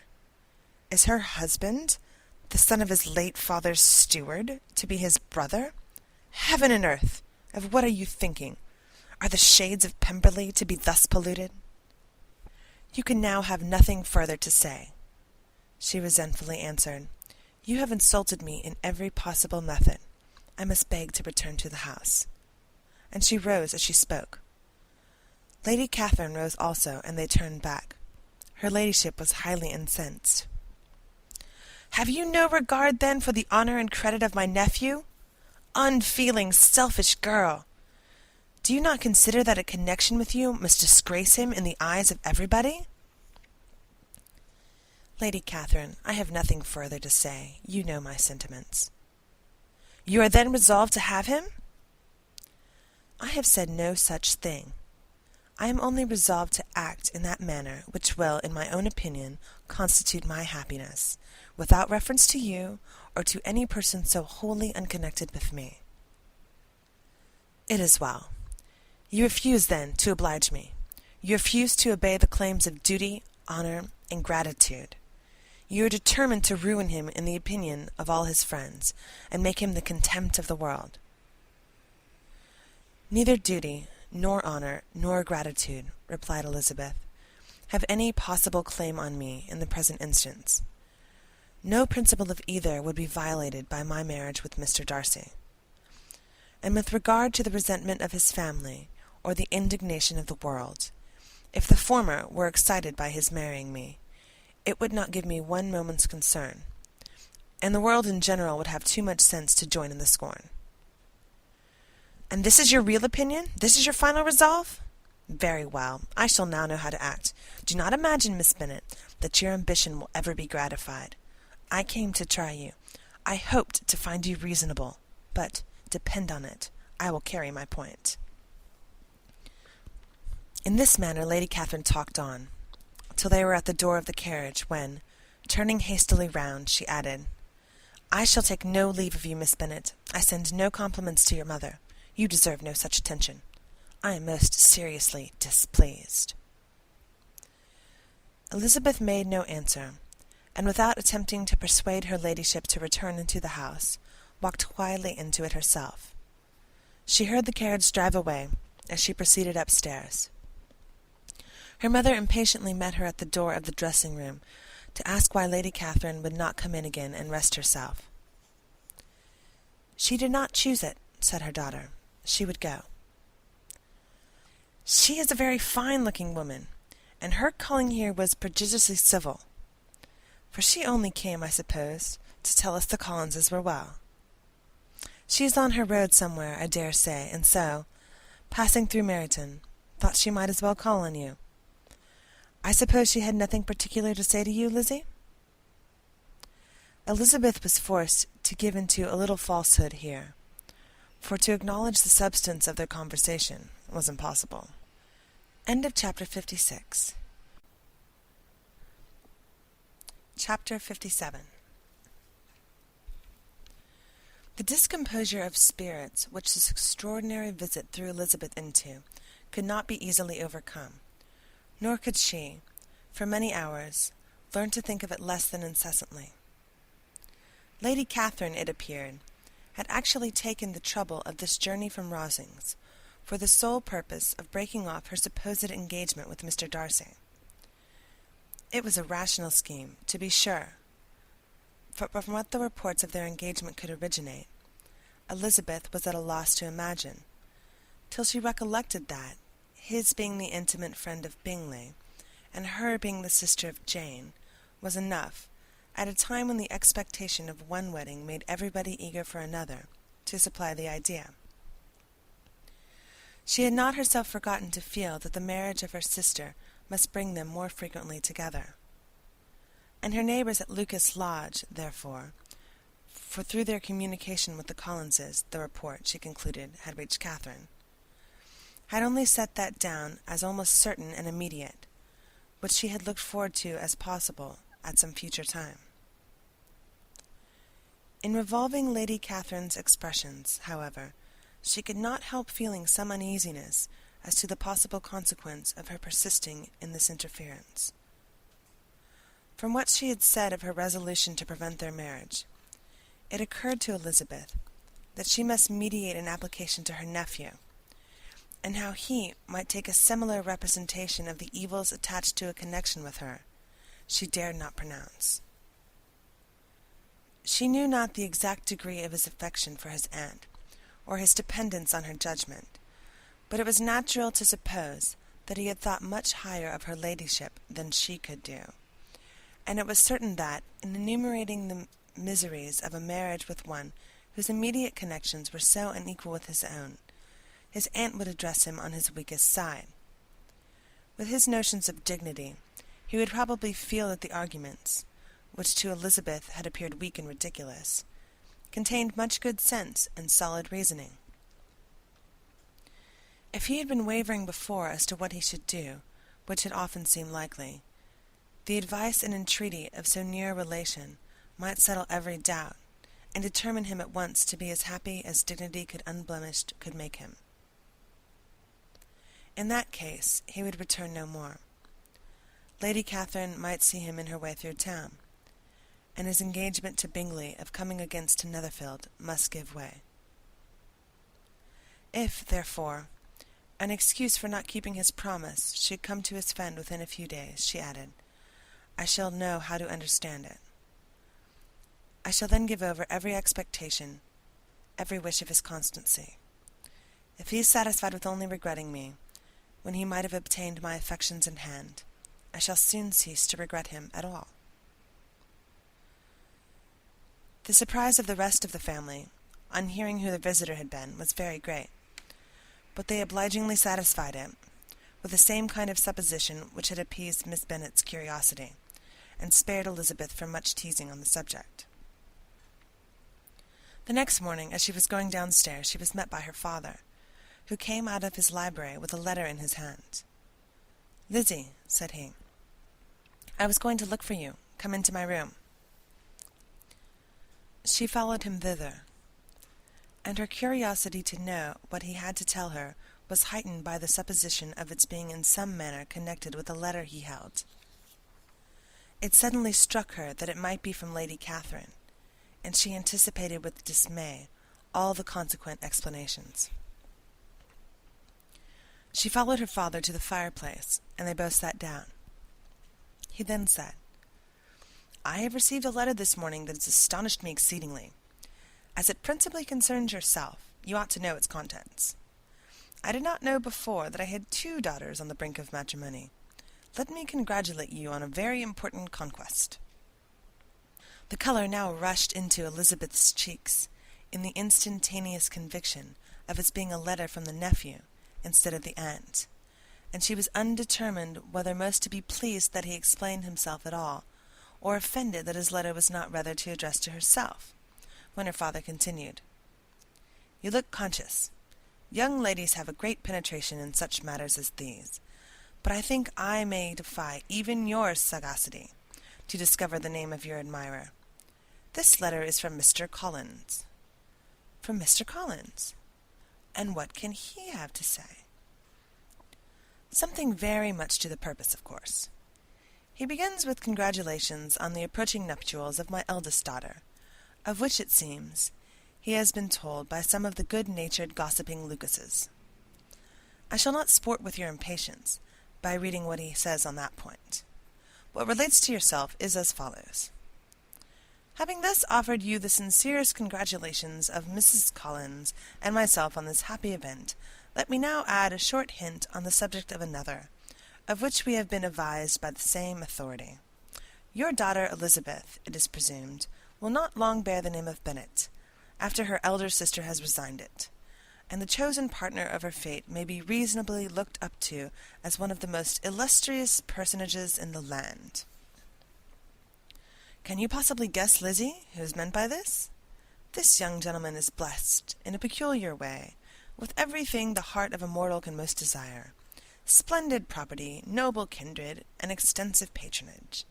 Yet, in spite of all these temptations, let me warn my cousin Elizabeth, and yourself, of what evils you may incur by a precipitate closure with this gentleman's proposal, which, of course, you will be inclined to take immediate advantage of. Have you any idea, Lizzie, who this gentleman is? But now it comes out. My motive for cautioning you is as follows. We have reason to imagine that his aunt, Lady Catherine de Bourgh, does not look on the match with a friendly eye. Mr. Darcy, you see, is the man. Now, Lizzie, I think I have surprised you.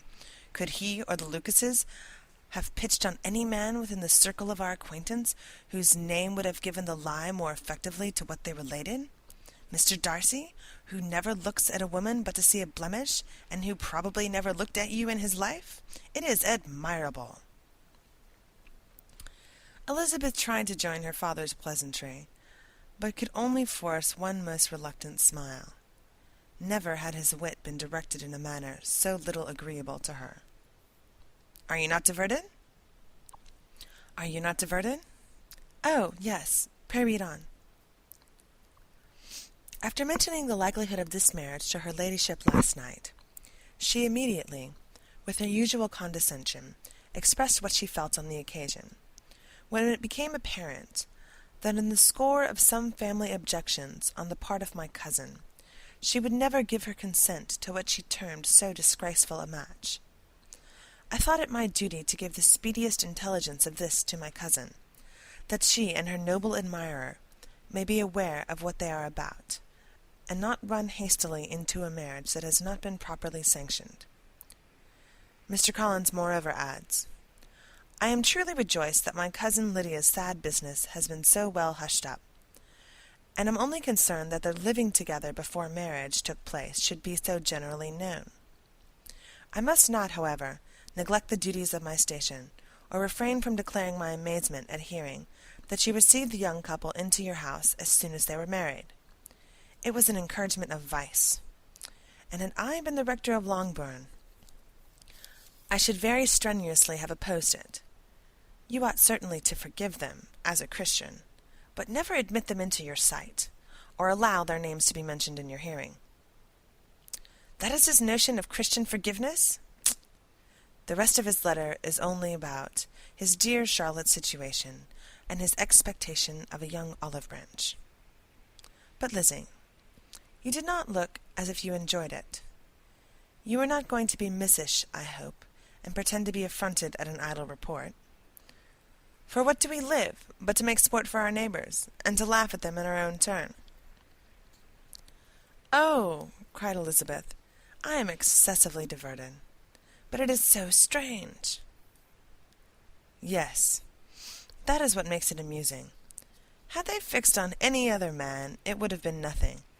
But his perfect indifference, and your pointed dislike, make it so delightfully absurd. Much as I abominate writing, I would not give up Mr. Collins's correspondence for any consideration. Nay, when I read a letter of his, I cannot help giving him the preference, even over Wickham, as much as I value the impudence and hypocrisy of my son-in-law. And pray, Lizzie, what said Lady Catherine about this report? Did she call to refuse her consent? To this question his daughter replied only with a laugh, and as it had been asked without the least suspicion, she was not distressed by his repeating it. Elizabeth had never been more at a loss to make her feelings appear what they were not. It was necessary to laugh, when she would rather have cried. Her father had most cruelly mortified her by what he said of Mr. Darcy's indifference, and she could do nothing but perhaps wonder at such a want of penetration, or fear that perhaps, instead of his seeing too little, she might have fancied too much. Chapter 58. Instead of receiving any such letter of excuse from his friend as Elizabeth half expected Mr. Bingley to do, he was able to bring Darcy with him to Longbourn before many days had passed after Lady Catherine's visit. The gentleman arrived early, and before Mrs. Bennet had time to tell him of their having seen his aunt, of which her daughter sat in momentary dread, Bingley, who wanted to be alone with Jane, proposed proposed their all walking out. It was agreed to. Mrs. Bennet was not in the habit of walking. Mary could never spare time, but the remaining 5 set off together. Bingley and Jane, however, soon allowed the others to outstrip them.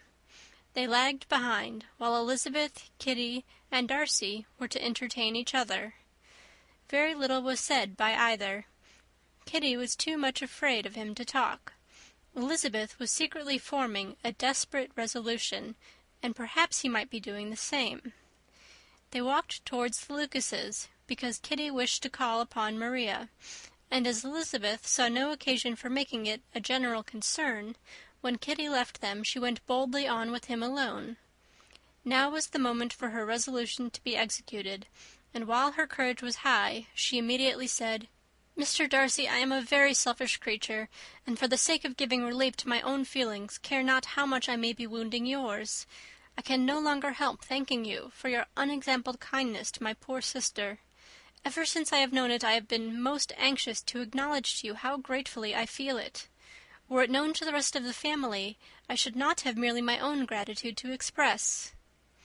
"I am sorry, exceedingly sorry," replied Darcy, in a tone of surprise and emotion, "that you have ever been informed of what may, in a mistaken light, have given you uneasiness.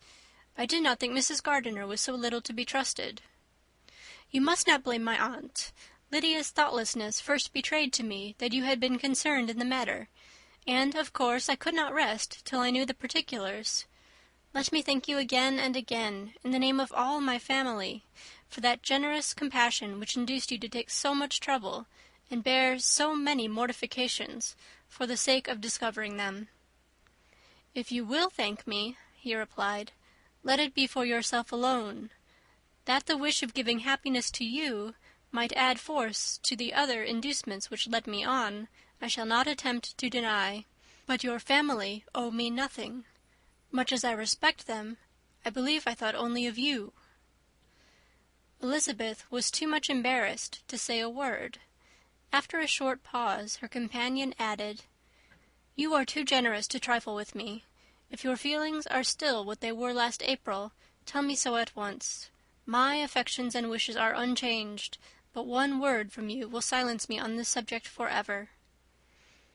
Elizabeth, feeling all the more than common awkwardness and anxiety of his situation, now forced herself to speak, and immediately, though not very fluently, gave him to understand that her sentiments had undergone so material a change since the period to which he alluded, as to make her receive with gratitude and pleasure his present assurances. The happiness which this reply produced was such as he had probably never felt before, and he expressed himself on the occasion as sensibly and as warmly as a man violently in love can be supposed to do.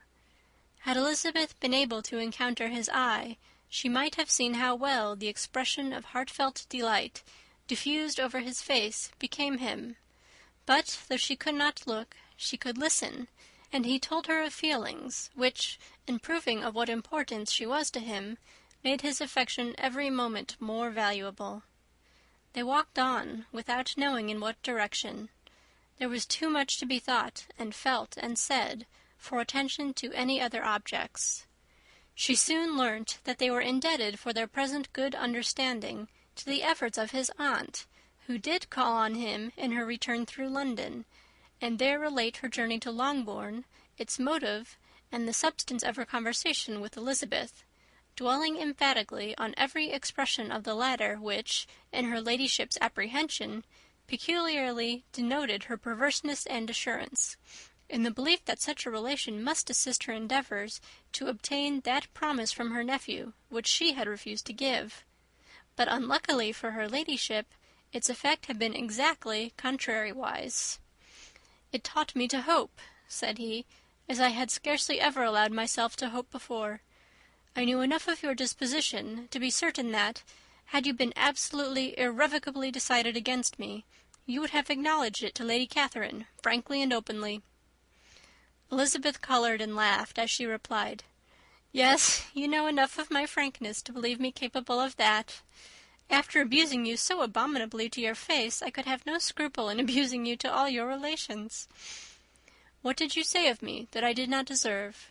For, though your accusations were ill-founded, formed on mistaken premises, my behaviour to you at the time had merited the severest reproof.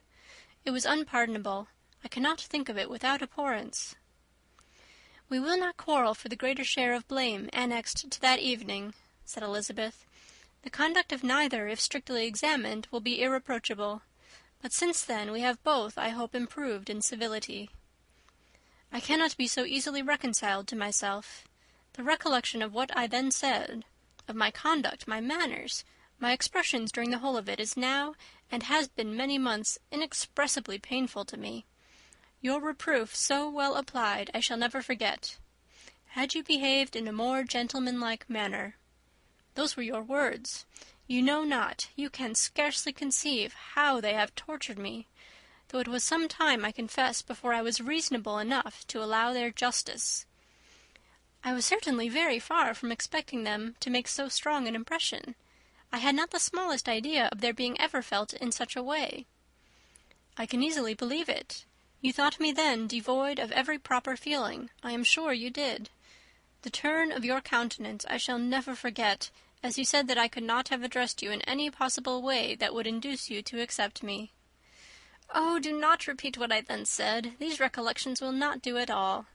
I assure you that I have long been most heartily ashamed of it. Darcy mentioned his letter. Did it? Said he. Did it soon make you think better of me? Did you, on reading it, give any credit to its contents? She explained what its effect on her had been, and how gradually all her former prejudices had been removed. I knew, said he, that what I wrote must give you pain, but it was necessary. I hope you have destroyed the letter. There was one part especially, the opening of it, which I should dread your having the power of reading again. I can remember some expressions which might justly make you hate me. The letter shall certainly be burnt, if you believe it essential to the preservation of my regard. But, though we have both reason to think my opinions not entirely unalterable, they are not, I hope, quite so easily changed as that implies. When I wrote that letter, replied Darcy, I believed myself perfectly calm and cool, but I am since convinced that it was written in a dreadful bitterness of spirit. The letter perhaps began in bitterness, but it did not end so. The adieu is charity itself. But think no more of the letter. The feelings of the person who wrote and the person who received it are now so widely different from what they were then, that every unpleasant circumstance attending it ought to be forgotten. You must learn some of my philosophy.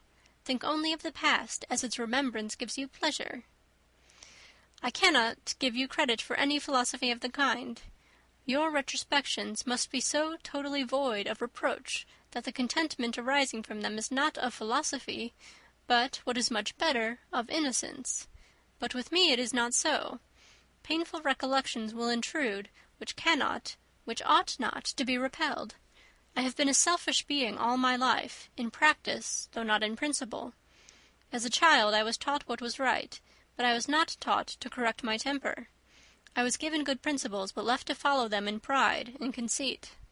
Unfortunately, an only son, for many years an only child, I was spoilt by my parents, who, though good themselves, my father particularly all that was benevolent and amiable, allowed, encouraged, almost taught me to be selfish and overbearing, to care for none beyond my own family circle, to think meanly of all the rest of the world, to wish at least to think meanly of their sense and worth compared with my own. Such I was from 8 to 28, and such I might still have been, but for you, dearest, loveliest Elizabeth. What do I not owe you? You taught me a lesson, hard indeed at first, but most advantageous. By you I was properly humbled. I came to you without a doubt of my reception. You showed me how insufficient were all my pretensions to please a woman worthy of being pleased. Had you then persuaded yourself that I should? Indeed I had. What will you think of my vanity? I believed you to be wishing, expecting my addresses. My manners must have been in fault, but not intentionally, I assure you. I never meant to deceive you, but my spirits might often lead me wrong. How you must have hated me after that evening! Hate you? I was angry perhaps at first, but my anger soon began to take a proper direction. I am almost afraid of asking what you thought of me when we met at Pemberley. You blamed me for coming? No, indeed. I felt nothing but surprise. Your surprise could not be greater than mine in being noticed by you. My conscience told me that I deserved no extraordinary politeness, and I confess that I did not expect to receive more than my due. My object then, replied Darcy, was to show you, by every civility in my power, that I was not so mean as to resent the past, and I hoped to obtain your forgiveness, to lessen your ill opinion, by letting you see that your reproofs had been attended to. How soon any other wishes introduced themselves I can hardly tell, but I believe in about half an hour after I had seen you. He then told her of Georgiana's delight in her acquaintance, and of her disappointment at its sudden interruption, which naturally leading to the cause of that interruption, she soon learned that his resolution of following her from Derbyshire in quest of her sister had been formed before he quitted the inn, and that his gravity and thoughtfulness there had arisen from no other struggles than what such a purpose must comprehend. She expressed her gratitude again, but it was too painful a subject to each to be dwelt on farther. After walking several miles in a leisurely manner, and too busy to know anything about it, they found at last, on examining their watches, that it was time to be at home. What would become of Mr. Bingley and Jane? Was a wonder which introduced the discussion of their affairs. Darcy was delighted with their engagement. His friend had given him the earliest information of it. "I must ask whether you were surprised?" said Elizabeth. "Not at all. When I went away I felt that it would soon happen." "That is to say, you had given your permission. I guessed as much." And though he exclaimed at the term, she found that it had been pretty much the case. "On the evening before my going to London," said he, "I made a confession to him, which I believe I ought to have made long ago. I told him of all that had occurred to make my former interference in his affairs absurd and impertinent. His surprise was great. He had never had the slightest suspicion. I told him, moreover, that I believed myself mistaken in supposing, as I had done, that your sister was indifferent to him, and as I could easily perceive that his attachment to her was unabated, I felt no doubt of their happiness together."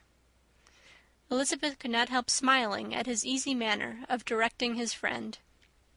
"Did you speak from your own observation," said she, "when you told him that my sister loved him, or merely from my information last spring?" "From the former. I had narrowly observed her during the 2 visits which I had lately made here, and I was convinced of her affection." "And your assurance of it, I suppose, carried immediate conviction to him?" "It did. Bingley is most unaffectedly modest. His diffidence had prevented his depending on his own judgment in so anxious a case, but his reliance on mine made everything easy. I was obliged to confess one thing, which for a time, and not unjustly, offended him. I could not allow myself to conceal that your sister had been in town 3 months last winter, that I had known it and purposely kept it from him. He was angry, but his anger, I am persuaded, lasted no longer than he remained in any doubt of your sister's sentiments. He has heartily forgiven me now." Elizabeth longed to observe that Mr. Bingley had been a most delightful friend, so easily guided that his worth was invaluable, but she checked herself. She remembered that he had yet to learn to be laughed at, and it was rather too early to begin. In anticipating the happiness of Bingley, which of course was to be inferior only to his own, he continued the conversation till they reached the house. In the hall they parted. Chapter 59. "My dear Lizzie, where can you have been walking to?" was a question which Elizabeth received from Jane as soon as she entered their room, and from all the others when they sat down to the table. She had only to say in reply that they had wandered about till she was beyond her own knowledge. She coloured as she spoke, but neither that nor anything else awakened a suspicion of the truth. The evening passed quietly, unmarked by anything extraordinary. The acknowledged lovers talked and laughed. The unacknowledged were silent. Darcy was not of a disposition in which happiness overflows in mirth, and Elizabeth, agitated and confused, rather knew that she was happy than felt herself to be so, for besides the immediate embarrassment, there were other evils before her. She anticipated what would be felt in the family when her situation became known. She was aware that no one liked him but Jane, and even feared that with the others it was a dislike which not all his fortune and consequence might do away. At night she opened her heart to Jane. Though suspicion was very far from Miss Bennet's general habits, she was absolutely incredulous here. "You are joking, Lizzie. This cannot be. Engaged to Mr. Darcy? No, no, you shall not deceive me. I know it to be impossible." "This is a wretched beginning indeed. My sole dependence was on you, and I am sure nobody else will believe me if you do not. Yet indeed I am in earnest. I speak nothing but the truth. He still loves me, and we are engaged." Jane looked at her doubtingly. "Oh, Lizzie, it cannot be. I know how much you dislike him." "You know nothing of the matter. That is all to be forgot. Perhaps I did not always love him so well as I do now. But in such cases as these, a good memory is unpardonable. This is the last time I shall ever remember it myself." Miss Bennet still looked all amazement. Elizabeth again, and more seriously, assured her of its truth. "Good heaven! Can it really be so? Yet now I must believe you," cried Jane. "My dear, dear Lizzie, I do congratulate you. But are you certain? Forgive the question. Are you quite certain that you can be happy with him?" "There can be no doubt of that. It is settled between us already that we are to be the happiest couple in the world. But are you pleased, Jane? Shall you like to have such a brother?" "Very, very much. Nothing could give either Bingley or myself more delight. But we considered it. We talked of it as impossible. And do you really love him quite well enough? Oh, Lizzie, do anything rather than marry without affection. Are you quite sure that you feel what you ought to do?" "Oh, yes. You will only think I feel more than I ought to do when I tell you all." "What do you mean?" "Why, I must confess that I love him better than I do Bingley. I am afraid you will be angry." "My dearest sister, now be serious. I want to talk very seriously. Let me know everything that I am to know without delay. Will you tell me how long you have loved him?" "It has been coming on so gradually that I hardly know when it began. But I believe I must date it from my first seeing his beautiful grounds at Pemberley." Another entreaty that she would be serious, however, produced the desired effect, and she soon satisfied Jane by her solemn assurances of attachment. When convinced on that article, Miss Bennet had nothing further to wish. "Now I am quite happy," said she, "for you will be as happy as myself. I always had a value for him. Were it for nothing but his love of you, I must always have esteemed him. But now, as Bingley's friend and your husband, there can be only Bingley and yourself more dear to me. But, Lizzie, you have been very sly, very reserved with me. How little did you tell me of what passed at Pemberley and Lambton! I owe all that I know of it to another, not to you." Elizabeth told her the motives of her secrecy. She had been unwilling to mention Bingley, and the unsettled state of her own feelings had made her equally avoid the name of his friend. But now she would no longer conceal from her his share in Lydia's marriage. All was acknowledged, and half the night spent in conversation. "Good gracious!" cried Mrs. Bennet, as she stood at a window the next morning. "If that disagreeable Mr. Darcy is not coming here again with our dear Bingley! What can he mean by being so tiresome as to be always coming here? I had no notion but he would go a-shooting or something or other, and not disturb us with his company. What shall we do with him? Lizzie, you must walk out with him again, that he may not be in Bingley's way." Elizabeth could hardly help laughing at so convenient a proposal, yet was really vexed that her mother should be always giving him such an epithet. As soon as they entered, Bingley looked at her so expressively, and shook hands with such warmth, as left no doubt of his good information, and he soon afterwards said aloud, "Mrs. Bennet, have you no more lanes hereabouts in which Lizzie may lose her way again to-day?" "I advise Mr. Darcy and Lizzie and Kitty," said Mrs. Bennet, "to walk to Oakham Mount this morning. It is a nice long walk, and Mr. Darcy has never seen the view." "It may do very well for the others," replied Bingley, "but I am sure it will be too much for Kitty. Won't it, Kitty?" Kitty owned that she had rather stay at home. Darcy professed a great curiosity to see the view from the Mount, and Elizabeth silently consented. As she went upstairs to get ready, Mrs. Bennet followed her, saying, "I am quite sorry, Lizzie, that you should be forced to have that disagreeable man all to yourself, but I hope you will not mind it. It is all for Jane's sake, you know, and there is no occasion for talking to him except just now and then, so do not put yourself to inconvenience." During their walk, it was resolved that Mr. Bennet's consent should be asked in the course of the evening. Elizabeth reserved to herself the application for her mother's. She could not determine how her mother would take it, sometimes doubting whether all his wealth and grandeur would be enough to overcome her abhorrence of the man, but whether she were violently set against the match, or violently delighted with it, it was certain that her manner would be equally ill adapted to do credit to her sense, and she could no more bear that Mr. Darcy should hear the first raptures of her joy than the first vehemence of her disapprobation. In the evening, soon after Mr. Bennet withdrew to the library, she saw Mr. Darcy rise also and follow him, and her agitation on seeing it was extreme. She did not fear her father's opposition, but he was going to be made unhappy, and that it should be through her means, that she, his favourite child, should be distressing him by her choice, should be filling him with fears and regrets in disposing of her, was a wretched reflection, and she sat in misery till Mr. Darcy appeared again, when, looking at him, she was a little relieved by his smile. In a few minutes he approached the table where she was sitting with Kitty, and while pretending to admire her work, said in a whisper, "Go to your father, he wants you in the library." She was gone directly.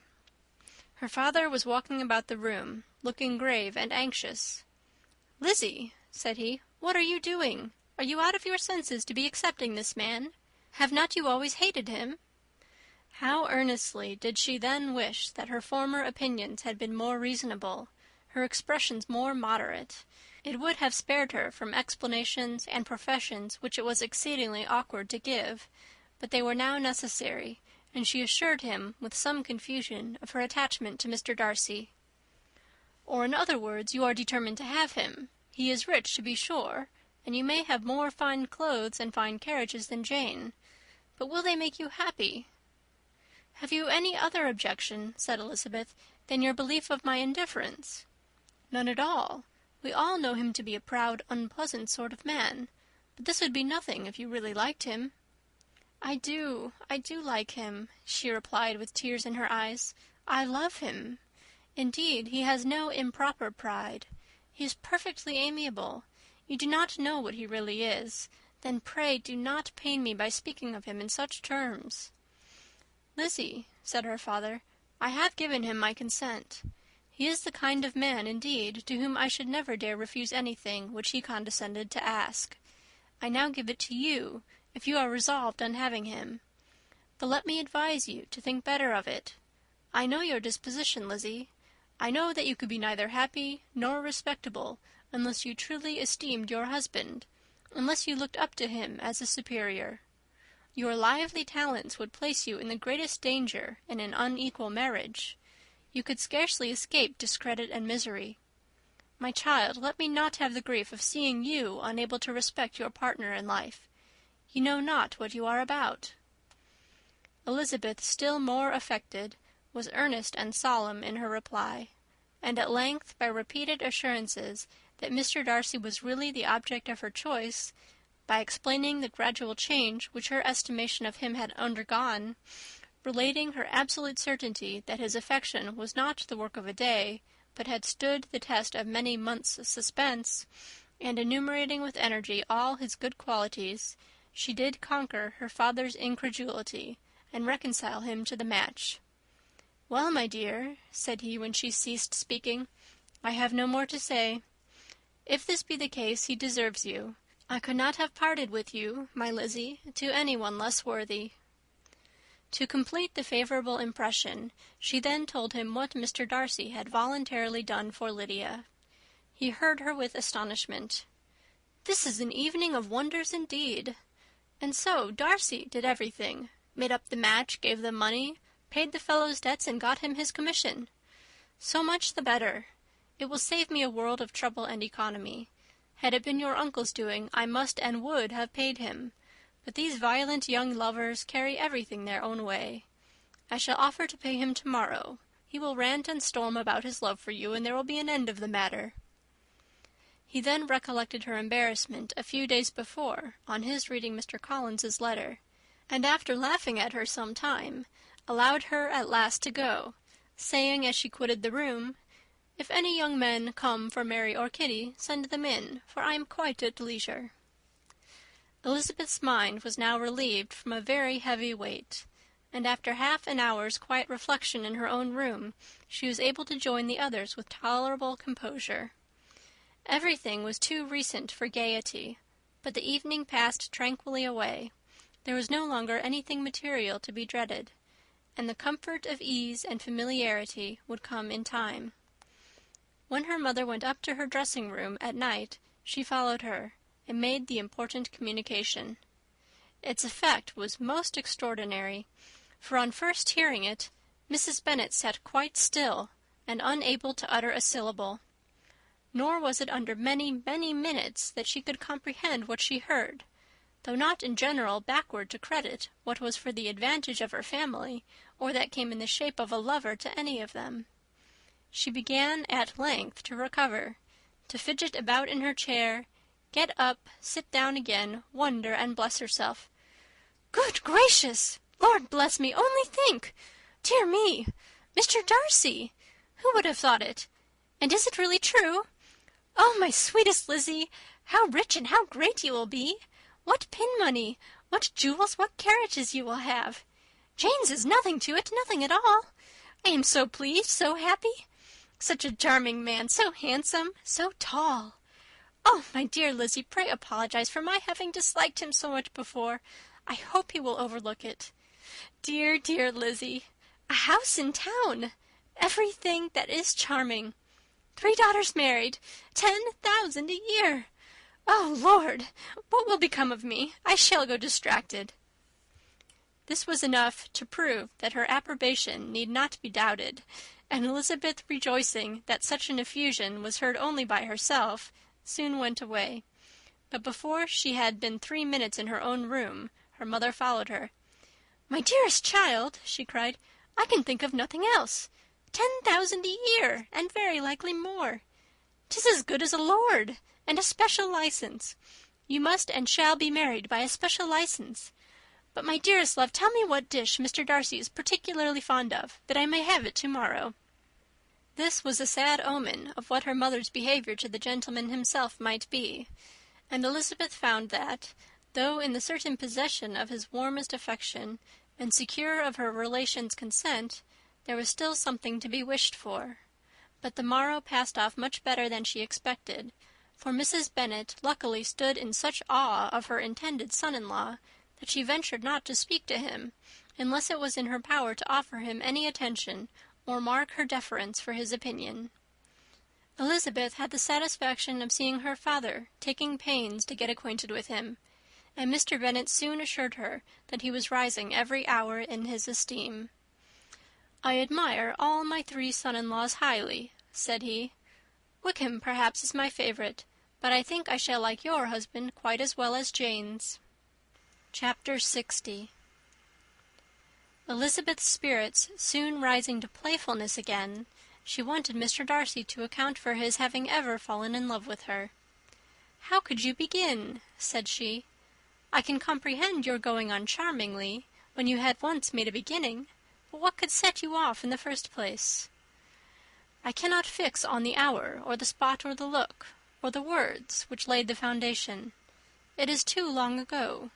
I was in the middle before I knew that I had begun.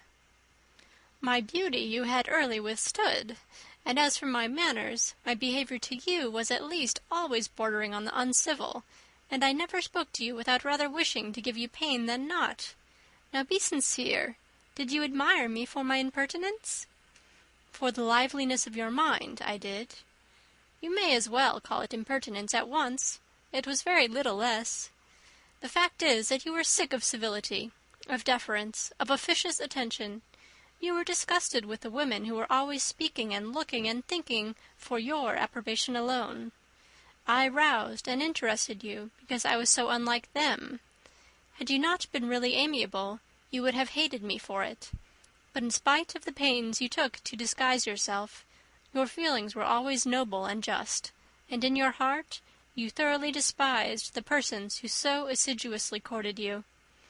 There, I have saved you the trouble of accounting for it, and really, all things considered, I begin to think it perfectly reasonable. To be sure, you knew no actual good of me, but nobody thinks of that when they fall in love.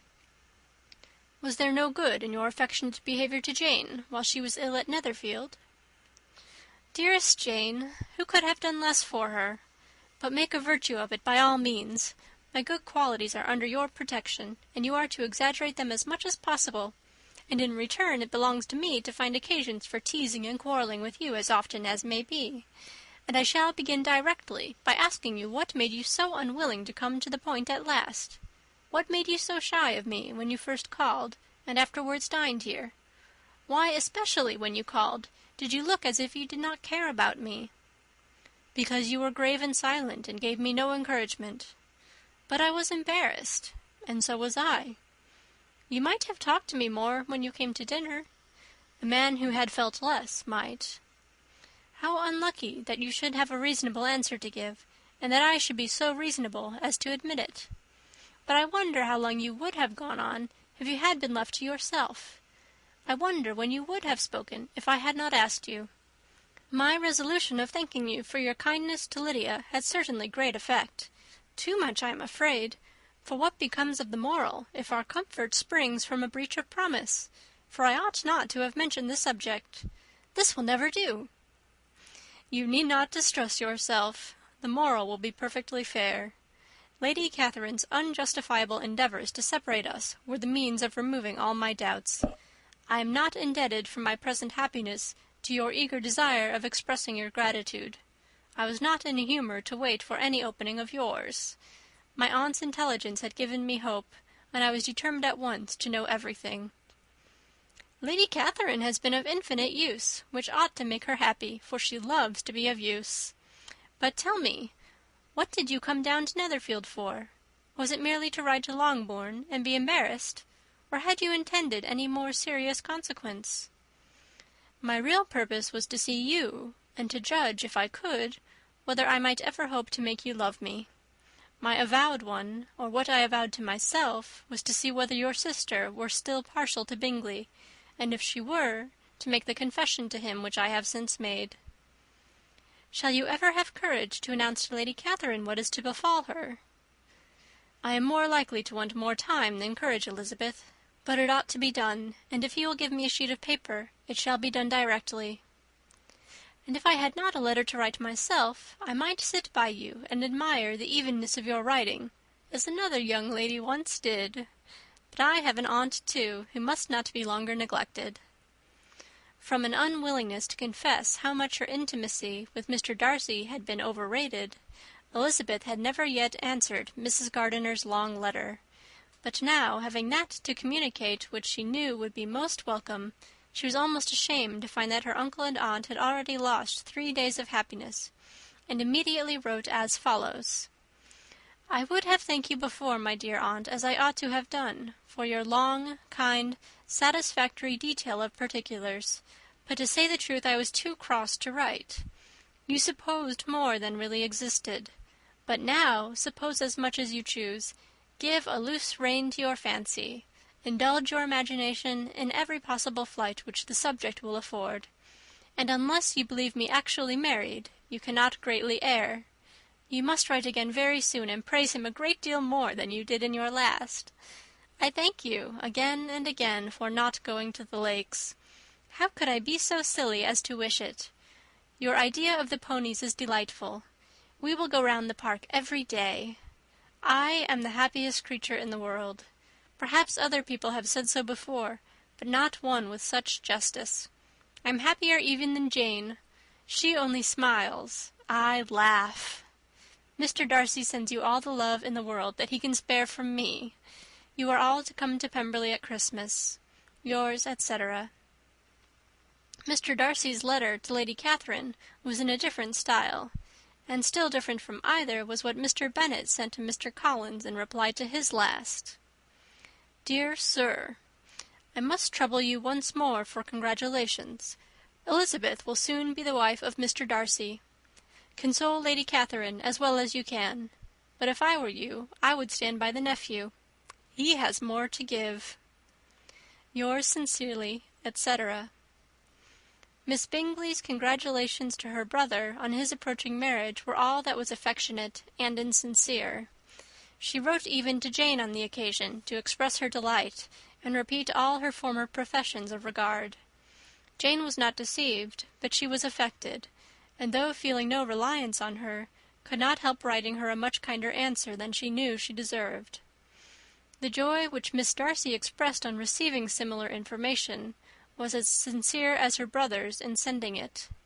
4 sides of paper were insufficient to contain all her delight, and her earnest desire of being loved by her sister. Before any answer could arrive from Mr. Collins, or any congratulations to Elizabeth from his wife, the Longbourn family heard that the Collinses were coming themselves to Lucas Lodge.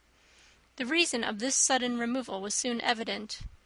Lady Catherine had been rendered so exceedingly angry by the contents of her nephew's letter that Charlotte, really rejoicing in the match, was anxious to get away till the storm was blown over. At such a moment the arrival of her friend was a sincere pleasure to Elizabeth, though in the course of their meetings she must sometimes think the pleasure dearly bought, when she saw Mr. Darcy exposed to all the parading and obsequious civility of her husband. He bore it, however, with admirable calmness. He could even listen to Sir William Lucas when he complimented him on carrying away the brightest jewel of the country, and expressed his hopes of their all meeting frequently at St. James's with very decent composure. If he did shrug his shoulders, it was not till Sir William was out of sight. Mrs. Phillips's vulgarity was another, and perhaps a greater, tax on his forbearance, and though Mrs. Phillips, as well as her sister, stood in too much awe of him to speak with the familiarity which Bingley's good humour encouraged, yet whenever she did speak she must be vulgar. Nor was her respect for him, though it made her more quiet, at all likely to make her more elegant. Elizabeth did all she could to shield him from the frequent notice of either, and was ever anxious to keep him to herself, and to those of her family with whom he might converse without mortification, and though the uncomfortable feelings arising from all this took from the season of courtship much of its pleasure, it added to the hope of the future, and she looked forward with delight to the time when they should be removed from society so little pleasing to either, to all the comfort and elegance of their family party at Pemberley. End of chapter 60. Chapter 61. Happy for all her maternal feelings was the day on which Mrs. Bennet got rid of her 2 most deserving daughters. With what delighted pride she afterwards visited Mrs. Bingley, and talked of Mrs. Darcy, may be guessed. I wish I could say, for the sake of her family, that the accomplishment of her earnest desire in the establishment of so many of her children produced so happy an effect as to make her a sensible, amiable, well-informed woman for the rest of her life, though perhaps it was lucky for her husband, who might not have relished domestic felicity in so unusual a form, that she still was occasionally nervous and invariably silly. Mr. Bennet missed his second daughter exceedingly. His affection for her drew him oftener from home than anything else could do. He delighted in going to Pemberley, especially when he was least expected. Mr. Bingley and Jane remained at Netherfield only a 12-month. So near a vicinity to her mother and Meryton relations was not desirable even to his easy temper or her affectionate heart. The darling wish of his sisters was then gratified. He bought an estate in a neighbouring county to Derbyshire, and Jane and Elizabeth, in addition to every other source of happiness, were within 30 miles of each other. Kitty, to her very material advantage, spent the chief of her time with her 2 elder sisters. In society so superior to what she had generally known, her improvement was great. She was not of so ungovernable a temper as Lydia, and removed from the influence of Lydia's example, she became, by proper attention and management, less irritable, less ignorant, and less insipid. From the further disadvantage of Lydia's society she was of course carefully kept, and though Mrs. Wickham frequently invited her to come and stay with her, with the promise of balls and young men, her father would never consent to her going. Mary was the only daughter who remained at home, and she was necessarily drawn from the pursuit of accomplishments by Mrs. Bennet's being quite unable to sit alone. Mary was obliged to mix more with the world, but she could still moralize over every morning visit, and as she was no longer mortified by comparisons between her sister's beauty and her own, it was suspected by her father that she submitted to the change without much reluctance. As for Wickham and Lydia, their characters suffered no revolution from the marriage of her sisters. He bore with philosophy the conviction that Elizabeth must now become acquainted with whatever of his ingratitude and falsehood had before been unknown to her, and in spite of everything was not wholly without hope that Darcy might yet be prevailed on to make his fortune. The congratulatory letter which Elizabeth received from Lydia on her marriage explained to her that, by his wife at least, if not by himself, such a hope was cherished. The letter was to this effect: "My dear Lizzie, I wish you joy. If you love Mr. Darcy half as well as I do my dear Wickham, you must be very happy. It is a great comfort to have you so rich, and when you have nothing else to do, I hope you will think of us. I am sure Wickham would like a place at court very much, and I do not think we shall have quite money enough to live upon without some help. Any place would do, of about 300 or 400 a year. But, however, do not speak to Mr. Darcy about it, if you had rather not. Yours, etc." As it happened that Elizabeth had much rather not, she endeavoured in her answer to put an end to every entreaty and expectation of the kind. Such relief, however, as it was in her power to afford, by the practice of what might be called economy in her own private expenses, she frequently sent them. It had always been evident to her that such an income as theirs, under the direction of two persons so extravagant in their wants and heedless of the future, must be very insufficient to their support, and whenever they changed their quarters, either Jane or herself were sure of being applied to for some little assistance towards discharging their bills. Their manner of living, even when the restoration of peace dismissed them to a home, was unsettled in the extreme. They were always moving from place to place in quest of a cheap situation, and always spending more than they ought. His affection for her soon sunk into indifference. Hers lasted a little longer, and in spite of her youth and her manners, she retained all the claims of reputation which her marriage had given her. Though Darcy could never receive him at Pemberley, yet, for Elizabeth's sake, he assisted him further in his profession. Lydia was occasionally a visitor there, when her husband was gone to enjoy himself in London or Bath, and with the Bingleys they both of them frequently stayed so long that even Bingley's good humour was overcome, and he proceeded so far as to talk of giving them a hint to be gone. Miss Bingley was very deeply mortified by Darcy's marriage, but as she thought it advisable to retain the right of visiting at Pemberley, she dropped all her resentment, was fonder than ever of Georgiana, almost as attentive to Darcy as heretofore, and paid off every arrear of civility to Elizabeth.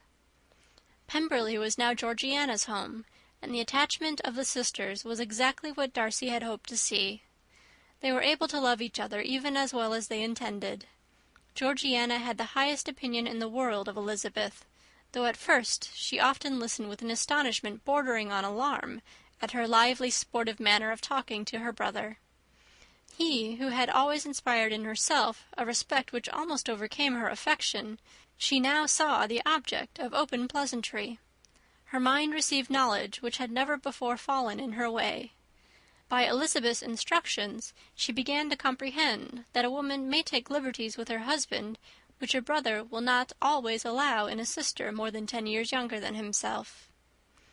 Lady Catherine was extremely indignant on the marriage of her nephew, and as she gave way to all the genuine frankness of her character in her reply to the letter which announced its arrangement, she sent him language so very abusive, especially of Elizabeth, that for some time all intercourse was at an end.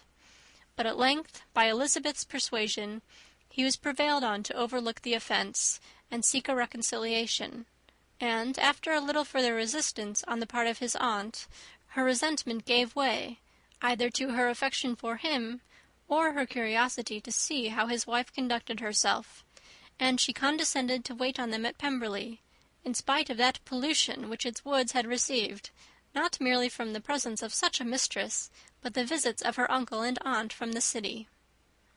With the Gardiners they were always on the most intimate terms. Darcy, as well as Elizabeth, really loved them, and they were both ever sensible of the warmest gratitude towards the persons who, by bringing her into Derbyshire, had been the means of uniting them. End of chapter 61, and end of Pride and Prejudice by Jane Austen.